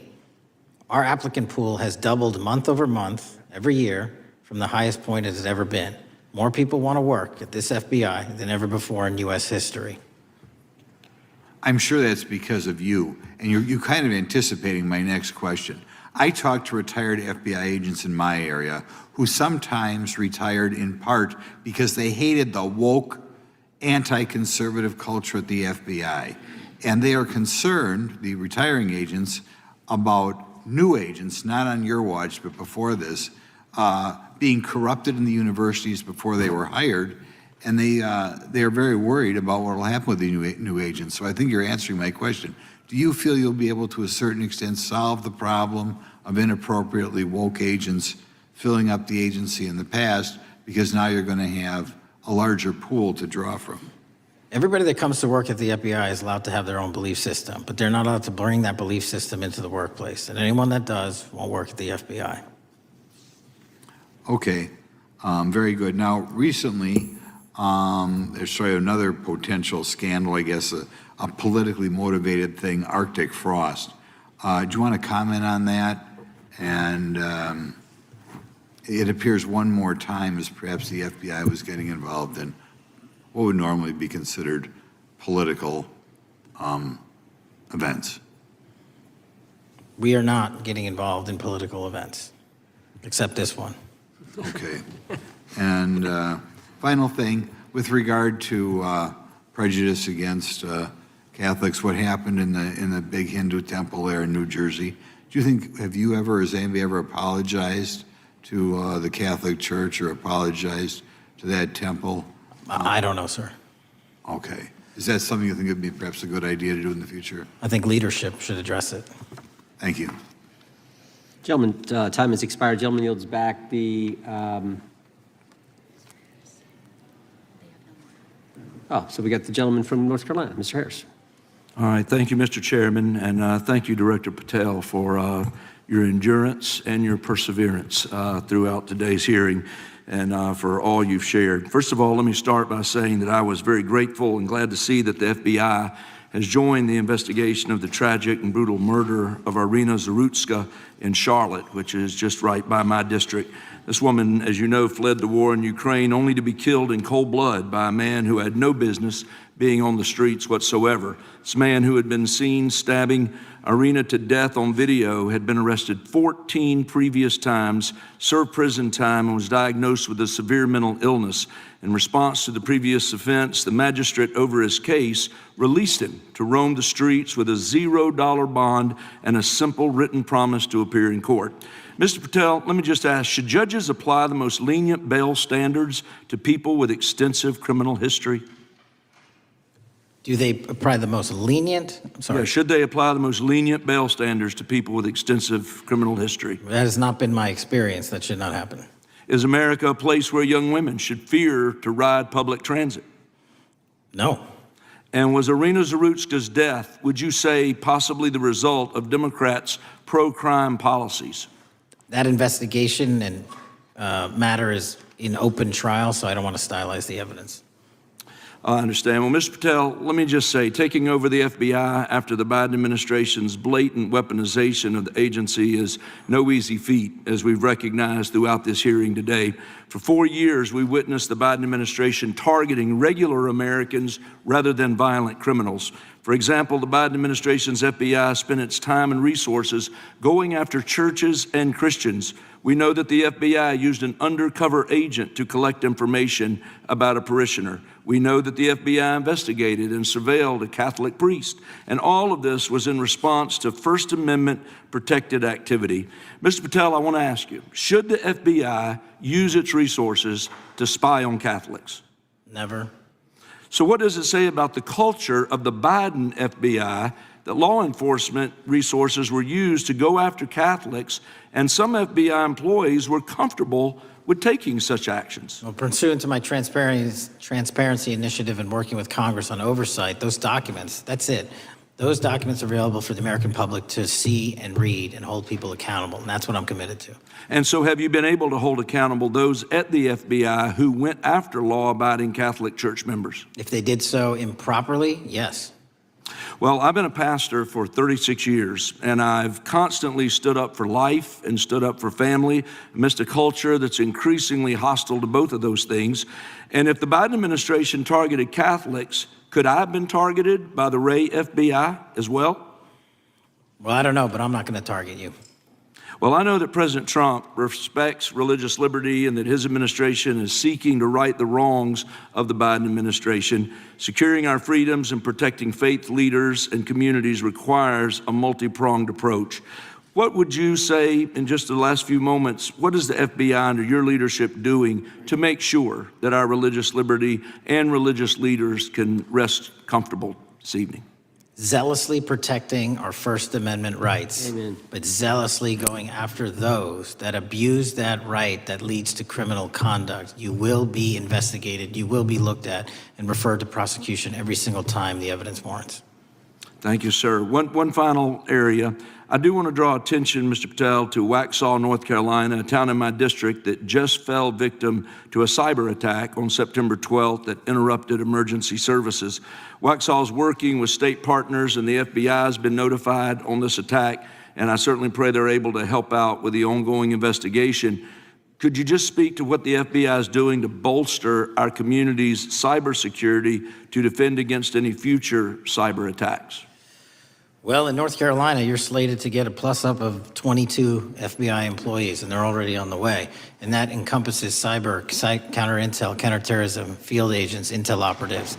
And what we're doing on a macro level on the counterintelligence and cyber front is going after the people that fund these operations on these online platforms and breaking their banks. Because once we do that successfully across the board, they won't have the ability to attack us. Well, thank you, Director Patel, and let me just add my comments to those of my colleagues that are very grateful for your leadership, grateful for your courage, your consistency, and for being willing to stand in the gap for us. And with that, Mr. Chairman, I yield back. Gentleman yields back. The gentleman from Missouri is recognized. Thank you, Mr. Chairman. And Director Patel, thank you for being here with us today. Over the past few years, we have seen a disturbing increase of attacks on Christians and conservatives. Since the leak of the Dobbs decision, there have been 354 attacks on Catholic churches. In the first year following the leak, there were more than 100 attacks against pro-life pregnancy care centers. And the shadowy pro-abortion group, Jane's Revenge, claimed responsibility for 24 of these attacks. Meanwhile, the Biden FBI focused resources on attacking Catholics and peaceful pro-life protesters like Mark Houck and Paul Vaughn. Many of these attacks on Christians and conservatives were coordinated or praised by dark leftist cells who lurk on the online chat rooms of Reddit, Discord, and game sites. This is a war room for Antifa and violent transgender activists. There have been essentially no incidents of violence by Catholics, pro-lifers, or parents at school board meetings, but there have unfortunately been multiple shootings motivated by leftist and transgender ideology, including recent attacks in Nashville, Colorado Springs, Denver, and Aberdeen. Worse, the targeted violence reached a boiling point this past month. A few weeks ago, an anti-Christian transgender terrorist murdered 2 children and injured 17 in a shooting at a Catholic Mass. And last week, while we were sitting in this committee room almost to the hour, Charlie Kirk was assassinated by a 22-year-old who appears to have been motivated by leftist and transgender ideology. As you confirmed yesterday to my Senate colleagues, he may not have acted alone, and you testified that in his online chat room of more than 20 trans ideologues that you were aware, I believe you said many more, many were aware of and possibly complicit in the assassination. Director Patel, in light of the increased violence emanating from the far left, is your FBI investigating this violent trend of anti-religious, Antifa, and transgender-driven violence?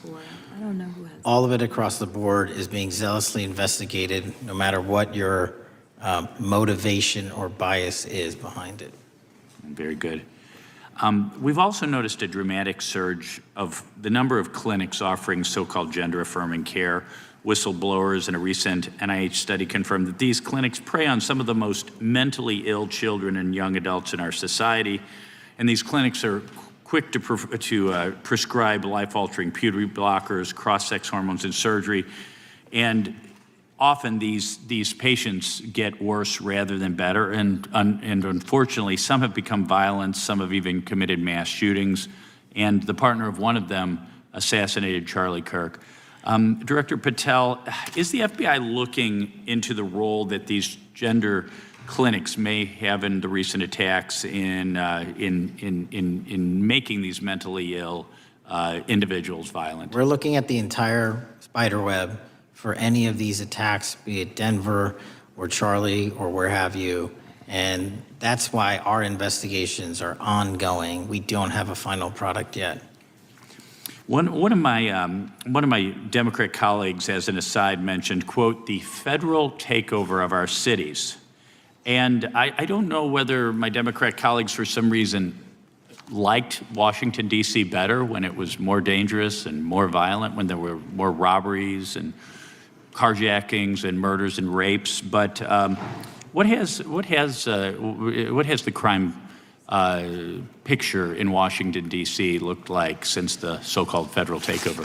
2,100 arrests, 37% decrease in violent crime, same time last year, 60% decrease in gun crime, 74% decrease in carjackings, and 53% reduction in homicides in Washington, D.C. in the last month alone. Very good. And I thank you so much for your testimony. I know it's been a long day, so I'll give you a little break and yield back the rest. Gentleman yield? My time. Gentleman yield?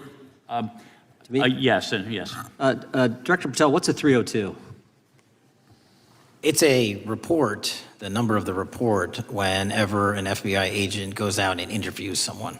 And are you familiar with the 302 where the FBI agent interviewed the whistleblower who's come forward and talked about the former chair of the Intel Committee here in the House pushing staff members to leak classified information? Well, I'll just read from it. Staffers were instructed to use, this is from the 302, interview this person. Staffers were instructed to use any sources that had developed within the United States intelligence community to gather information, which would then be made public through the media in order to compel public opinion. You familiar with that? I am. Yeah, and that's how they played the game, wasn't it? Leaking information, classified or otherwise, true or otherwise, to create this public opinion to compel action to undermine the president. Is that accurate? I believe so. Just one other point I would make from this. This witness also said in the 302 that the agent recorded that the witness provided the interviewing agents with copies of both his handwritten notes and an email. So he gave them the stuff he wrote, and at the actual time this was taking place. That's all in the 302, right? Yes, sir. All right. Mr. Chairman. Mr. Chairman. Gentleman from Missouri. Mr. Chairman, I would like to submit for the record an article from The Hill, Massive Crime Drop in D.C., City Sees Zero Murder Week, dated August 25th, 2025. And I'd also like to submit for the record an article from the New York Times, dated April 18th, 2025. Man who set fire on Shapiro's mansion cited treatment of Palestinians, police say. Yeah, thank you. Without objection. I have. Gentlelady from UC. Texas and then Pennsylvania. Thank you so much. My first you see is the FBIAA letter to Congress on summary terminations, where it states denying fundamental due process and summarily dismissing special agents will only make it harder to protect our nation. These actions distract agents from their work, foster fear that their assignments could cost them their careers either now or under the next administration, and increase the risk of criminal and national security threats by undermining unity and morale within the Bureau. Without objection. The next one is a CNN article. FBI agents are again pulled from their day jobs to address a Trump priority. It states, morale is the worst I've seen, said one law enforcement source. The Bureau is becoming unrecognizable. Lots of people are weighing really difficult decisions right now. Without objection. Gentlelady from Pennsylvania is recognized. Thank you, Mr. Chair. I'd request unanimous consent to introduce into the record a September 16th, 2025 article in the New Republic entitled DOJ Quietly Deletes Study on Politics of Domestic Terrorists. The Justice Department has taken down a study that proves Republicans' entire narrative wrong about left-wing violence. Without objection. Thank you. Gentleman from Washington is recognized. Thank you, Mr. Chair, and thank you, Director, for being here. I think without question we can say that Donald Trump has been tougher on crime and tougher on international terrorism than any president in American history. I imagine that brings you a lot of satisfaction and pride as director of America's foremost law enforcement agency. Recently, President Trump conducted very strategic and important strikes on Iran's nuclear apparatus in that country.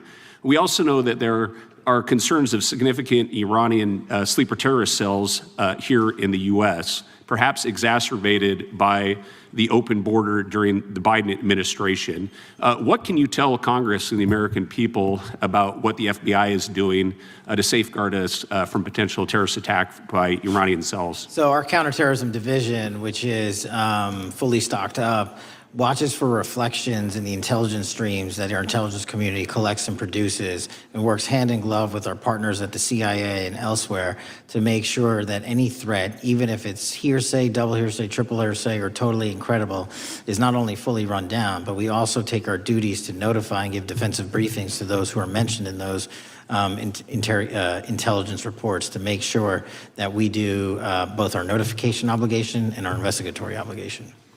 Thank you. The FBI is also the foremost counterintelligence apparatus here in the U.S. We know the U.S. faces a more complex threat of global, more complex array of global threats than any time perhaps World War II or even superseding that time. As America continues to be under attack from various intelligence agencies globally, what can you tell us about the counterintelligence operations of the FBI as a core function? This is why the CIA mission is so important to the FBI, because as you said, no one else can do it. No one else has the authorities to do it. And even if they did, they don't have the capabilities to do it.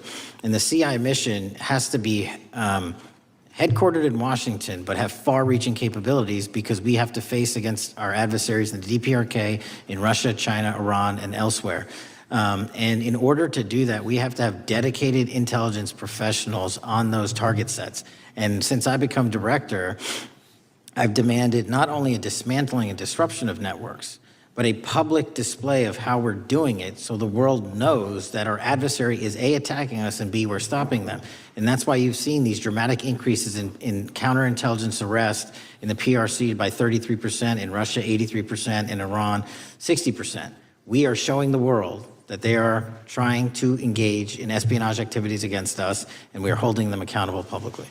And there's been increasing concern about the Maduro regime of Venezuela, both their potential support of terrorist activity, criminal drug networks, and potential espionage entities here within the U.S. What can you tell us about your activities regarding the Maduro regime of Venezuela? Generally speaking, one of the largest transshipment points and shipment points for narcotics out of South America, Colombia, obviously, and also Venezuela, is being utilized heavily by the narco traffickers to send up cocaine, meth, and fentanyl, and excuse me, all the other illegal narcotics through the island chains in the Caribbean Ocean and ultimately for America. So there has to be more work done in the region to stop those navigable waterways from being traversed with drugs bound for America. And finally, Mr. Director, what is the one thing that Congress could most do in terms of passing a law to best support the FBI in making America safer and more secure? Get us more authorities to get online, to get onto gaming, to get onto social media companies, gaming platforms, have legal access, and also have private partnerships with the FBI of those companies and allow them to report into us on a daily basis. There is no human being or AI system on Earth that can go out there and cover down on the threat in those theaters. And so we need the assistance, and we need more authorities, and we need the private sector to double down.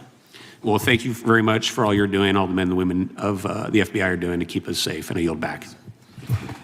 Gentleman yields back. Got a UC request from the gentleman from Arizona. Thank you, Mr. Chairman. I have an article titled, FBI Flooded with Record Number of New Agent Applications, Kash Patel's First Month. The FBI saw 5,577 new agent applications in March and more than 10,000 since January. Without objection. The gentleman from Kansas is recognized. Thank you, Mr. Chairman, and Director, thank you for being here. I have listened carefully to all the discussion in this hearing. I've reached two top-line conclusions. First, I am glad I don't have your job. And second, I am glad you do. Thank you for being willing to step up and serve in this role. I'd like to plow a little bit of ground that we've not spent a lot of time on so far and explore. You've mentioned, and I'm well aware of your strong commitment to partnering with state and local law enforcement authorities. Obviously, one of the missions is in the counter-drug space. Another is in the forensic laboratory space, where both you and a lot of local and state agencies cooperate in terms of evidence analysis. From the state side, programs such as the HIDA programs, very, very important in counter-drug, such as the Coverdell grants, very, very important in maintaining state laboratory capacities. Would I be correct in concluding that if we are able to maintain robust funding for those types of programs, including both Coverdell and HIDA, that would contribute to the safety of the United States and to your mission? Absolutely. Director, you have talked a little bit about some of the counter-drug work that you've been doing. One thing we haven't talked about yet, the President, in one of his first actions upon taking office back in January, designated a number of the cartels as foreign terrorist organizations. That's not just a paper transaction. I believe the list has been expanded since those first actions. In terms of America's military engagement with the cartels abroad, in terms of our intelligence engagement with them abroad, that designation has had real meaning and has affected some of the thinking and approaches of our military and our intelligence community. Can you talk a bit about how that designation might be affecting or should be affecting the FBI's approach to dealing with the domestic activities of the cartels? The simple way to analogize it is after 9/11 and the manhunt for the foreign terrorist organizations overseas in places like Afghanistan and Iraq, the FBI received certain authorities to go out there and dedicate a mission to go after them both lawfully and investigatorially and collect evidence and provide it to our agent or agency partners. Once the foreign terrorist organization designation was labeled over to the Mexican drug cartels, we can now do that here.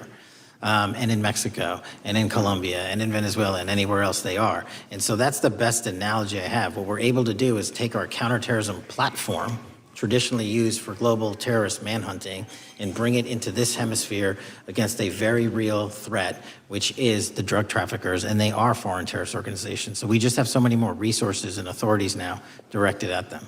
So, for example, Director, in the regions, from the vantage point of local law enforcement, there are structures that have historically handled those partnerships separately. HIDA, for example, is an example on the drug trafficking side. The JTTFs are an example on the terrorism side. How is the thinking evolving in terms of on a regional basis, either merging or not merging those structures now that the targets in many ways are merged? So the JTTFs are kind of our forward operating base across every single state in this country to take on that mission. And anytime you're labeled a foreign terrorist organization, you come right under the authorities of the JTTF, the task force officers, and the state and local level police work that gets done in those JTTFs. And the Homeland Security Task Force layer on top of that, I think 25 or 30 across the country, specifically working with DHS and Secretary Noem to go after the drug trafficking foreign terrorist organizations because they have unique capabilities and authorities dedicated to that mission. And so that's the beauty of the HSTFs. Let me ask you an adjacent question, Director. I noticed in your written testimony, I don't think we've talked about it yet, you brought to our attention an expiring authority. It's in 6 U.S.C. 124N with respect to counter-UAS drones. You point out that that authority expires in statute at the end of this month, and you impressed upon us your interest in seeing it extended in some manner.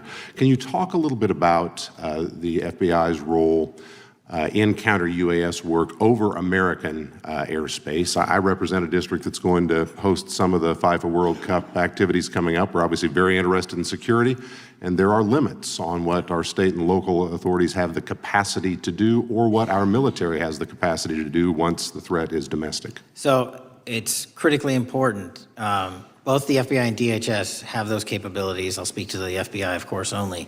And you raised the World Cup, and that's exactly what we need it for. The Club World Cup, which just happened, was 32 games in at least a dozen different cities across the country, the largest sporting events consecutively in American history. And we used our counter-drone capabilities to not only inspect and secure stadium locations, but where fans were hovering and we call base camps. And thankfully, because of the success of the FBI and DHS, we had no significant security incidences. And flipping to the World Cup, which is going to be 3 times as large, and obviously the largest we've ever had, and blending into the LA Olympics in 28, our counter-UAS capabilities are going to be the ones that are able us to have literal bird's eye view of the threat dynamic around so many of these cities, which are going to see literally tens and hundreds of thousands of people flock to them. So we have to have it. And making sure the bad guys don't have the same. Exactly. Very good. I yield back and thank you. Gentleman yields back. Director, you've been amazing. You've been here 4 hours and 41 minutes without a break. We appreciate that. I think we have one more member, a few UC requests, and then you can, we'll let you go, but we appreciate that. The gentleman from Texas is recognized. Thank you again for taking the time, Director Patel, and for Chairman Jordan for holding this hearing. Thank you for depoliticizing the FBI and getting it back to its original mission as well. Director Patel, do you agree that we have a problem in the United States with politically motivated violence? Absolutely. And I very much agree. I think we can all agree that political violence is wrong, it's evil, regardless of which side it comes from, and that we can all adamantly and vehemently reject it, or we certainly should. But one of the things that we've noticed recently is that affinity and tolerance for political violence is not equally distributed on both sides of the aisle. In fact, right now, social media is filled with leftists who are cheering on the murder of an iconic conservative political figure, Charlie Kirk. And it's not just random people on Twitter doing this now. There's a YouGov poll released just a few days ago, which stated that 25% of those who identify as very liberal believe that political violence can sometimes be justified. That's far too many, is it not?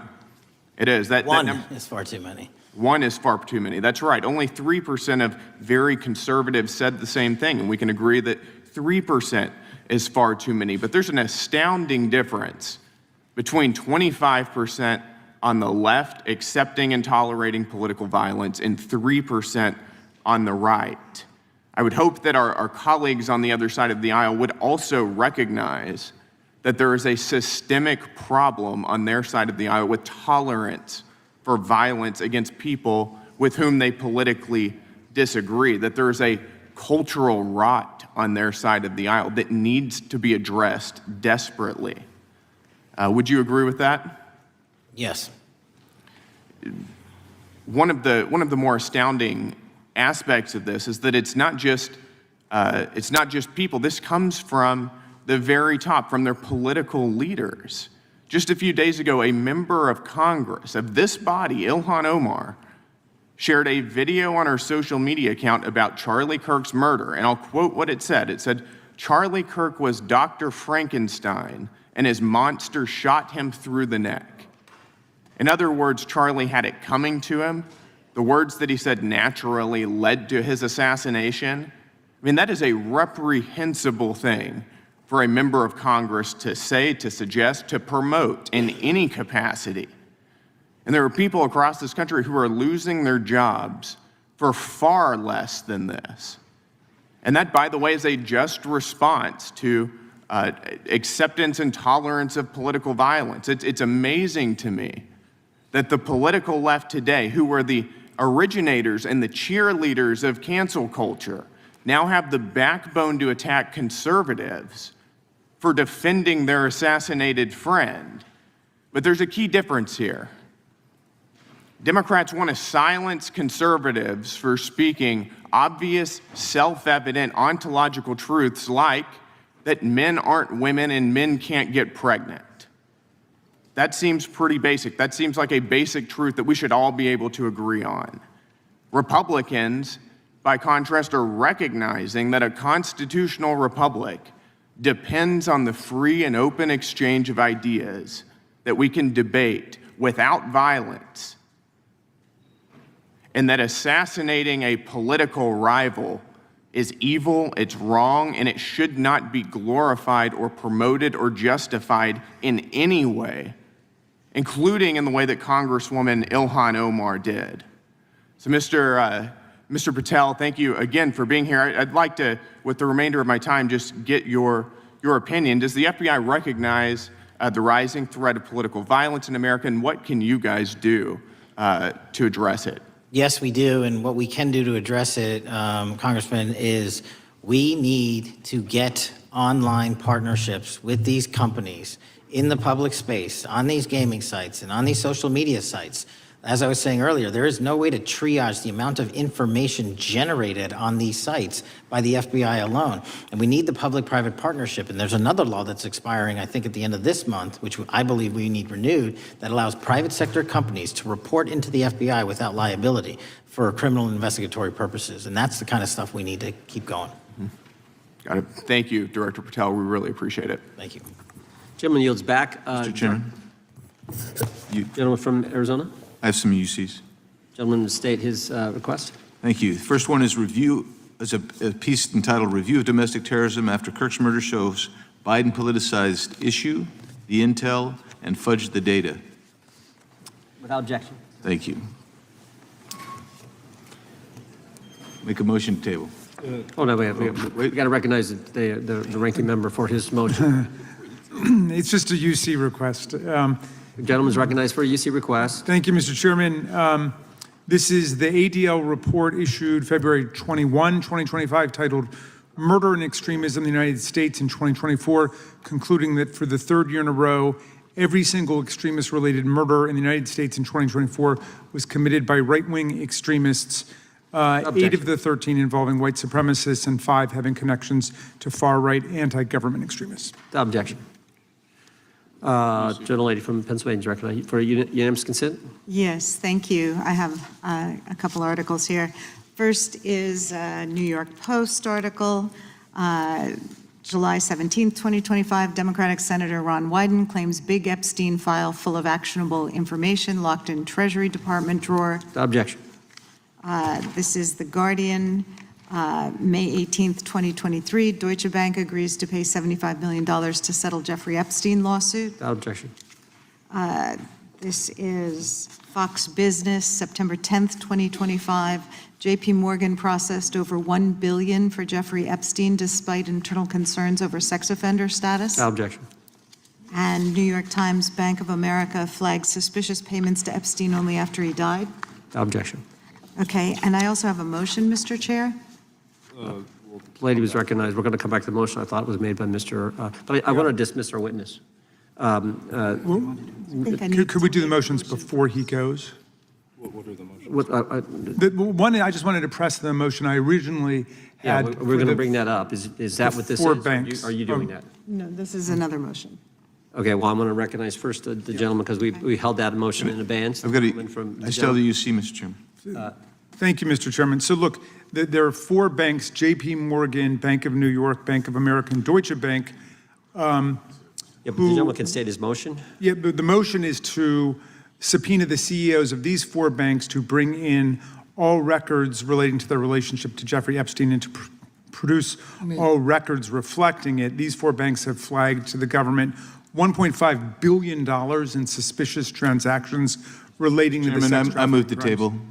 Mr. Diamond just released a statement saying he would be happy to comply. Chairman, need The motion to table, the motion offered by the gentleman from Maryland. The motion to table is not debatable. The question occurs on the motion to table. Those in favor say aye. Aye. Those opposed, no. No. Opinion of the chair, the ayes have it. The motion is tabled. I'd like a recorded vote if we could, Mr. Recorded vote being requested. The clerk will call. Well, we got to get the clerk here. The clerk's right here. Wonderful. Clerk will call the roll. Yes. Yes. Mr. Jordan votes yes. Mr. Issa? Mr. Biggs? Mr. Biggs votes aye. Mr. McClintock? Mr. McClintock votes aye. Mr. Tiffany? Mr. Massey? Mr. Roy? Mr. Roy votes aye. Mr. Fitzgerald? Mr. Klein? Mr. Klein votes aye. Mr. Gooden? Mr. Van Drew?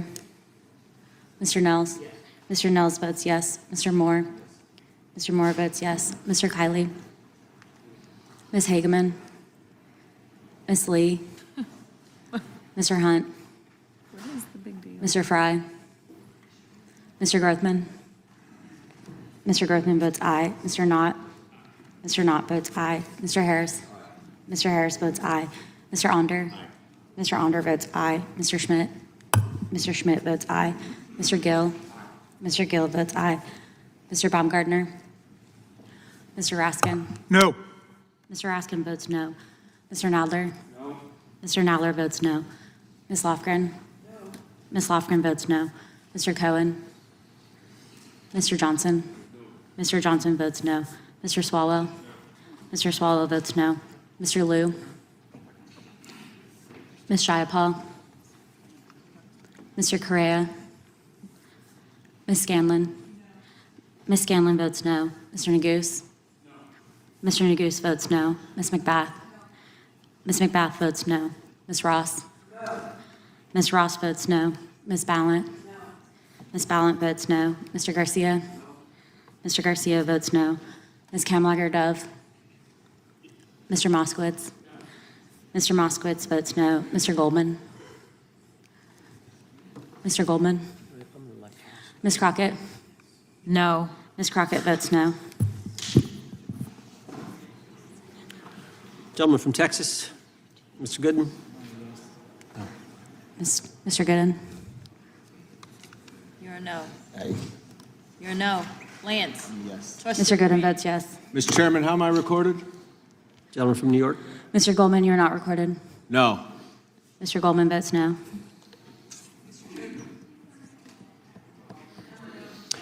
Gentlelady from Washington. Ms. Jayapal votes no. Gentleman from California. Gentlelady from California. Mr. Liu votes no. Ms. Kamlager-Dove votes no. Gentleman from Kentucky. Mr. Massey votes no. Director, I want to thank you again for being here. While we're waiting for members to get back to record their vote, you don't need to stay around for these kind of motions. We appreciate the service you're providing the country, appreciate your testimony today, and appreciate the fact that you did it 5 hours straight. That's amazing. So God bless you and keep up the good work. The witness is dismissed. I know, but I'm dismissing the witness. I don't think it, nothing involved. I'll just put them in the record. Mr. Chairman, we're still waiting for members to come back to record their vote on the motion offered by the gentleman from. no, I just, as a point of order, I just wanted to establish that the dismissal of the witness doesn't affect the viability of any of the motions. No, the committee's still going. How many members do we need?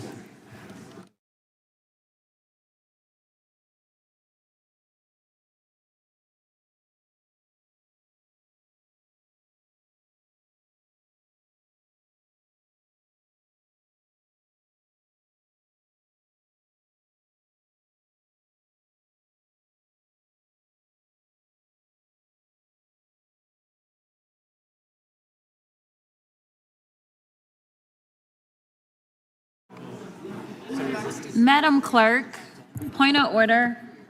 What is the current vote?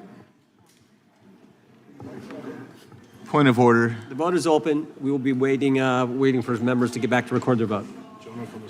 Gentleman from Wisconsin is recognized. Mr. Fitzgerald votes aye. Gentleman from California is recognized. Mr. Kiley votes aye. The gentleman from California, I think, Mr. Chairman, is seeking to be recognized.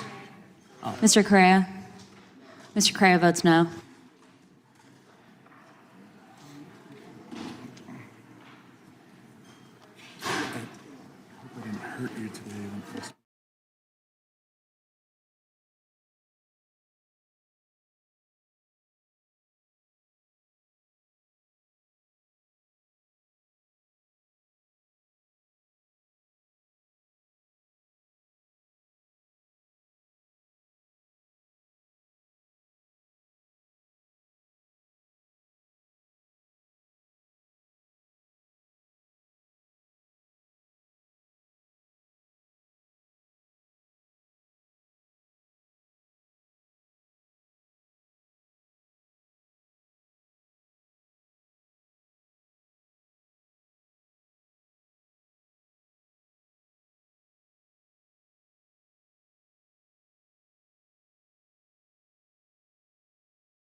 Mr. Chairman, point of order.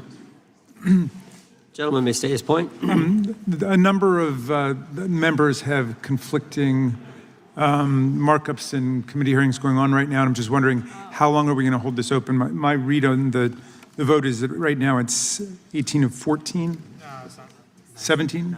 It's 1916. 19 to 16? We're going to give members an opportunity. As you point out, as the ranking member points out, members have numerous obligations, different committees going on, but we want to give everyone an opportunity to record their vote, and that's why we're waiting. Mr. Chair, point of order. We'll state a point of order. Couldn't we just be debating instead of sitting here waiting? There's a motion on the table. There was a motion offered by the ranking member, a motion offered motion to table offered by a member, and that's what's on the table right Mr. now. Frandrew, you are not recorded. Mr. Frandrew votes yes. Right.